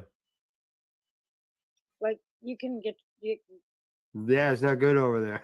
Well, Taiwan, they've Yeah, they've changed their laws and things like that Well, right Taiwan now. is now like, well, right now Taiwan's in the middle of like being taken over. Yeah, I know there's that end of things. But China, didn't they just execute 4 Canadians that were Chinese Canadian dual citizens for drug offenses? Yeah, yeah. And talking about that, there was that fellow there that who went to court there in December on Christmas Day over in the Middle East, and he got busted for jar of oil and something else or something like that. I've never seen another report on what happened to him. I was a Canadian too. He was Canadian. I read his name and I thought, holy shit, I know a guy by that name, and it ended up that it wasn't him. His name was Kevin O'Rourke. Huh. And he was from Mississauga. He was same age as me, I believe. No, yeah. Have you tried Yeah, Googling? he got life in jail, and he was Where was it? Is it like Syria or like where was it? Like Afghanistan, yeah, Saudi UAE or something along that line. the EAU? AAU, yeah, something, whatever, yeah. Oh, Qatar. United Arab Immigrant, United yeah.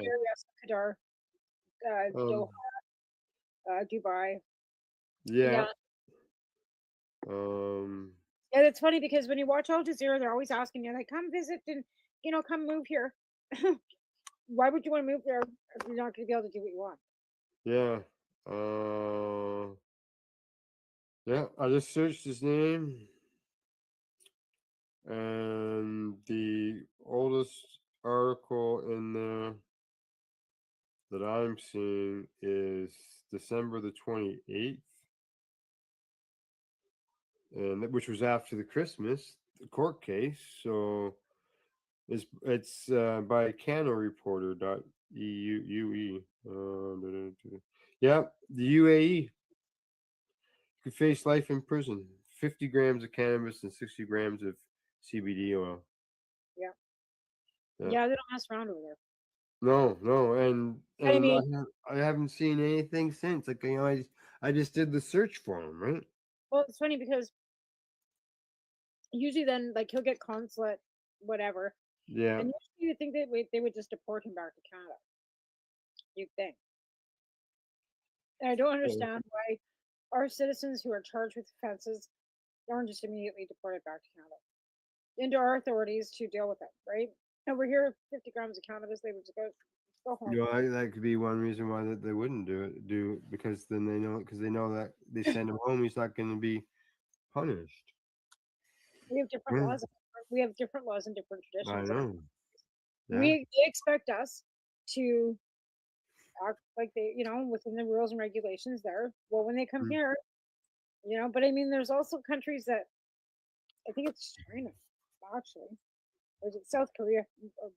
No, I think it's China. If you're caught doing or using illicit drugs outside the country and then go home and they test you and they find out that you were using illegal drugs outside the country, they will charge you. I think it was China. Yeah. I don't know. I have no clue. You don't go on vacation, go to California, smoke some cannabis, and then go home to China. Oh yeah, that I think that's even in Japan too. Yeah, there's somewhere. Yeah, I'm not sure. I wasn't Yeah, sure. there's other countries that do that. Yeah. I'll just double check that on the Japan thing, because there's a lot of right. Americans and stuff that go to Japan to teach English and stuff too. So that may have changed, but they're pretty traditional there. I'm watching people that are actually like Americans and Canadians that are living there, but they're living there in smaller villages and stuff, teaching English. They're pretty traditional. Mm-hmm.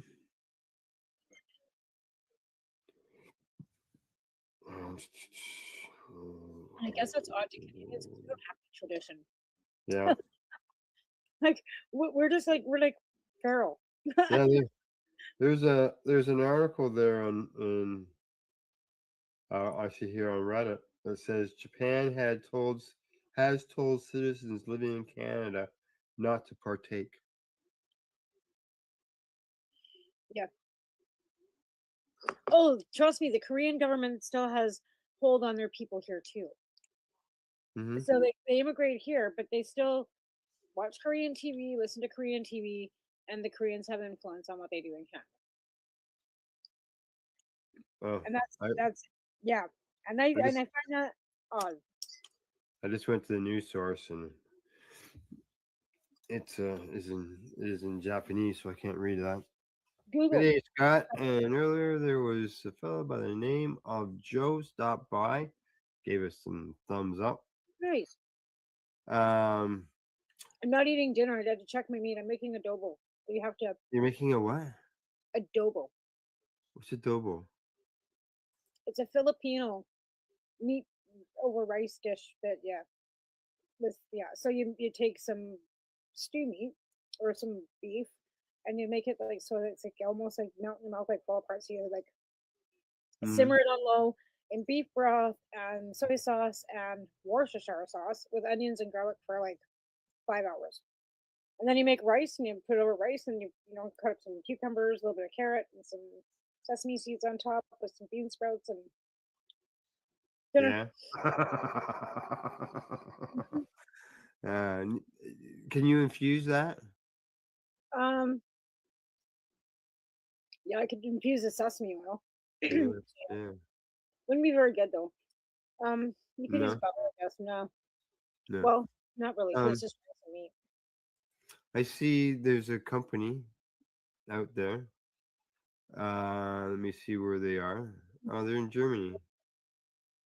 And they have claimed that they have made the first non-addictive cannabis painkiller.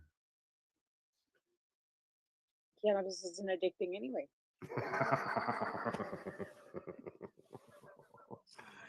Now, I've seen reports like 9% of people may get addicted to it, but yeah, I know where you're coming from. I'm reading a book right now because I'm doing a favor for a friend. And I'm reading Mhm. this book right now by a Canadian writer. And it goes back to Germany, like during the war, and how it's not like factual, but they were smoking cannabis back in Germany back in the 40s. Yeah. Really, eh? Yep. They come home like, smelling like booze and weed. Do use weed. Yep. They said in this study they had 800 people that they did this, and they added low levels of THC to the extract. And they found that they tested patients who were suffering from chronic lower back pain. And let's see. Users of the medicine in the trial also showed no evidence of becoming intoxicated. Just shows you they reported less pain and better sleep. That's the thing people don't get. Once you've been consuming cannabis, you don't get high school high anymore. Yeah. There's no giggling and laughing and farting and all the funny things you do when you're a teenager. Doesn't happen. You're not encouraged. You can't, you're not like walking down the street. Yeah. Like it's just like you don't see the 70s show kind of like made us look like we were watching like mushrooms. It's not psychedelic smokes. It's just not. Yeah, they say that 1 in 5 patients reported feeling a bit dizzy for a couple of weeks. So that was after starting it. And did that couple of weeks get to the point where the tolerance Depending leveled if they're starting with like a non-consumer right from the get-go. right? Like somebody who's never consumed cannabis before would have a different effect than somebody who'd been priorly consuming, right? Because of the different levels in tox and tolerance. They say chronic pain affects 1.5 billion people worldwide. Oh shit. Yeah. I believe that. And Oh, as yeah, we get they've applied for approval to be used in Europe. well, Germany did like legalize, right? Yeah. And Amsterdam, Yeah. I mean, the only thing Amsterdam I think did was make it so that tourists couldn't go into their cafes anymore. Right? Like they didn't change the laws for locals. No, they didn't. What are you smoking there now? I'll let you finish it. Oh yeah, there you go. Like I said, I drugged this thing out, and then I broke the bong that I was using because it was an older cheech bong. It was just a cheap, whatever, right? But I mean, Right. that thing gets hot, and I knocked it over, and it broke, right? So then I went and bought this little tiny banger bong from the bong store. Brought it home and realized that it was garbage. It wasn't like didn't have a long enough neck on it, right? So every time Right. you use the top, like the carb cap, you're getting it in your hair, and it's like, I can't use this. So I had to drag that out, and as much as I didn't want to, I did. But that's my trophy from Cannabis Cup. Oh yes. Oh, So it's my trophy. But yeah, there you go. it's being used. But I'd rather use it. And that, I bought from, I can't remember his name, off it. Like, he was a friend of Chris and Ross's. And he was in Montreal, I believe. Yeah. Yeah. Anyways, it's got a sticker on it. I think it says, I can't remember. I got one sitting here in a box. I've never used it. And I used this a few times. It's a markable one. You can use markers on it. It's what's it called? Doodle bond. So you can doodle on it. Oh, cool. Yeah. Paint it, color it, whatever you want to do. Yeah, no, this is a hand glass blowing from Narc Glass, the bond. Like, this is local. It came from Narc Glass in Nelson. Yeah, it looks like a spine. It's Yeah, warped. yeah. And that was, like I said, that was the trophies for the first Cannabis Cup that we ever Oh had. yeah. And you can see the etching. You know, if you can see the Yeah. etching. Oh, is there? No, I can't read it. No. No. Now bring it down slowly. Now, what about now? Down. Bring it down so we can see the whole neck in there. Down. Now, so yeah, like some people would say, "Boy, that's a lot of air you're sucking in there before you even get to your toe." Well, there's water in there. But Yeah, see, yeah, I can see that, but still, yeah. so you can see the KCC. But then the year after that, this one broke too. Like, it just breaks my heart because they were beautiful too. And I should have like loaded them up and sent it back. So the next year, I also went for candy. And this is the bottom of it. And this is the top of it. Is it broken? Yeah. Oh. And the ear. Now, who? Hoot. Take a hoot. Hoot. Yeah, and it's got so that with the etching in it too for the cop, right? Yeah. It's too bad, And bro. then Thing is, it's hard to get. You can't get those things. Well, maybe you can get it fixed, but I could send it back to her in Nelson, and she told me she could fix it. But no, yeah. I got a little pendant too, like that's an owl, the same, only it's purple, and it's like you put it on a necklace, like it's a necklace, and it's the same thing, and the ear broke off of it too, like because it's glass, right? Like anyway. Yeah. I told somebody in my in my house, you break that, and I'll break you. Oh.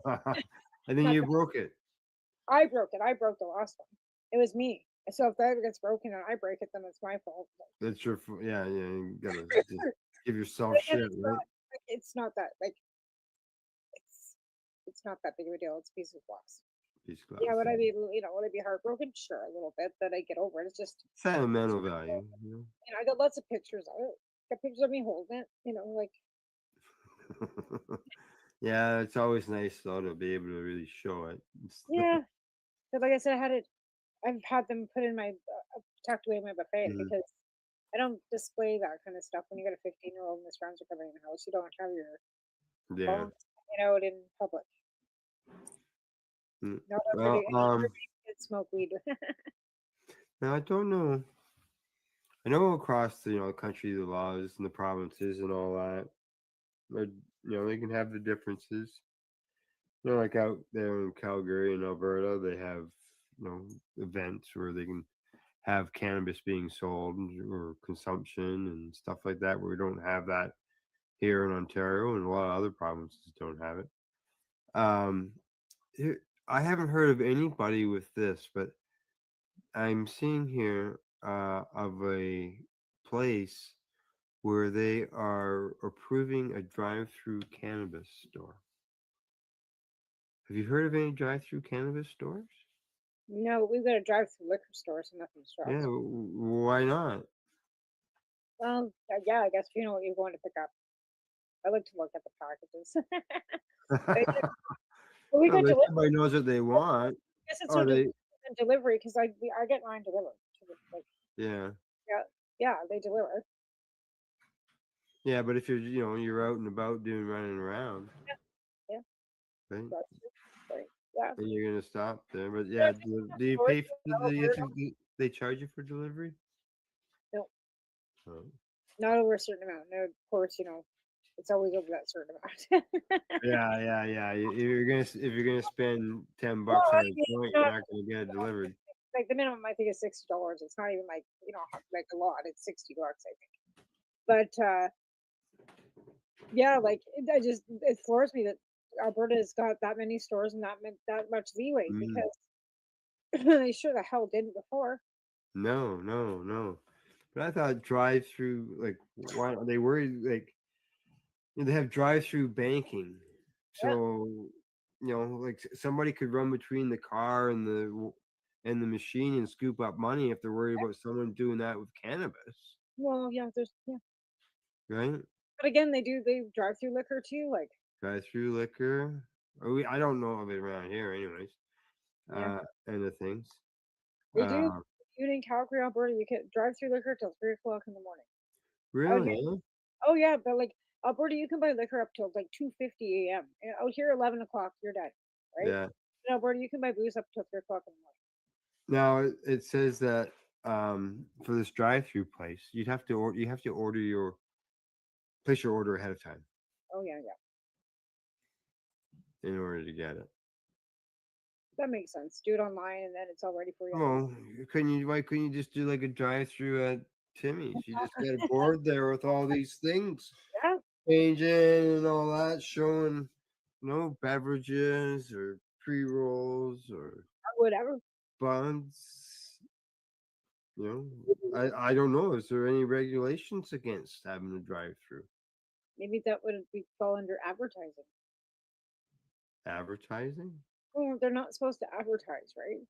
So if it's in public with a screen, some kid might walk by the screen and see the weed and the blunts, but there's no car there. Does it have a window that's not covered? I don't Yeah, know, I know, eh? right? I don't know. I don't see any problem with it. I really don't. I think it's a great No. idea that we should be able to do whatever the hell we want. If I want to open a lounge down the street with fucking, people that can come in and smoke and vape and bring their bongs and hang out and listen to music, why should I not be able to? Here's my business license. I'll pay you for that. Mm. Insurance liability. What? What's the problem? You let people do it with alcohol. What do you want me to have a cannabis license to do this? Like you have to have a liquor license? I'm not buying it to serve it. Well, obviously they don't want you to smoke in a building, but I don't see why you could not have, there's lots of other alternatives from smoking, right, that are available out there. Why couldn't you have a place like a lounge where you could go in and order a meal and get something that was cannabis infused? Or why couldn't that business at nighttime turn into an entertainment location where they sell edibles and sell beverages and people get there to watch comedy or music bands or whatever? Like, and that eliminates the smoking. That's their biggest thing. No, you're totally right, Al. Yeah. Like, I totally agree with you. Like I said, I've always wanted to have a cannabis Yeah. bistro, right? Where you come in and you order your food and you sit and have a little three-piece band and you can't serve wine, but you can have kombucha or some other, fancy fizzy water with your, or cannabis beverage with your cannabis meal. Like, you Yeah. don't, so you serve cannabis beverages, so you get cannabis infused wines and cannabis infused beers, like, rather than, you know what I mean? Like, doesn't have to have Yeah. alcohol. I'm sure that there's those type of beverages you can get that Yeah, well, they can sell make you beverages. They have low, what do you call that, near beer or low alcohol beer. You can have, they make beverages with low doses of the milligrams of THC in them. Well, that's what I'm saying. And we're only allowed 10 anyways. Well, But that does get some people, yeah. corked. I've seen it. I mean, if you could infuse, like, make your own cocktails, have your own like line of cocktails that only have like 3 milligrams or 5 milligrams Yeah. per, so you can have a couple of them rather than only having one. Like Yeah. have 2 milligrams, so you can have like, you get your 10 milligrams. That's 5 drinks, right? You have a little. Yeah. You can have a mojito with, that's infused or not, or Yeah. mocktails. And so you're not serving any alcohol, you're serving like infused drinks. So make tinctures to go with into your mocktails. Yes. Yeah. Yeah. Like I buy that Yeah, those shots. THC base from Legacy 420, and Exactly. each milliliter is 21 milligrams of THC. I Right. just So have you'd an use that. eyedropper. Yeah. So you'd use Yeah. that in like any mojito with minus the liquor. So you'd be, your lime Sure. juice, your simple syrup, some, 7-Up or ginger ale, dropper of, your little THC with your lime. Yeah, that's And what people could do. yeah. Yeah, I'm not because it's got pop in it. I couldn't drink it, but I can't No, drink carbonated beverages. no, you can't. But there's like ice, like, and you don't like iced tea, but there are like No, other. no, but that's something that's that could be served at a lounge, at a business. You don't even have to call it a lounge. Just call it a Too. And yeah. cannabis teas, like you don't have to have anything to do with the cocktail. You have tea, coffee, Sure. like Yeah. Yeah. infuse. You can infuse the cream because it's milk. You can Morning definitely, coffee and donuts. right? There's infused coffee with your donut. Muffins, Yeah. Yeah. buns. The Exactly. sky's the limit. It's food, right? Exactly. So, Yeah, all right, it's commercial break time already. We'll be right back after our promos and stuff like that. You're watching the Pace Radio Show. As always, we're live, paceradio.net, 420pace.ca. You're listening to the Pace Radio Network here at paceradio.net. Camelford Lifestyle Shop, open Monday to Friday from 10 till 7 p.m. or by chance. Check out our flags, our t-shirts, plus our hats, and look of that supply of rolling papers, plus much more. We've got bongs and your favorite herbal vaporizers. Look at all the incense we have, as well as for those who collect knives, check out these knives in our collection. And while you're here, stop in to see Shay at the piercing room, where you can get poked by Shay. Daily deals, check them out. Camelford Lifestyle Shop, 17 Bridge Street West, Camelford, Ontario.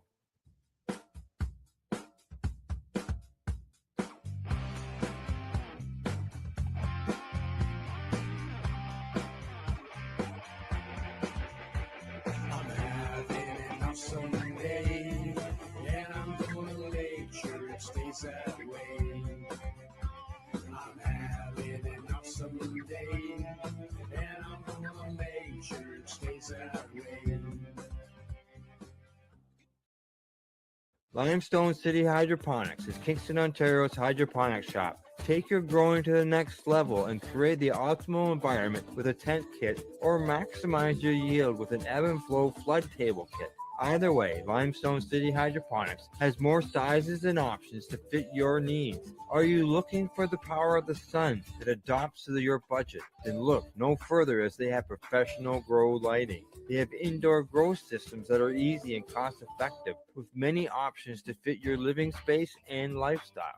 Cultivate your growing potential. We have everything you need to succeed. And if you can't make it to the store, they offer local delivery to the greater Kingston area. Remember, when you're looking for experts to help you grow, then look no further than the locally owned Limestone City Hydroponics, 105 Sunderland Drive in Kingston, Ontario. Call them at 613-548-0420. Rerolled Saturdays. Check it out. Nothing but non-stop cannabis and psychedelic programming. Find it at 420pace.ca. You're listening to the Pace Radio Network here at paceradio.net. All right, we're back, and I've got something here that I don't know. I would think it probably might piss you off as well as it did me.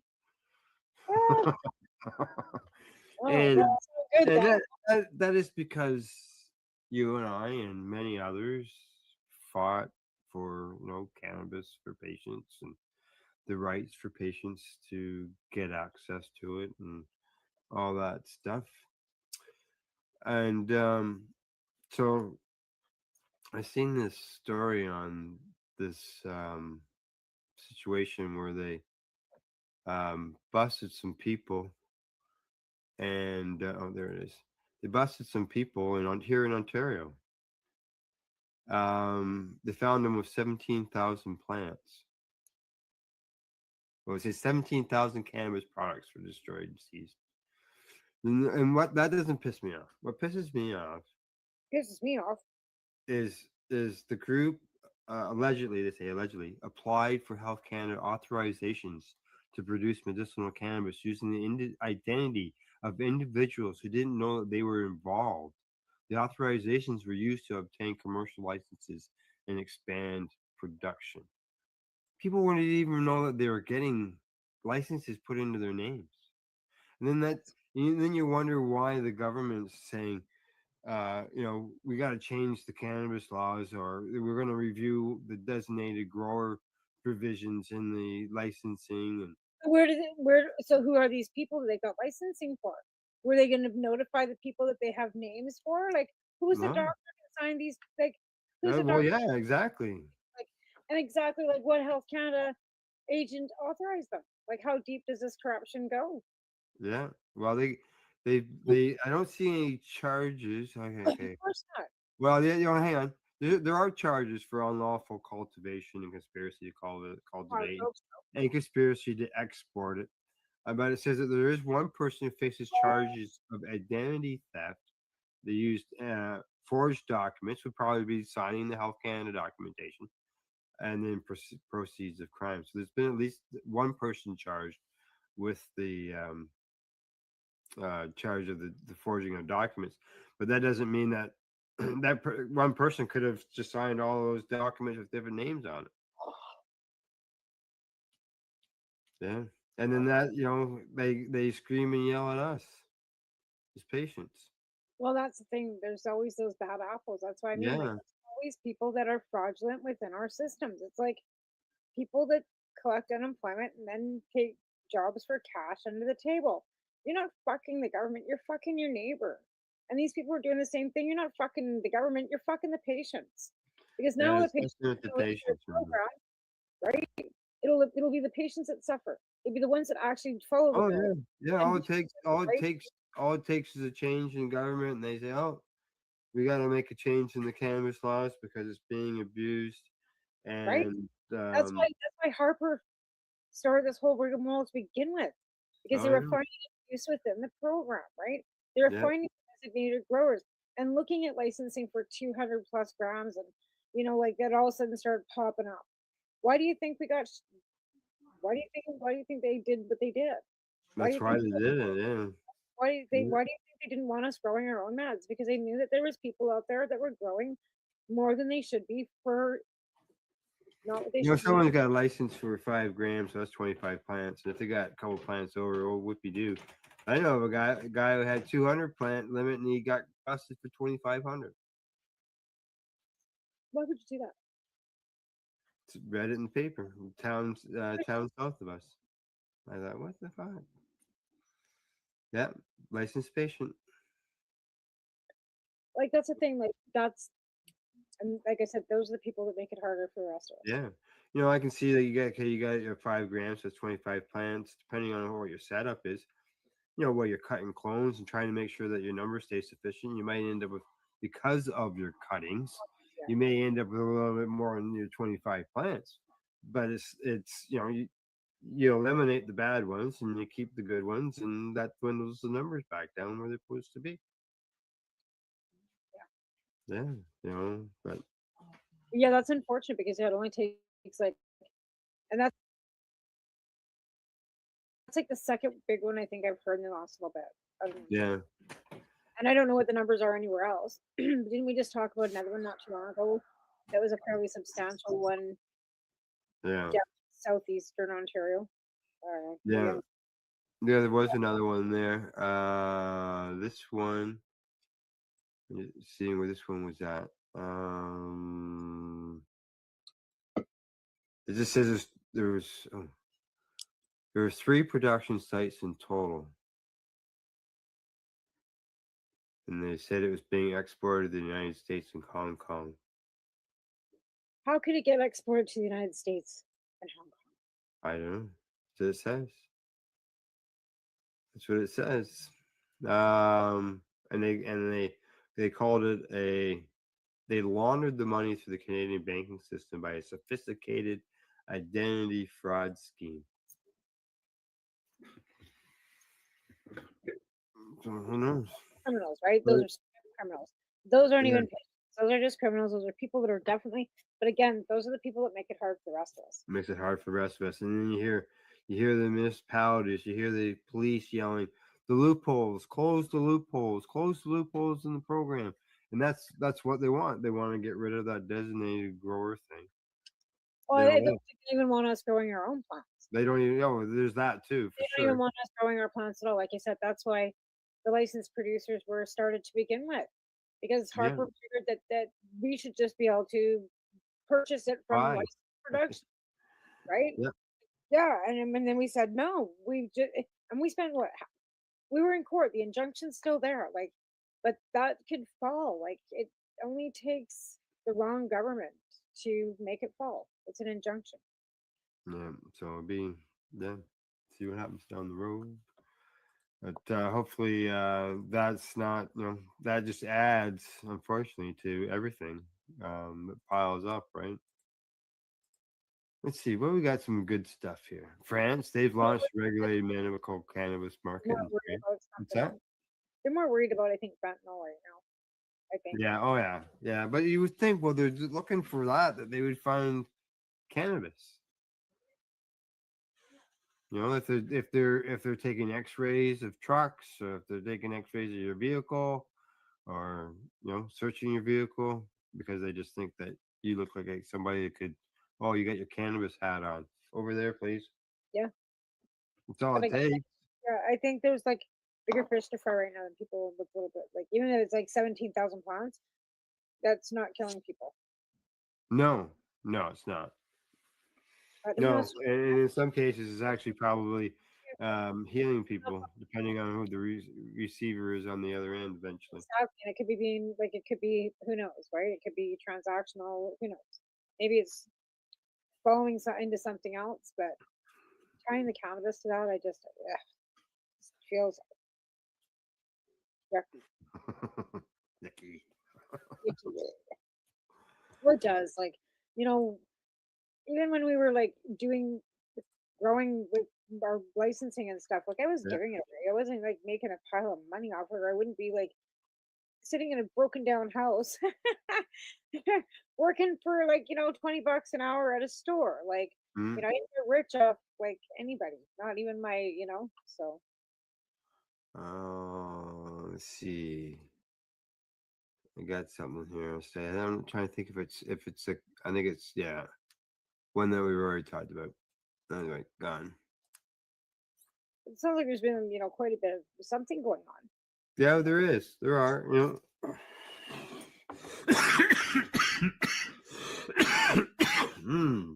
I told you I'd be coughing just like that lady in the promo. Oh, it's in my chest, eh? And it's taking a little toke of this stuff. Yeah, cough that shit out. It's better for you. Yeah, they make me cough even without the cold. Right? Yeah. So Yeah, no, it's funny how people think that, like, I just can't imagine I couldn't even imagine trying to get to Hong Kong. That's pretty ballsy. I mean, yeah. how the hell are you getting that stuff into Hong Kong? What do you, yeah. Well, there was a famous guy that lived in Toronto. I got to see him speak at the Niagara Falls Library, and he used to smuggle tons of hash into Canada. Rosie Rosenbaum. And he served the longest time in jail for importing of stuff.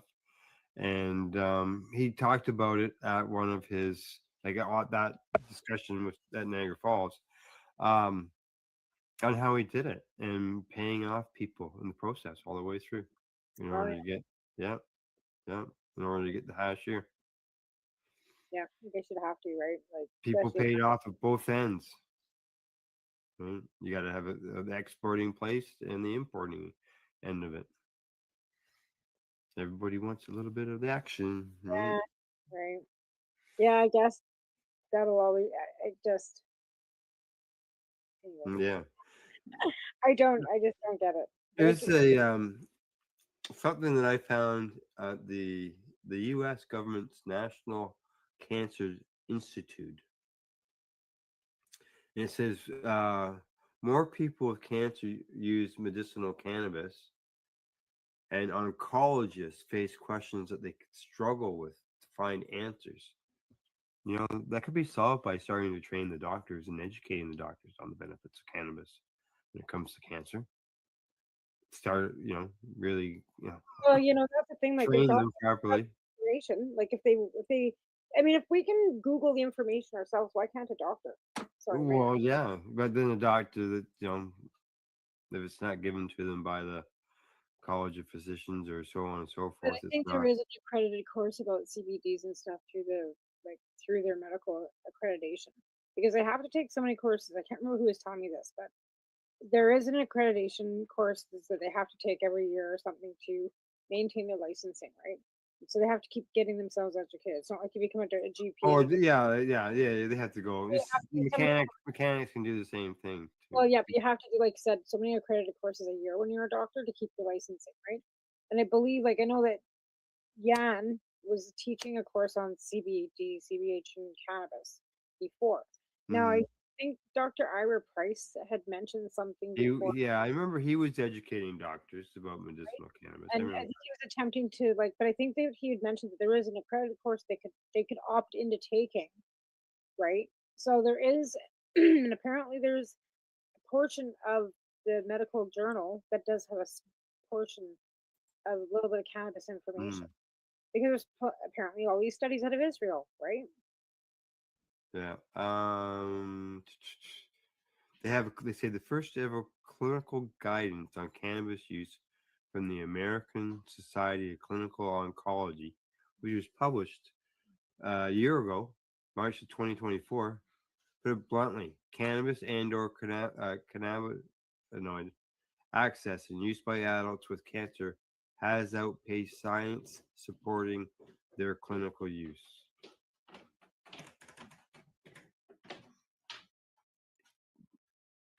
People are ahead of the science. Yeah, exactly. Yeah, because they don't have enough science that they've done to back up what they're seeing. Evidence Yeah. based in front of you, right? But yeah, there's none. Yeah, it is. It's outpacing what they can actually Yeah, put on They, paper. they surveyed oncologists and oncology nurses, and only 13% of them said that they felt comfortable. They felt that they were knowledgeable about cannabis. So there you go, 87%. Some of them don't want to either, right?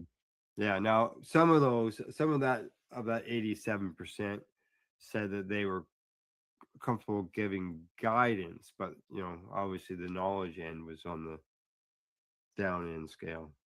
But again, though, they're willing to discuss it, which is more than not, Hmm. which is phenomenal to begin with.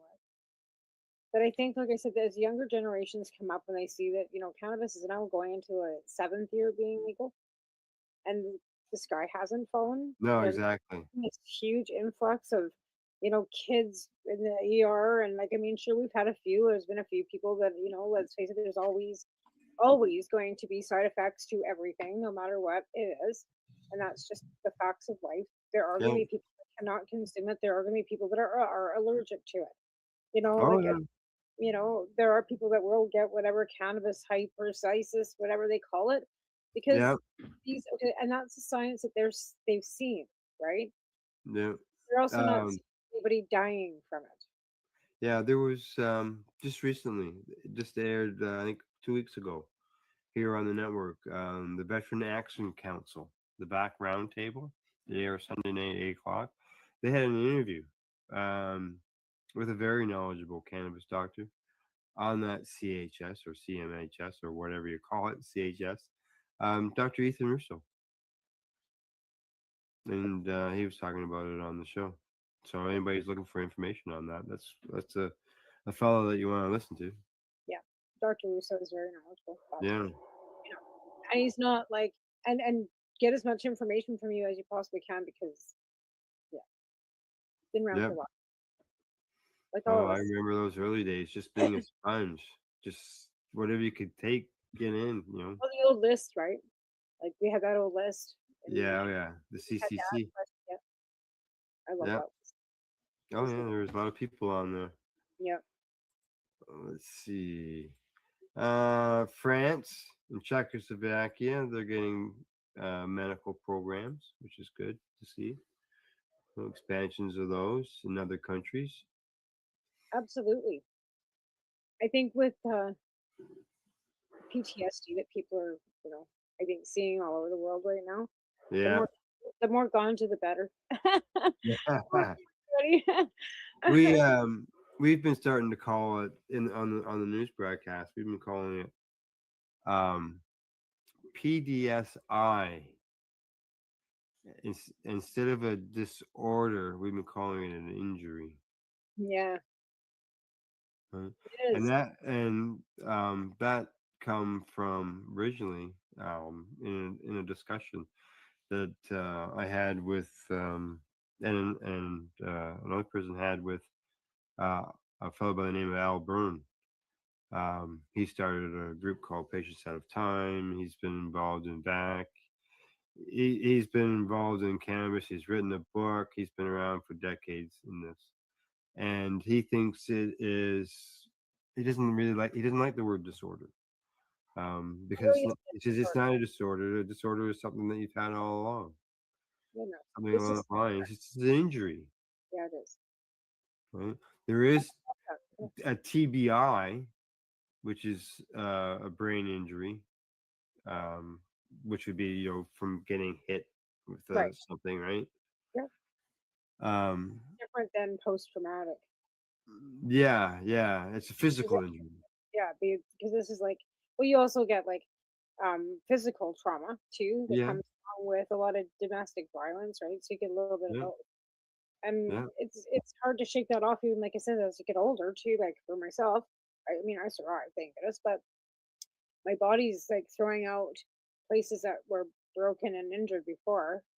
Mm-hmm. That's where everything's kind of settling in. Like, I got osteo on top of the rheumatoid now in my hips, my pelvis. Yeah, you're lucky. Yeah. All swollen up again tonight too. Like I said, it's like we just got a dinger. We're gonna get snow. The humidity levels drop. Look at my arm. I need the humidity levels drop this afternoon because my arm started swelling again. Swelling again. I remember I saw you the last time you posted a picture of it. Yeah. And it was like this I think not last week, week before. It was last week. No, it was Thursday because it was the day I had my day off, right? And it started getting really humid, and we ended up with rain. I was leaving work this afternoon. I see lightning. Oh yeah, well I saw a post comment actually from my sister, a text message in our group text messaging thing, saying that she's seeing lightning right now. Yeah, and I've got a lightning striker like thingy on my phone. It hasn't gone off recently, but it was going off when I left from work. And I seen a big meow, and it was pretty dark, but that was off to the east. But yeah, let's see. So storms time. Let's see. France is expecting 500,000 patients by 2035. Okay. Let's see. There's 4 years of trials, and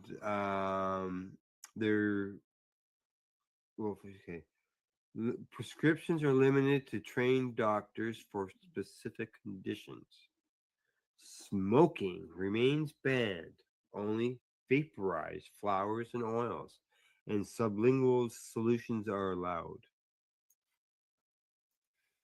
So you can't smoke Yeah, I get that. I mean, I think that's held a lot of people back for a long time. Is the whole smoking the carcinogenic thing, Yeah, I know Florida has in their medical program that allows smoking for the longest time, and there's other countries that don't allow it either. right? And like I said, that's why these things seem to be popular. Yeah, but so many people find benefit from smoking it because of the fact that it gets you, it hits you, gives you your relief quicker. Um, Now they have to let's see, neuropathic pain, drug-resistant epilepsy, spasticity from multiple sclerosis, and side effects of chemotherapy and palliative care. Um, yeah, it's too bad. I I'm didn't just hear seeing if anything. there's anything else in there. What was the list again? I didn't hear anything about Crohn's. No, there wasn't. Neuropathic pain, drug resistant to epilepsy, MS, chemotherapy, palliative care, and neuropathic pain. So absolutely nothing that would help either one of us. No, no, no. The products include oils and sublingual solutions will be derived from three profiles: THC dominant, balanced, and CBD dominant plants. Each product will have to be full spectrum, with the possibility of also declaring minor cannabinoids and terpenes, thus promoting greater competitiveness. Okay. So there you go. In France, no smokables for the patients, only vaporization. And in the Czech Republic, Yeah, and you have to be like have to th- have very limited. yeah, like there's no growing allowed, I would say, because it mentioned about, well, I guess we got strict growing things for our LPs as well. But there's nothing there for patients to grow their own. And That's I just mean, go ahead. that's disappointing. Like, Yeah, it is. Oh, look at this. Czechoslovakia, their health insurance providers have covered 90% of the cost of prescribed cannabis since 2020, with a maximum reimbursement of 30 grams per month. that's an ounce, That's an ounce. It's not enough for everybody, obviously, but it covers the cost of an ounce, right? right? Yeah. Like, Okay. at least So they're there, doing it. yeah, exactly. Let's see, there's only a few thousand people that are on the program, Well, I but think they're but they really, expect it to grow. So yeah, I think they're really hesitant. I guess is probably the best word, because let's face it, like mm, we've had so much propaganda from so many people for so many years, and everything keeps changing, and all of a sudden, like good, bad, good, bad, good, bad. All of a sudden, something that was the devil's lettuce is good. It's medicine when before you were told it was bad. Like yeah, you have to kind of like take into account where these people live, right? Like yeah. East Czechoslovakia, like they've been lied to for like forever. Well, here's some good news in Czechoslovakia. Medical cannabis is now available for palliative patients under 18 No, that's good. and children diagnosed with oncology and hemato-oncological, which are cancers and disorders of blood and lymphatic systems. So that is good news. Yeah. That the young ones will have access to it through the doctors. Now, in Czechoslovakia, they've also allowing individuals to legally cultivate up to 3 plants Oh, that's good too. with a THC content exceeding 1%. What does that mean? What does that mean? I don't know. Exceeding. It says cultivate up to 3 cannabis plants with a THC content exceeding 1%. So exceeding would mean past the 1%. Okay. Yeah, there's something must be Doesn't make any missing sense. there. Oh, okay. The THC threshold where hemp is legally considered cannabis. That's that 1%. Oh. And you can possess up to 50 grams of cannabis in public. Okay. You can have 50 grams of cannabis in public, and it says you can have 25 grams in your home. You I had to check and make sure I wasn't reading that wrong. Maybe that's a typo because that just sounds ridiculous. Yeah, why would you only allow 25 grams at home, but you can have 50 grams walking around? But even the 75 grams, you could outgrow that on your 3 plants. Make it make sense because it doesn't. I know, eh? That's crazy. Yeah, it's just Oh, I'll just stash it out in public. yeah. You know, I'll what do take you 5 grams home and leave the rest outside. It's not in my home, it's in my yard. Yeah, it's in the doghouse. Go back. Like, the fuck is that shit? Yeah, and then how do you I guess are you supposed to destroy any overage? So your plant you got 3 plants. You get, depending on your plant, let's say you get like 3.5 or 4 pounds. You turn the 25 grams in your house. And yeah, like, what do you do? It's underneath doghouse. Like, I don't know. I don't know. Like, that just sounds like I said, like, that doesn't make any sense. No, I know. I grew, because they talk about 1% there. Okay, so last year I grew a CBD plant that had, what is it, 4% or 3% on the THC scale. So it's not high THC, and I got over a pound off of it. Right. So like, I don't know how they expect a patient to only grow 75 because they're gonna keep 50 outside and 25 in the house.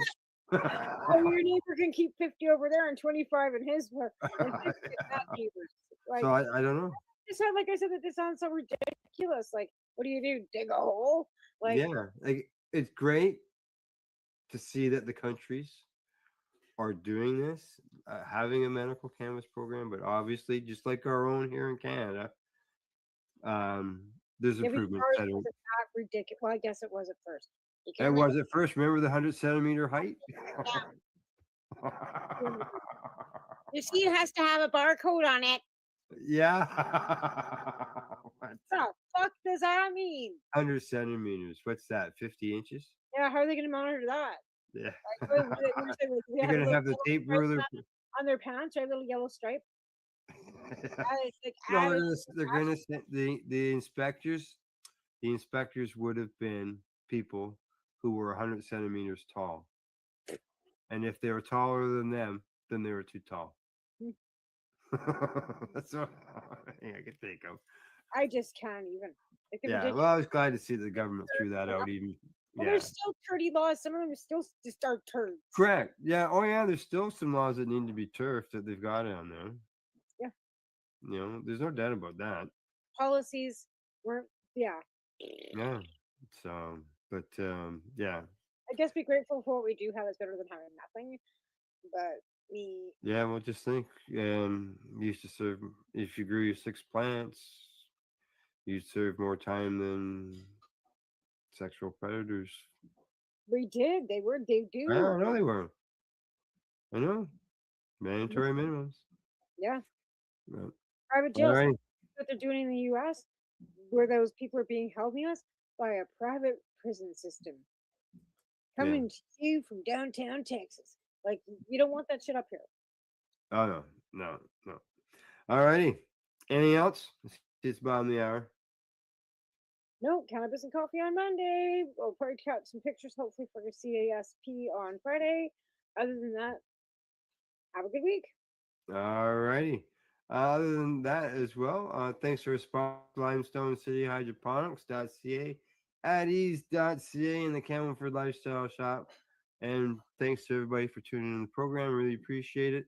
If you're watching us on YouTube, and I know that there are some people right now watching us on YouTube, hit the subscribe button, and you'll catch all our notifications of all our programs here on the Pace Radio Network.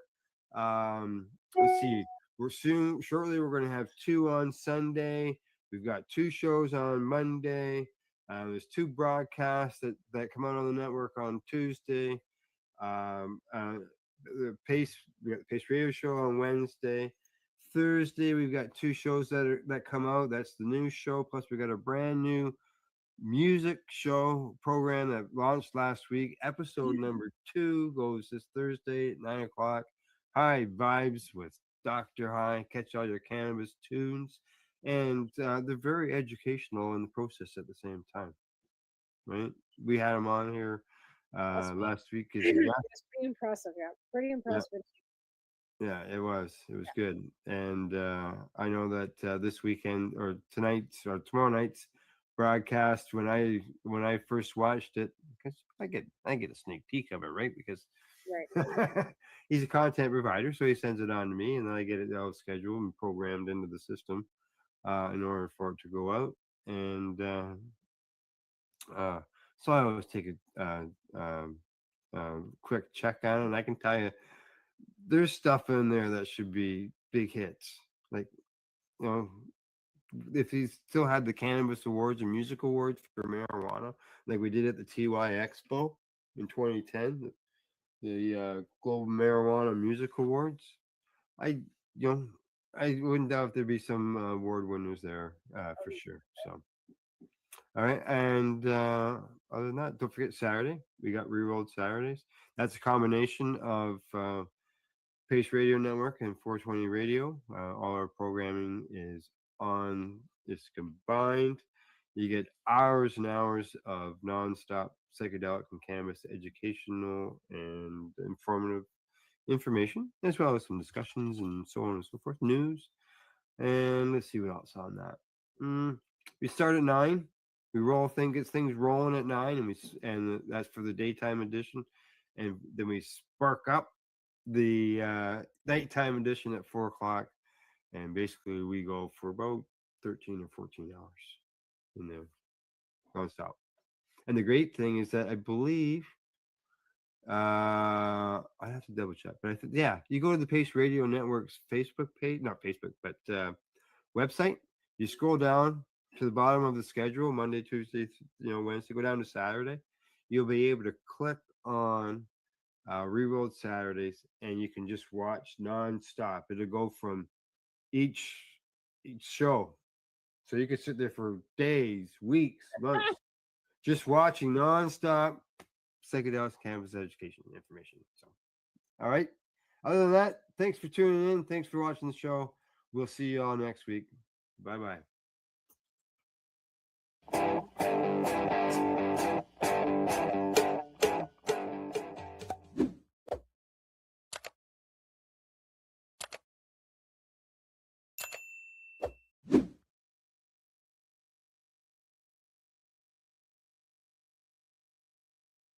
Let's share Pace everywhere. That way it can help create peace.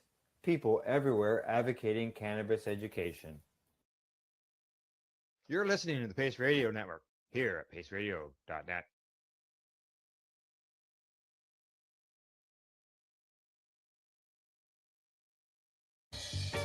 You're watching the 420 Pace, found at 420pace.ca.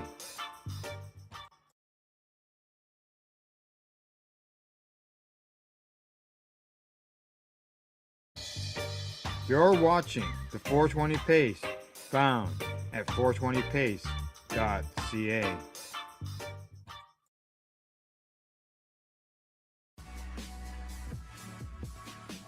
Tune in Fridays at 7 p.m. Eastern Time on 420radio.ca.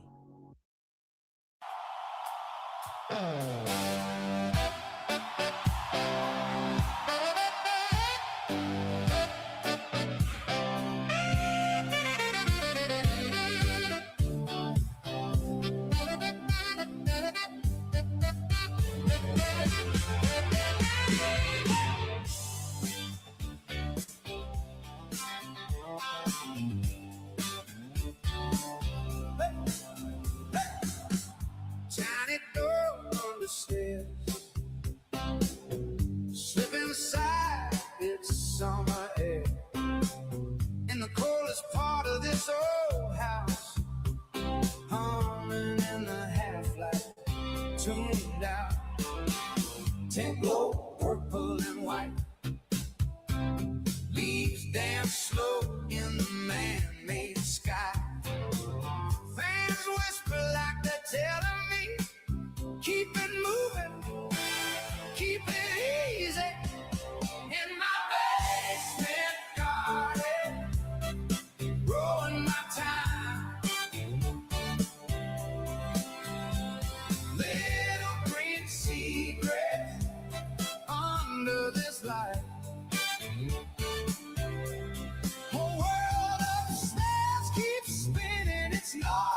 Down here it's soil, silence and joy.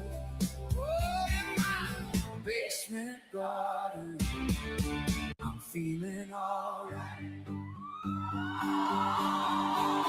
Hey, composter in the back, slow burn gold. Last year's leaves turn back too long.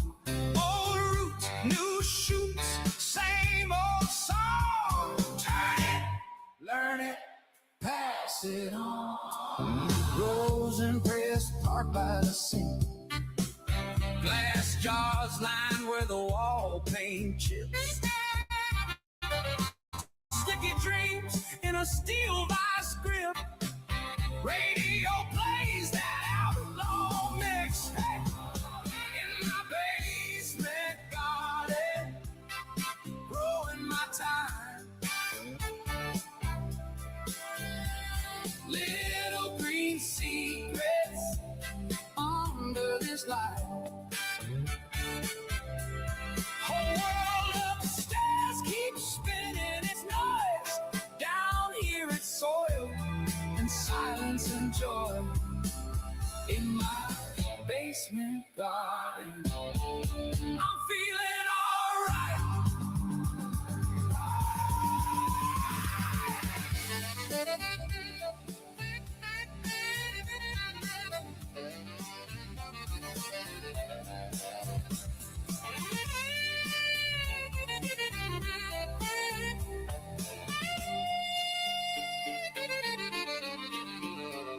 Supplies on the shelf like a tiny store. Filters, bags, and a busted old torch. Hand smells strong, heart feels clean. Only place I let myself breathe. In my basement garden, growing my time. Little green secrets under this light.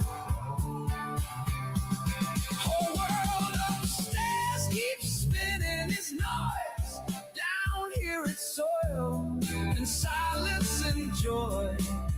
In my basement garden, I'm feeling alright. So right, so right, so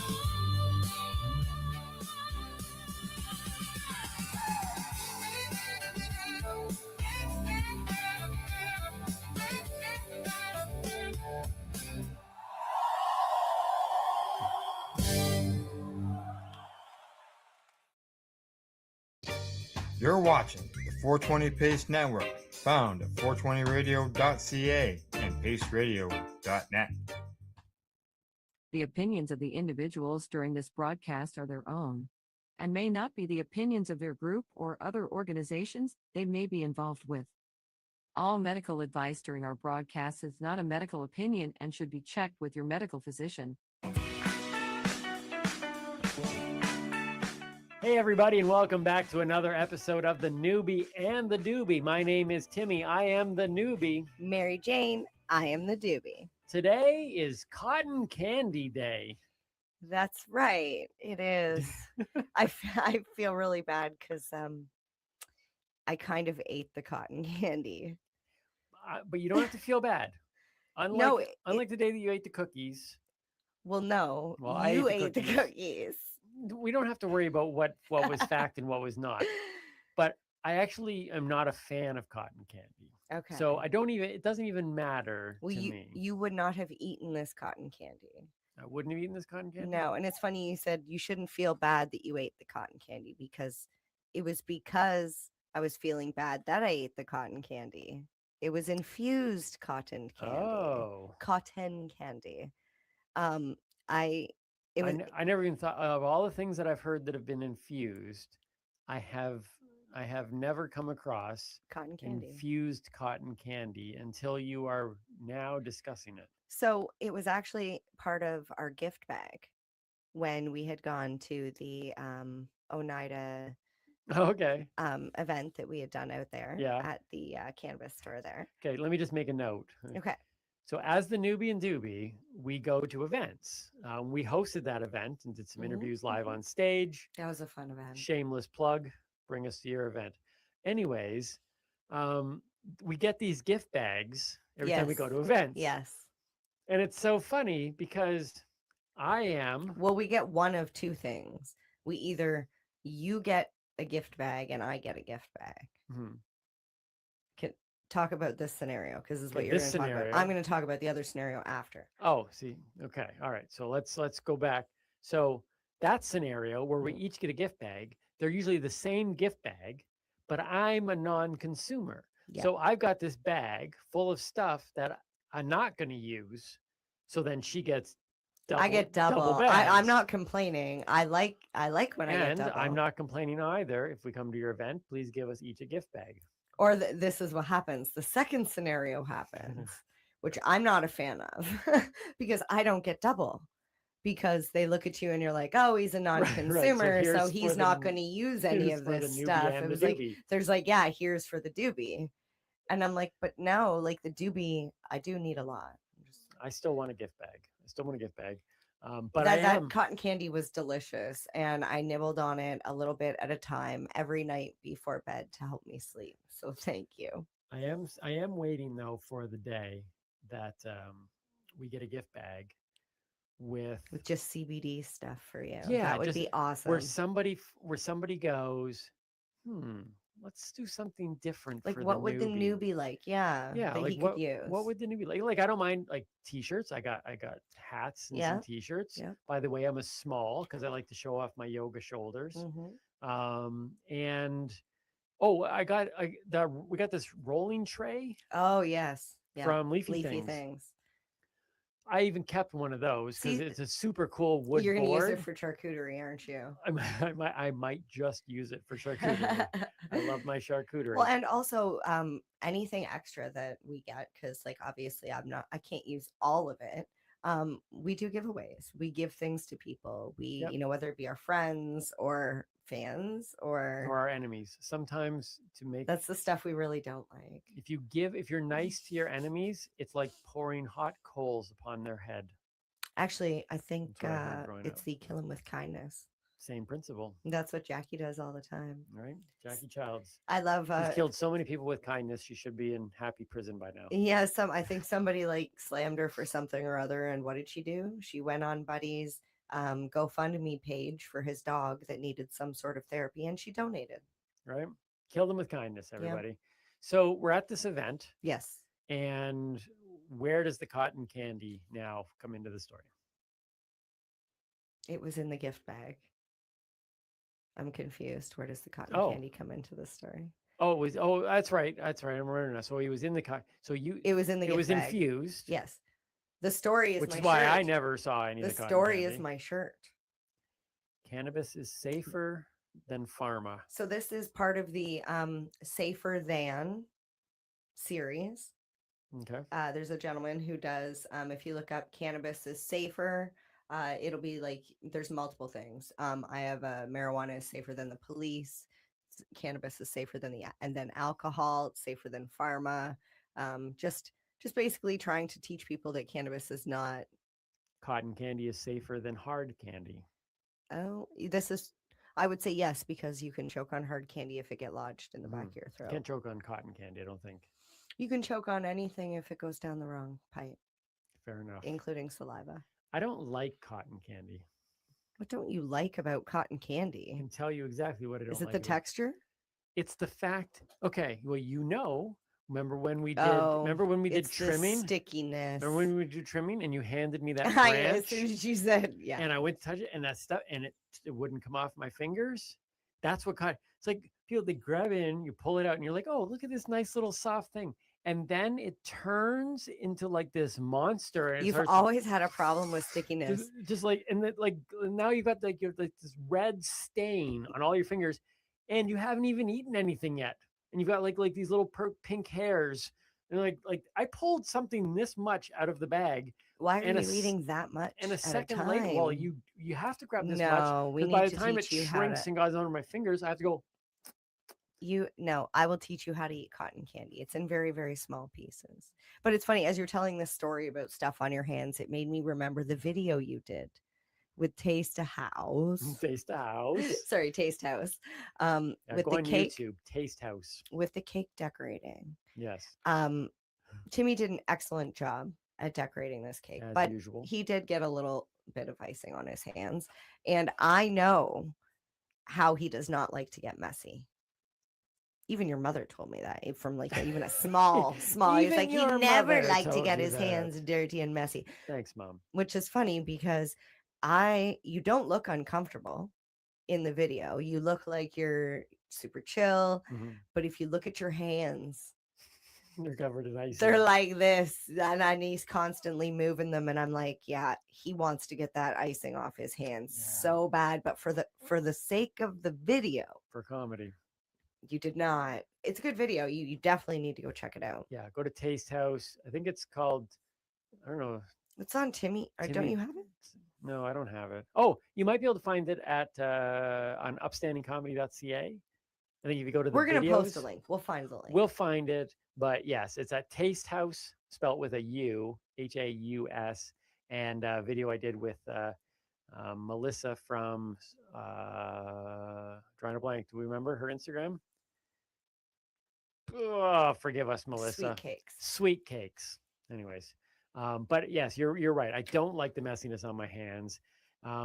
Last thing I would say about cotton candy, are you a grab it off, jump it in your mouth kind of thing, or the person who grabs it and then they roll it up into the hard ball? I take very, very small pieces and the don't whole roll thing it up? goes in the mouth. Okay. I don't want hard candy. I like to feel it dissolve. Yeah, I'm a see, texture some people person. roll it up and make it into a hard candy. I never People thought do about that with bread too. They make little, they Who does tear that? all the, I had a friend who would tear all the crust off Mhm. and eat the crust and then take the ball. And I guarantee you, we have listeners that have done this, and they make bread balls, 1 slice, 2 slice, and just eat it like that. Sounds like something you do in prison. Maybe we Actually, were as a poor. side note, just so you know, just bringing up the prison thing, my middle daughter, we always thought that she would be the one out of all of our family if we got That would arrested. end up in prison. No, not end up in prison, but survive in prison. Yeah. Because I thought you said she would end up in prison because she would just agree. Like, did you do oh that? no, yeah, she was very guilty at everything. We could Even when she wasn't guilty. Oh yeah, we could break her instantly and make her confess to crimes that her other siblings have done easily.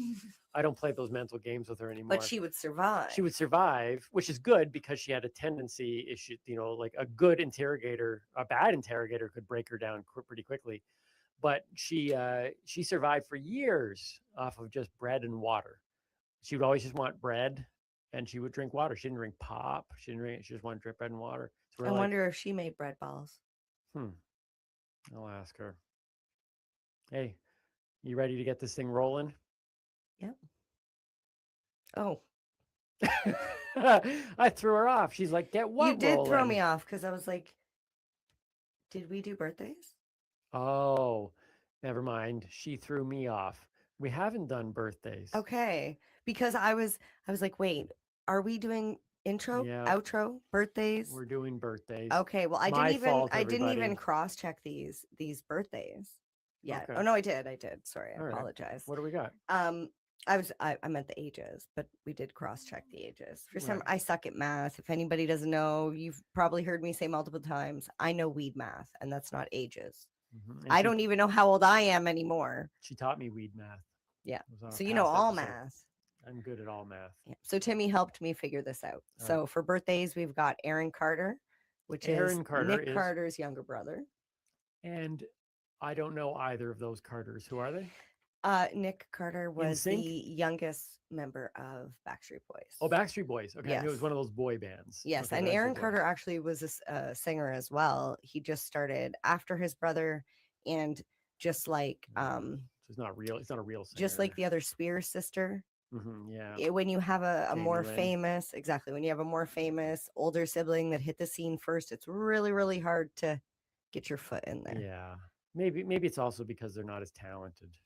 I don't know about that. Yeah, I think I've seen both of them. Not as talented. Okay. How old is he? He's turning 34. Which one? Aaron? Aaron. Okay, 34 Yeah. Aaron. Okay. Yep. Happy birthday to Aaron. And then we've got Larry Bird. Larry Bird. I know Larry Bird. Musician. Just kidding. No. I know. I was Hall thinking of of Fame the song, basketball player. Bird. Hall of Fame basketball player. Played Yep. for the Celtics. White guy. I don't know why that's surprising. Because he played for the Celtics. Well, actually, that's probably not surprising. No, but I mean, it's just the common. I don't even know. I'm not even going to say that it's a. When they say stereotypes is based on a part of reality. That's why stereotypes come in. But the I think fact he was is, just tall. he was a tall white guy, but he was good. They say white men can't jump. I don't know if Larry could jump, but he could shoot. I think Larry Bird might have been in the very first Space Jam as well. Oh, probably. Yeah, he would have been. Yeah, Right? Jordan, Johnson, Bird. He could very well. Around that time he played? Yeah, he was. Yeah, he was. Okay. Yeah, he was like. Because I was right looking in at with his Jordan. age, right? And I'm thinking. How old is he today? He's 65. Oh man. Make you feel old? No, but I bet you. I'm going to say this. There's no way to test it. Well, there is if you wanted to.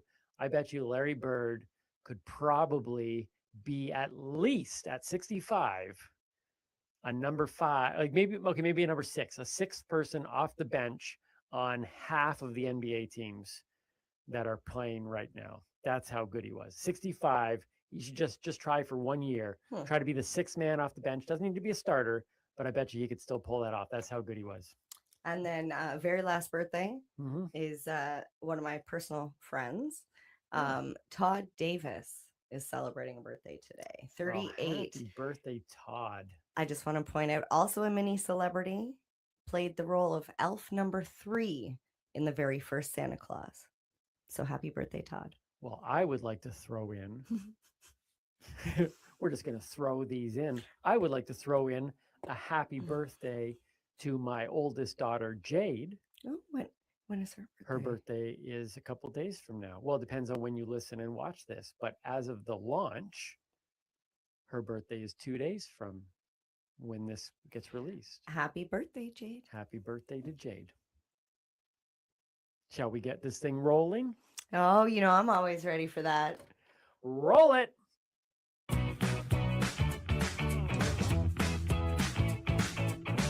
It's time to find out what's been happening in the news. Italian dentist tries to dodge the COVID vaccine by using a fake rubber foam arm. What a rookie. When I did that, I used a real human arm. Wait, what? Never mind. Homeowner tries to smoke out snakes. Instead, ends up burning down the house.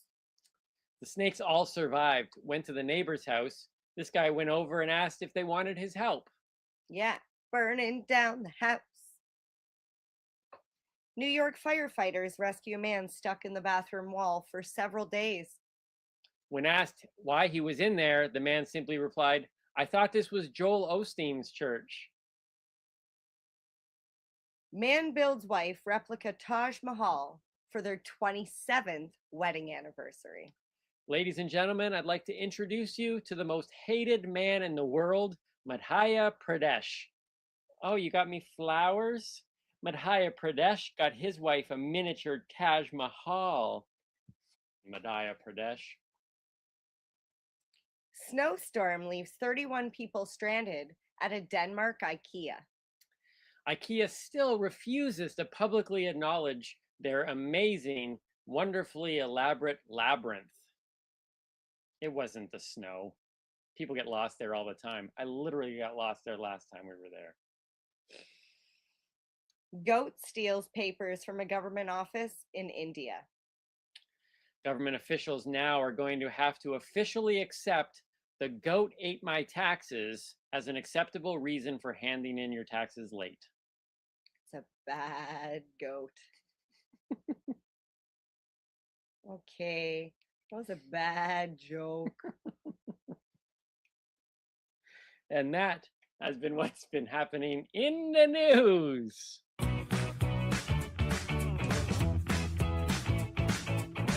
Well, it is time for another word of the week. Mary Jane, what is the word? I am so excited for this word because I tried to tie it in with our theme of the week, which is cotton candy. Mm-hmm. The word of the week is pasties. Well, so the strippers things No. connected to No. somehow cotton No. candy. Maybe her name is Cotton Candy. No, That would be a like- good stripper name, actually. So That would maybe be- I see the No, connection now. It's like the pasties. That's it's where like it I've got passes. a case of the pasties. A case of the pasties. Okay, Yeah. so my first question is, if it's not the stripper thing, what is it that connects it to cotton candy? Okay, so it's the alternate word, or what it's called is cotton mouth. So like cotton Cotton candy, cotton mouth. Yes, which is also, I'm assuming, connected to dry mouth, which, if you have watched all of our shows, if I've learned anything, it is that for all of the benefits of cannabis, it always comes down to, but two side effects: red eyes, dry mouth, or cotton mouth, or pasties, Or as they pasties. say. Yeah. I might be a little biased on all of the positives, but there are two major negatives, Yes. at least for me and most people that consume cannabis. And the interesting thing about cottonmouth is that it does not matter if you smoke it, vape it, if you have oils or edibles, you still get the side effect cottonmouth. Okay, that's incredibly interesting to me, because I would have thought that the consuming of cannabis by smoking it, that the inhaling of smoke, like the combustion element, Okay. is what would cause the dryness. I wouldn't think that taking like one of those little infused gummies would cause that same thing. Well, I mean, if you have your mouth open the entire time, it would dry out. Yeah, but I don't know anybody who chews on a gummy. No, but when you smoke, like you're taking air in your mouth, so I guess it would be drying it out. But it unfortunately doesn't matter what way you consume cannabis, it is a side effect. So the cannabis plant in any form, red eyes, And pasties. pasty mouth. Certain, well, so I almost could try to combine some and certain together, Okay. which is funny because, anyways, so certain strains actually can make pasty or cottonmouth worse. So Alright. you can learn which strains do that and try and avoid them, or you can follow these tips, which will help Alright. when it comes to avoiding, or I can't really say avoiding, just dealing with cottonmouth. Pasty tips. Was that a sexual reference? Nope. Go Okay. ahead. Okay, so you can stimulate the saliva glands. Stimulate. Okay. Sorry. Now I'm not. Okay. Go ahead. You can do this. You can do this a couple of ways. Okay. By staying hydrated. Yep. So lots of water, electrolytes. Okay. So that's funny to me because you consume cannabis regularly. I do. All day long. Sure. And you are notorious for not drinking your water. That's so it's correct. like you choose Mhm. to dwell with the pasties. Maybe I like it. Maybe I like Maybe it. I use one of these other tips. Okay, all right, that's okay. That's fair. I shouldn't have jumped in on that one, but I do notice that you don't drink a lot of water. So okay, so maybe I I've noticed don't. one of the other ones. So you could also suck on suckers or chew gum. Okay, I don't see either of those, but the question would be, because I haven't seen those, is can you, Mary Jane? Absolutely. Done. Can you Wait, smoke what's the cannabis question? and chew gum at the same time? Sure. Wait, is that a challenge? It could be a challenge. In fact, it probably should be a challenge. But my thinking is that I don't know, just by the fact of smoking something and I've got gum in my mouth. For me, I would be like thinking that the gum was going to get infused by all of the thing, and then I would just taste cannabis. But you eat cannabis, so I guess maybe it's not a problem for you. So I definitely wouldn't want to inhale the gum because that would be choking. However, if Do you I had, believe that if gum goes in your stomach, it stays there for 7 years and doesn't digest? no, but That's if what it I was goes in told. your lungs, you're gone. Okay, So that's don't put it fact. in your lungs. However, like I think if you had a piece of gum over on your cheek Mhm. and you were smoking, maybe you would get the flavor of the gum and not the gum taking the So you'd be flavor of the smoking. smoke. Okay. All right. I didn't see it that way. Okay. Fair enough. Okay. So drink water, chew gum. or suckers. Or suckers. Suck on suckers. Yep. Or have less caffeine, because most people do not know that caffeine is a diuretic. I believe that's what they call it. Either way, it will dehydrate you. It's not a hydrator. That is true. I actually learned that true story. The hard way, didn't you? Well, I didn't. Someone else did. Well, that's what I meant the hard way, because like I learned the they hit lesson the from ground. someone else learning the hard way. We were at an all day thing outside the entire time, hot day in the summer. They ended up fainting. Paramedics even came, and of course, their first question was, "Did you stay hydrated? Were you drinking, or did you stay hydrated?" Because that's the main question. And I think there's an electrical storm. And they said, "Yes, I've been drinking coffee all day long." Apparently, that was when I learned that coffee does not hydrate. It simply dehydrates. So, true story. So if you follow those tips, that will help you avoid pasty Avoid, but not get rid of. I think it's just something I've sort of learned to live with. All right. To be honest. There you go. Like, clearly I'm not drinking more water. How many sips have I had this entire? I don't think I've touched my cup. There's not even water in these cups. It's simply. No spit take today. Wait, say pasties. No. Just do it. No. Do it, because we're no camera. People are watching. Go do it. Just say pasties. Say the word of the week is pasties. Go. Word of the week is pasties.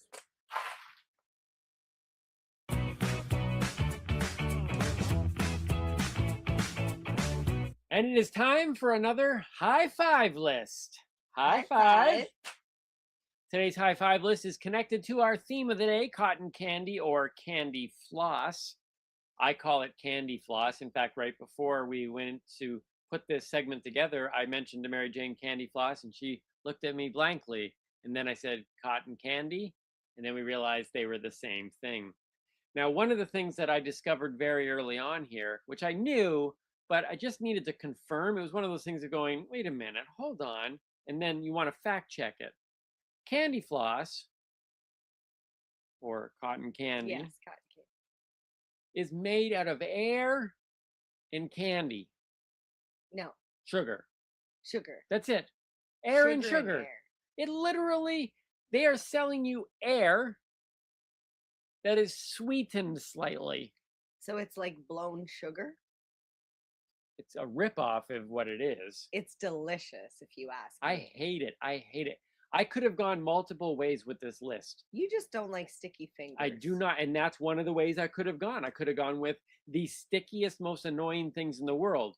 Candy floss, when you trim weed, that's one of the That is worst. sticky. But I didn't want to go that route, and then I could have gone another negative route, and that was the most annoying or useless snacks. I would have gone that route because cotton candy is the point. How does it go from this ball of air, sweetened air? By the way, the strands are thinner than human hair. And then the moment you touch it, it like shrinks down into this hard molten lava rock where it's like not hot, but it's just like, it's just all of a sudden it solidifies and you're like trying to crunch. I don't know how it does that. Anyways, I'm not a scientist. Well, that's like asking how ice is solid and then when you touch it, it goes liquid. No, it's not. Ice is cool. Cotton candy, not cool. So we try to stay positive on this show in general. So I didn't want to go those negative routes. I wanted to go the positive side. All right, Timmy, what do you got? So these are the top 5 most amazing things made with air. Okay. Now, for the record, I'm not talking about most useful. Like tires, for example. I've blown 4 tires over the last 6 months. I know they are useful. I know they're important. These are the top 5 most amazing things made with air. Now, honorable mention, we go to thunder sticks, which are plastic little things, and you bang them in stadiums and it gets really loud. Okay. You don't know anything about those? Nope. Nope. I haven't been to many stadiums. Fair enough. To watch sports. Fair enough. We need to do that once. I don't know if some of you know there's a pandemic going around. And as well, on the honorable mention list, sex dolls. I don't know from personal experience, but they sell well, so probably amazing. Who knows? You don't want to speak on that? I've sold a few in my day, so I can vouch for that. Okay, here we go. Number 5 on the list of most amazing things made with air. Whoopee cushions. Now, this one right here. Are you going to talk about my love of flatulence jokes? She will crack up at any flatulent joke, fart jokes, movies, in real life, if there's a fart. Okay, my favorite scene in a movie, you know those sleep apnea machines? Mm-hmm. Well, the husband was on the phone and he says, "Oh, hang on. I think your mother's machine's up too high. I got to turn her down." You know how he knew? Because she was over there going, I was dying. See? If you're looking for a gift to send MJ, a whoopee cushion with like a pot leaf drawn on it. No, a fart sound machine. Even better. Even better. That's technology. But that's where we've gotten. Now we can make fart sounds with machines. But if we go way back, there was a Roman emperor who was known, yes. How far back? To Roman, to Rome. To Roman, didn't you hear me? Roman emperor who used to use what we would now see as a whoopee cushion to get his unsuspecting guests when they would come to the palace for dinner. Do you know what he used? I don't know what he used, but I know for a fact what a 10th century emir used. Amir? Amir. Was that his name? No, that was his role. Oh. His name, and let's give this guy credit. Amir. I was going to name my son Kamir. Kamir. Come here, and I was come told here. I wasn't allowed for that reason. Come here, come here. That's funny. See? Fart jokes don't do it for me. My kid's But dad that didn't type of think joke does that? It was so funny. So a 10th century emir, Ziyadat Allah III, enjoyed hiding inflated animal bladders under cushions of his palace. Yes, now, for those of you listening... Were they already inflated, or did he have to inflate them? No, you would have to inflate them. So who, first of all, let's put aside the animal bladder for a second. Who was the first person to really sit down and go, you know, we need a way to create fart sounds? That in and of itself. I bet you, somebody said, you know, it'd be funny is if when the king sat down, he farted. That would be funny. It was either that or they went, oh, what are we going to do with this part of the animal? Right? Yeah, it's like, you know, you don't want to waste the animal. Can't What's eat the it. best way to use an animal bladder? I know. Let's have it. We hide it under people's seats, and when they sit on it, it will sound like a fart noise. Here, blow some air in it first. Right? That would be Amir's bladder blower upper. Amir's job. So he used that, but I think that's so fascinating that all the like fart jokes are not new. It's like historically From funny. Roman times. And up to 10th century emirs or behind. I don't know. I don't remember which one came first. Anyways, the modern rubber one that we know, invented in the 1930s. Okay, so not even 100 years old in terms of the ones that we know. And once again, all great inventions come by mistake. They were just experimenting with scrap sheets of rubber, probably put a couple together, accidentally made the sound. The company's owner, goes to this guy who makes practical jokes. Now, practical joke stores and stuff like that, I mean, it's usually pretty cheesy jokes, right? Yeah. He goes to this guy, though, back in the 30s and says, hey, you should try this. That guy goes, too vulgar, nobody's gonna buy it. So then he offers the idea to this other guy who it goes on to sell fantastic, because that first guy was clearly wrong, probably went out of business. He was the owner of the It store. But his last chance here was once he saw that it sold well, he released his own version of it and called it the raspberry cushion. That obviously didn't well. Should have taken the whoopee cushion. Missed out on a great opportunity. Number 4 on the top 5 most amazing things made with air, bouncy castles. I love a good bouncy castle.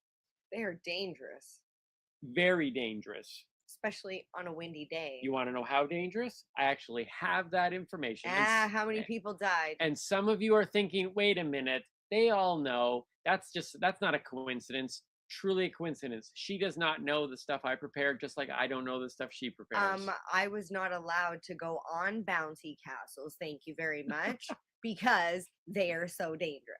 Okay. Now, according to Jim Barber, spokesman for the National Association of Amusement Ride Safety Officials, apparently that's a job, he says this: they are probably bouncy castles, the most dangerous amusement devices at amusement parks.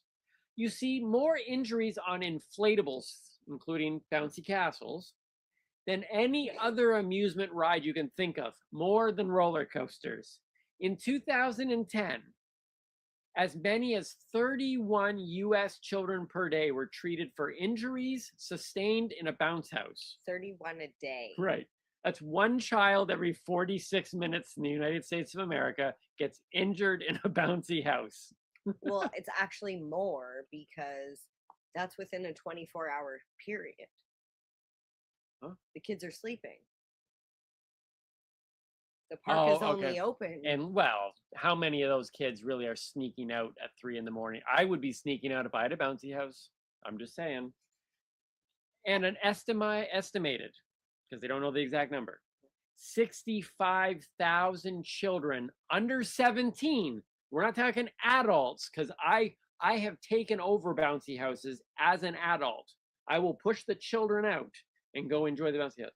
Under 17, 65,000 people were injured from 1990 to 2010. So in 20 years, okay, that means 3,000 people under the age of 17 were injured in bouncy houses a year. You know, I seen one video one time of one bouncy house flying through the air because it was windy day. No, that was enough. Look, if I'm going to be injured in a bouncy house, I want it to be because the wind has picked the entire house up and like blew it down the street. That would be fun.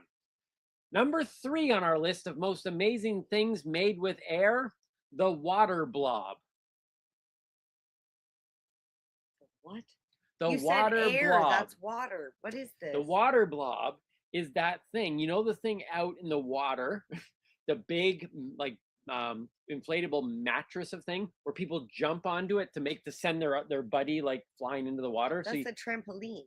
No, you sit on a big inflatable thing. So you Oh, sit I on this see what you're side. talking This about. guy It's jumps like a big and it pushes. It's like a big bladder. Yes, an animal bladder, a blue whale animal bladder. Okay, so the water blob. Now you might be saying, why don't you just call it an inflatable like catapult or whatever? Because it's an official name. It's like Kleenex. So it's Or called like the water slip blob. and slide. Like slip. I didn't know that was. Is that a trademark? Yeah. See, exactly like that then, except bigger and not flat.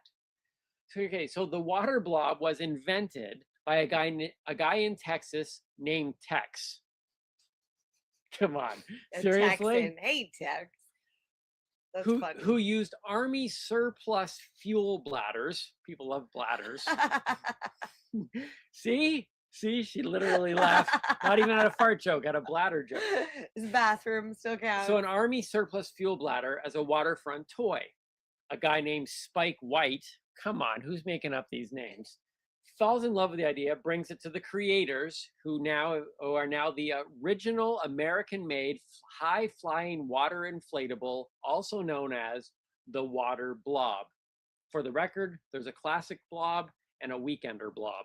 You can look into those. That's funny. Did you find out how they actually came out with the idea? No, I do not know. I got stuck on the Tex in Texas. I think I might know. Oh. it probably stemmed from an air mattress. Oh yes. Have you ever had an air mattress on the floor and then right over the course of the day or the night it starts to go down a little bit? Wait a minute. Question. Has anybody not had a mattress that did that? An air mattress. That's why it's right? not on this list, because it's not the most amazing. It literally It doesn't would be even the hold worst. air. Never holds air. Well, see, and then if you sit on the one side, you're fine. You're almost on the ground. But then if somebody comes over and sits on the other side, Pushes you up, that's probably what happens. right? I bet you more people get injured on this thing than the bouncy house. Probably not, actually, because there's water. Number 2, though. Number 2 on the most amazing things made with air, the air dancers.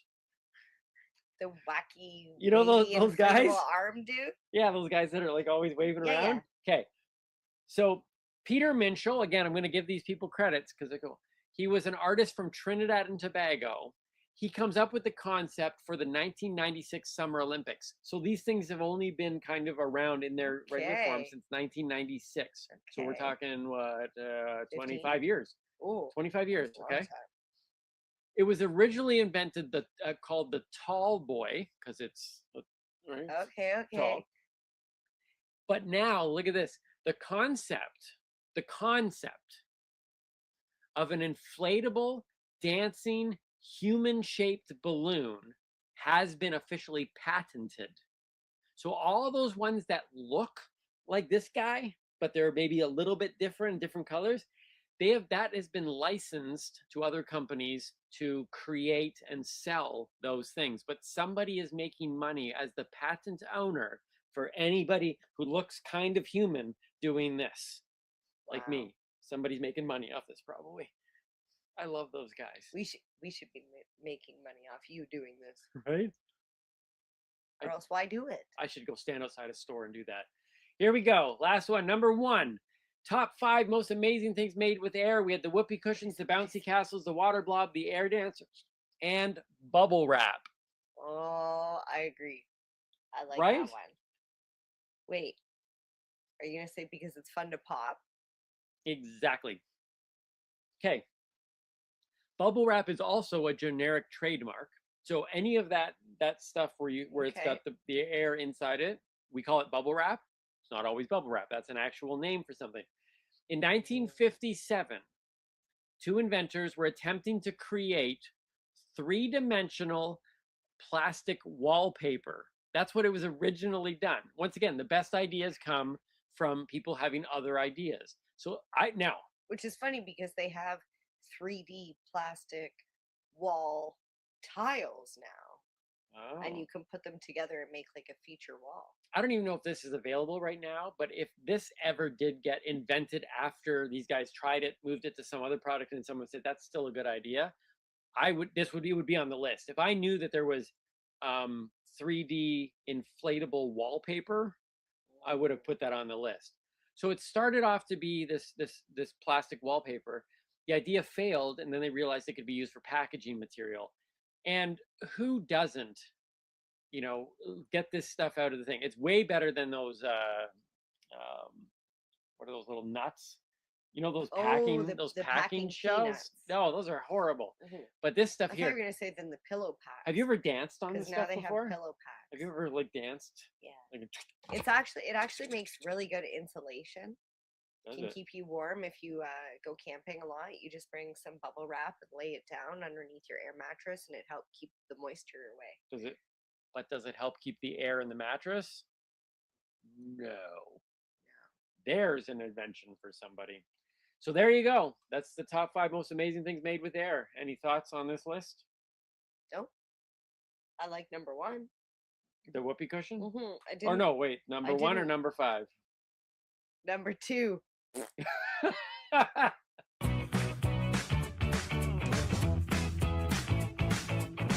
Let's take a look at Mary Jane's strain. I like that. Let's do it. Let's do it. What's the strain today, Mary Jane? Well, surprise, surprise, Cotton Candy Kush by Delicious Seeds. How in the world you might find a way to blend I these things try. in with the themes? I mean, try. I really do. How many strains are there, by the way? Too many.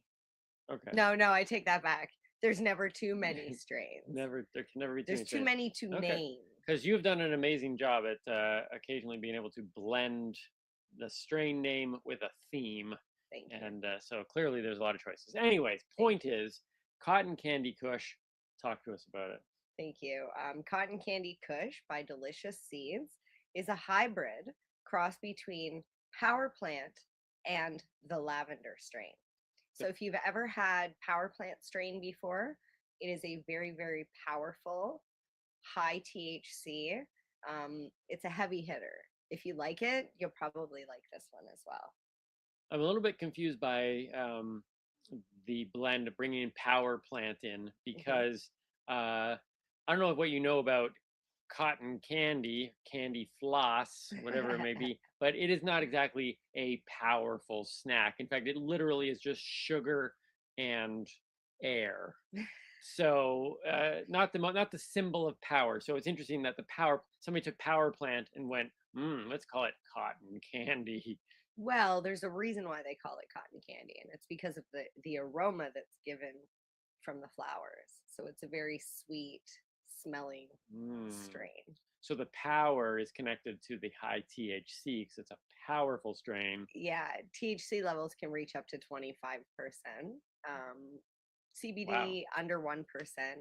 So it is for the more experienced user. That would take me to the ground.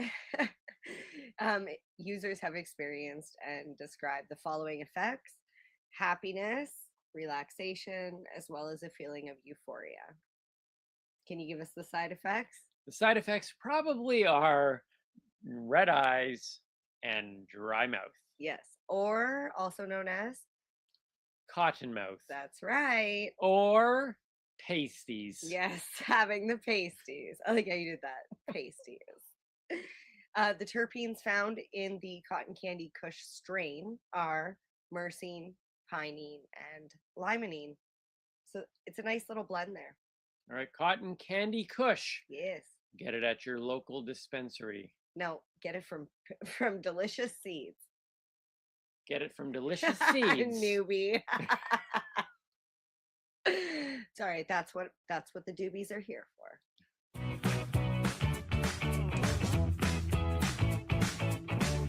Hey everyone, and welcome back to another episode of On the Spot with the Newbie and the Doobie. Our special guest today is Ross Rebliati. I've been practicing that all week. Ross, thank you so much for joining us here on the show. My pleasure. It's always good to get out of the cave once in a while. Whereabouts is the cave? Is it an undisclosed location? Are you allowed to give us some sort of details? Yeah, I'm near Penticton on Lake Okanagan. Oh, right on the water. Now, I am as geography neophyte as you're going to find. Where is that, Ross? It's on maps. It's in the States. Let me get my phone. It's in the States. No, we're actually in British Columbia. Okay. Okay. We're about 300 kilometers east of Vancouver in the desert. Nice. Well, I That's can funny, tell that you. doesn't look like the desert. I've seen some photos. It's really beautiful there. It's the desert, full on. There's cactus and scorpions and rattlesnakes, and it's actually the Sonora Desert that starts down in Mexico. Wow. See, already we're learning stuff we didn't know we were going to learn. You're a fascinating guest all off the top. Sorry, guys. I don't know. No, it's great. It's all good. Really, the point of the show, as much as we have a cannabis base, and we're going to talk about cannabis and your life in regards to that as well. But I'm a newbie. I'm not even a consumer. I tried it 3 times. It ruined my bowling game. Some things weren't worth risking. So really the point of the show is to talk about cannabis, but really to get to hear the stories and know the people behind it. So anything you say on this, if you think it's a tangent, it's probably gold, and pun intended. Okay, great. Well, I love to go off on tangents. That's awesome. You have to remind me what the question is sometimes. Fair enough. We'll make sure we ask it at least twice. So Ross, I think the first thing that needs to be pointed out is we all know you, and I'm sure, you know, you've had a lifetime of this now, 1998. Does it ever get old? Do you ever go, man, why am I known for, you know, Ross Gold? Like that I can't get ever get old. No, I mean, yeah, I'm getting on in years, but it's a fun story. You know, it's easier to talk about now than it was. Right. I'll give you that for sure. You know, I went through a period of time that, you know, where there was a lot of ups and downs, and kind of coming to terms with what it's like to have normal people just walking down the street know who you are. And that, you know, so there was that whole thing. But over time, right, like it's been nearly 24 years, and I've adapted to it, and I also don't like put myself out there as much as I used to, as far as, you know, that sort of thing, like showing up at house parties. I don't, you know, I'm not doing that as much. But you know, it's been a learning experience, but definitely something, you know, I find, you know, it's fun to talk about it.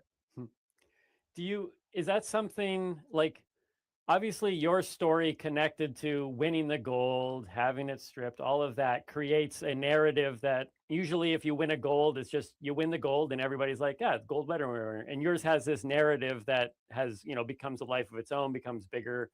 That does that story tarnish the fact very few people have won a gold in anything in Olympics in the history of world? Does it have a negative side to it, or can you still really embrace the fact that you've got a gold medal? Oh, I guess in the beginning there was both, right? You know, I could see, you know, that there was positive, you know, it started a conversation about cannabis that I was really hopeful about. And I knew that I was given a platform where I could, you know, be that guy to, you know, carry the cannabis torch, you know. And and at the same time, I knew I was going to be faced with adversity and discrimination and stereotype and stigma and travel bans and getting on the no-fly list after 9/11 and still being on it today. And wow, you know, the whole kit and caboodle, like the 48 hours after my win was an example of what the last 24 years have been like. I won, and the next day I was in jail. Like, I wasn't just an athlete that lost a medal. Like, they actually had me in jail, and if I didn't win in the court of arbitration, then they were continuing to process me, right? So after I came home, it was like the same thing. It was kind of like, okay, I got this like gold medal. It's like a university degree. Like, it doesn't automatically mean that you just pull the thing and money comes out. Right. And so it came with a, you know, there was a lot of corporate pushback. There was a lot of support for me privately. Like, I had people confiding in me that, you know, oh, they smoke joints, or like a judge or a high up guy in corporate world will, oh yeah, me and my buddies or whatever. But at the end of the day, like they would never be able to get behind me as a company, you know. And you know, as far as coaching and being around the kids and stuff in those days too, was touchy. And so I wasn't able to really pursue like coaching and whatnot. Not to mention the travel ban right in 2001, from 9/11. You know, right when the X Games was starting, I was like slotted in like for sure to, you know, compete in the border cross and just continue my career. I was 26 right at the time.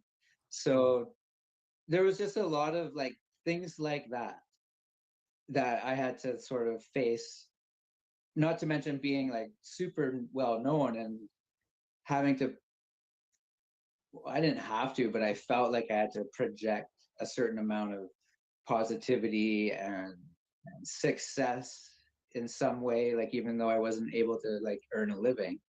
I felt those pressures that, you know, if I didn't, that I would just be like another, you know, guy, washed up guy, you know, sort of thing. And with, you know, and so there was a lot of like these things that just were weighing on me just as a person. And I don't even know if they really existed in real life.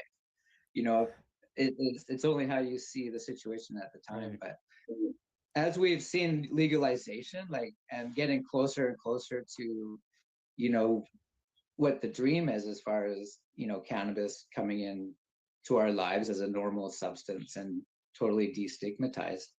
You know, we saw that conversation start in 98 around the kitchen table. I had kids and all across the country do projects on me in school when they were in, you know, elementary school right through to university. And to this day, I do interviews for university students that are doing different whatever. I don't even know what they're doing.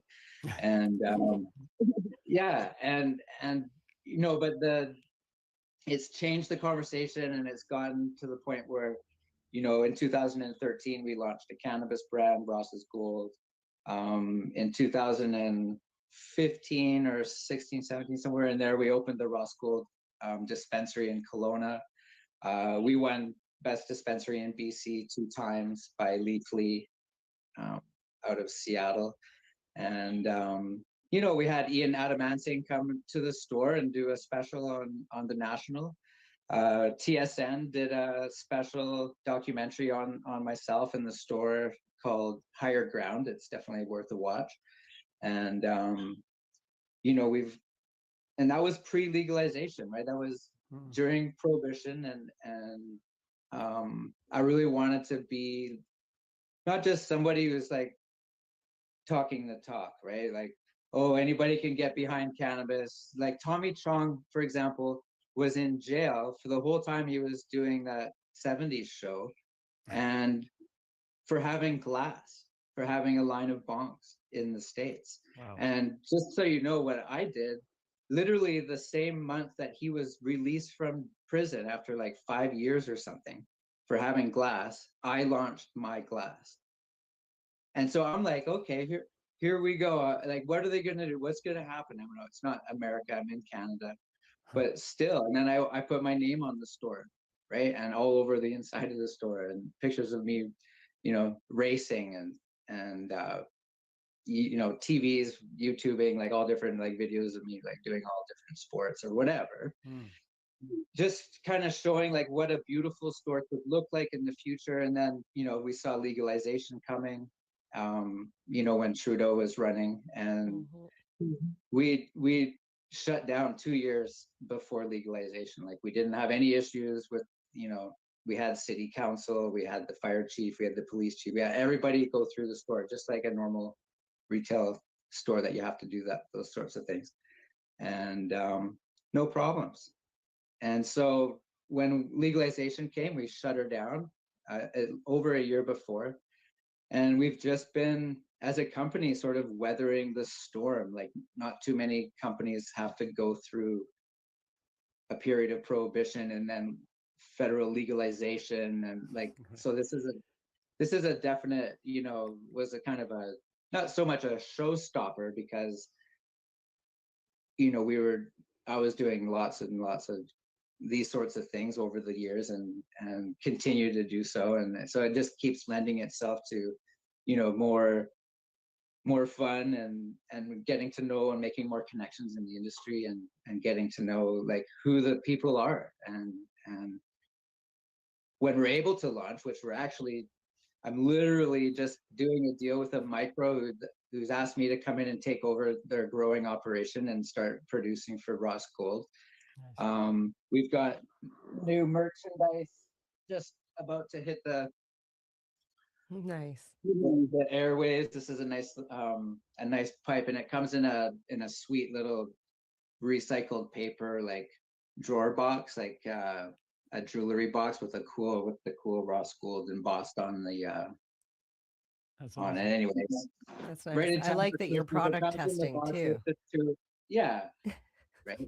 So it's just all happening, and it all stems from this crazy thing that happened to me, you know, 24 years ago. It's funny when you're talking, and I definitely can't compare my situation fully to yours. I think yours is on a bigger scale, but when you're talking about the stigma attached, that as soon as cannabis was attached to you, and that there were people that are like, hey, normally we would connect with a gold medal winner, but we can't because of cannabis, and even though we smoke it, we can't tell people we did, and so we can't support you. Like we've been telling people on this show recently, in my own journey, that stigma, which was on you 1998, 99, 2000, all that type of thing, even though legalization has happened, that stigma is still solid, because I'm feeling at the moment. I came from a religious background. I grew up through the church. When I went in to perform full-time comedy, I was doing a lot of shows in churches. I was listed as a Christian comic. All of those things were attached.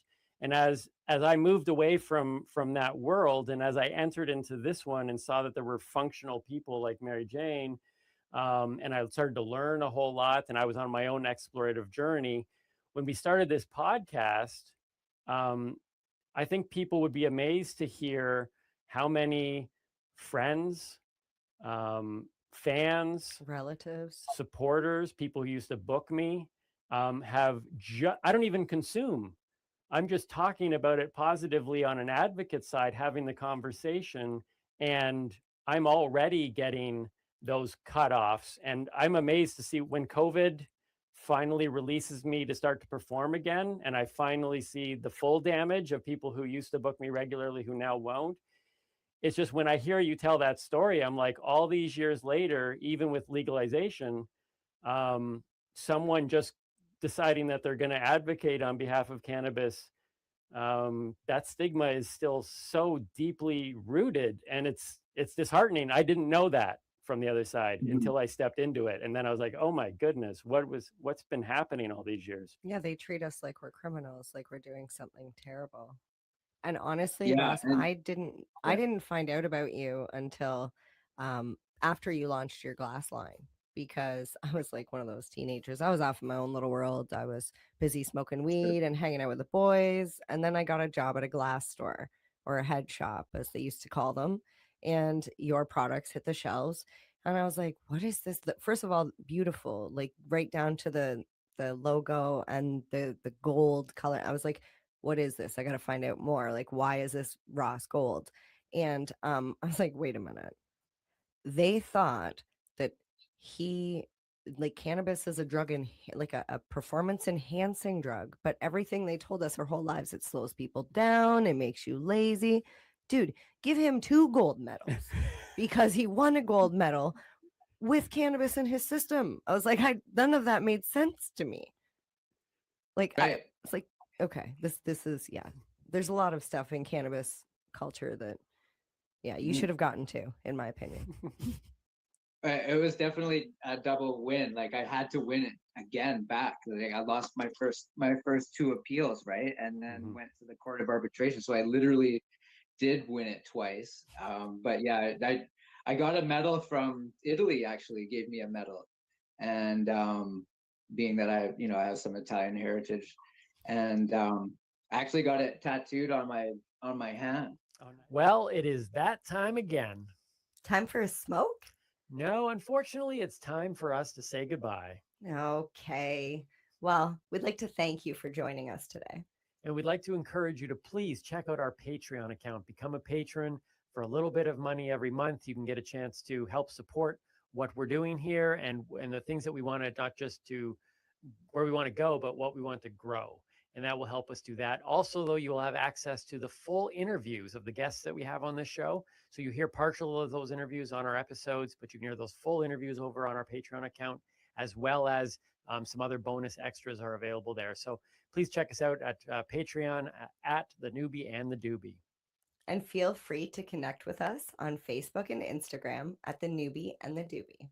And of course, you're going to want to subscribe to our YouTube channel and your favorite podcatcher, and push those little notification buttons, because there are little things hidden in there. Just because you subscribe doesn't necessarily mean you get the notification that a new episode is up. And we want you to be able to keep up to date with the things that we're doing in every episode that comes out. So YouTube and at your favorite podcatcher at The Newbie and The Doobie. Subscribe today. And while you're there, don't forget to share with your friends and family, regardless of whether they're a newbie or a doobie. And with this, I close. The Newbie and the Doobie is a weekly podcast. So until we see you next week, please remember, stay lifted and keep on laughing. Cheers.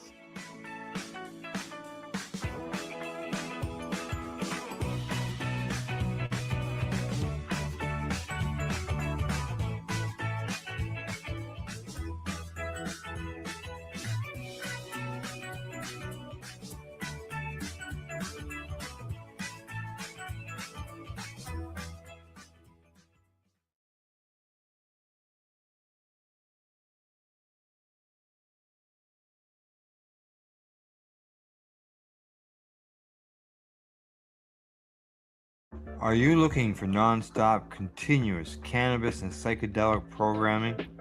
If you are, then turn your browsers to 420radio.ca or paceradio.net, where you will find the 420 Pace re-rolled Saturday.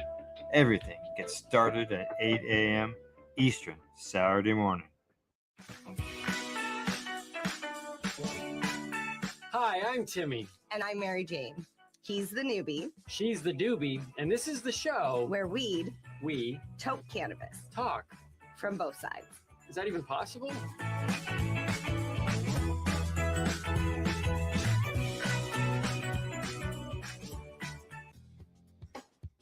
Stay tuned. We'll be back after this toke.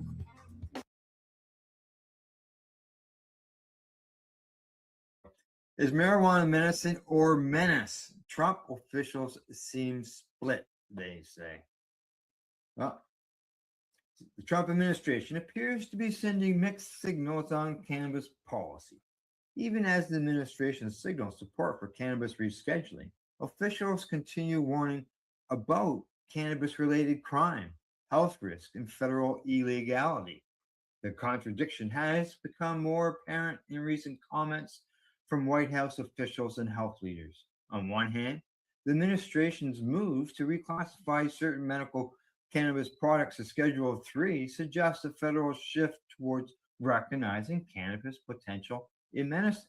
Rescheduling cannabis to Schedule 3 should ease federal restrictions on research and medical access, but adult use cannabis would remain illegal under federal law. On the other hand, officials continue to emphasize that cannabis is criminalized under federal law while touting its perceived risks.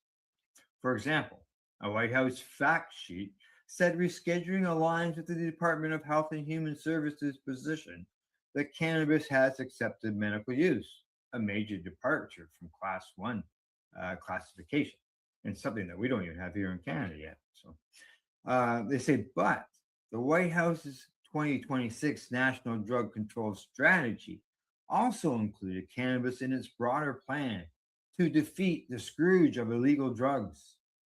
The document warns that high-potency cannabis poses serious risks and links its use to psychosis and suicide. Meanwhile, Office of the National Drug Control Policy Director Sarah Carter directly stated that despite rescheduling, cannabis is still illegal, which it is. Carter also warned about illegal cannabis grows, cartel activity, and foreign-linked operations, reinforcing the administration's tougher rhetoric around cannabis enforcement. The conflicting messages framing cannabis as both medicine and a public danger could create confusions for patients, cannabis businesses, and state regulators trying to interpret federal policy. In one context, cannabis is framed as medicine. In another, is treated as a dangerous illegal drug.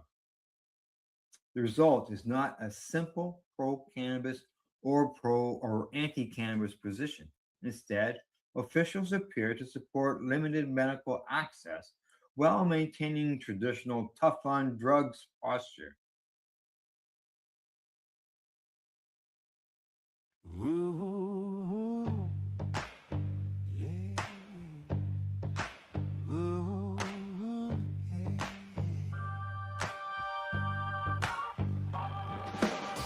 Brain on shuffle, same song. New spin, coffee gone cold, legs can't sit still again. Little blue notebook full of half-born schemes, page after page of almost an in my dreams. When my head keeps spinning, I microdose my mind. Tiny little ticket till the room realign.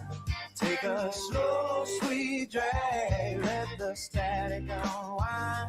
When my head keeps spinning, I microdose my mind.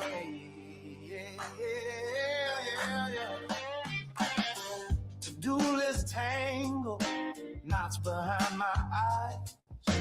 Future on fast forward, past on endless reprise. So I count my blessings on my fingers, on my toes. And I count my troubles, watch them shrink down to a microdose. When my head keeps spinning, I microdose my mind. Tiny little ticket to the room, realize. Take a slow, sweet drag, let the static unwind. When my head keeps spinning, I microdose my mind. Oh, yeah, yeah. Little bit of color in the cracks, that's enough. Little bit of space in my chest for the tough stuff. I'm breathing slow, I breathe out light. Let the small things glow in the big dark night. When my head keeps spinning, I microdose my mind. Tiny little ticket to the room, realign. Take a slow, sweet drag, let the static unwind. When my head keeps spinning, I microdose my mind. When my head keeps spinning, I microdose my mind.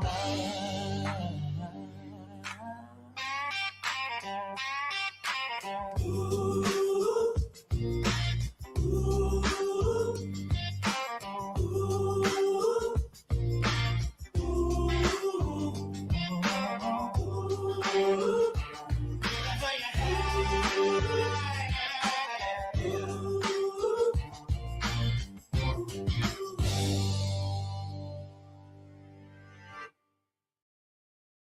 Rerolled Saturdays. Check it out. Nothing but non-stop cannabis and psychedelic programming. Find it at 420pace.ca.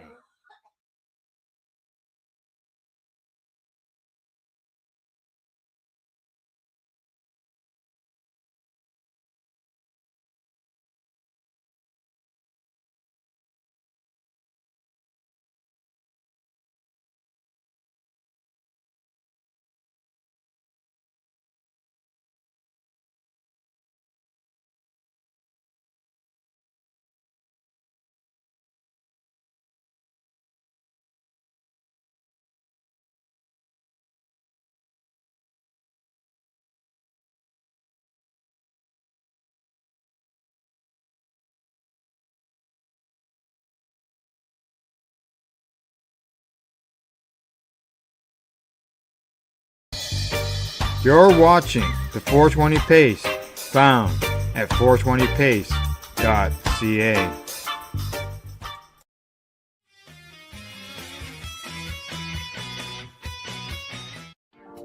You've been watching Rerolled Saturdays. Thank you to our guests, our hosts, and our viewers. Up next, Rerolled Saturday Nighttime Edition. It gets started at 4 p.m. See you then.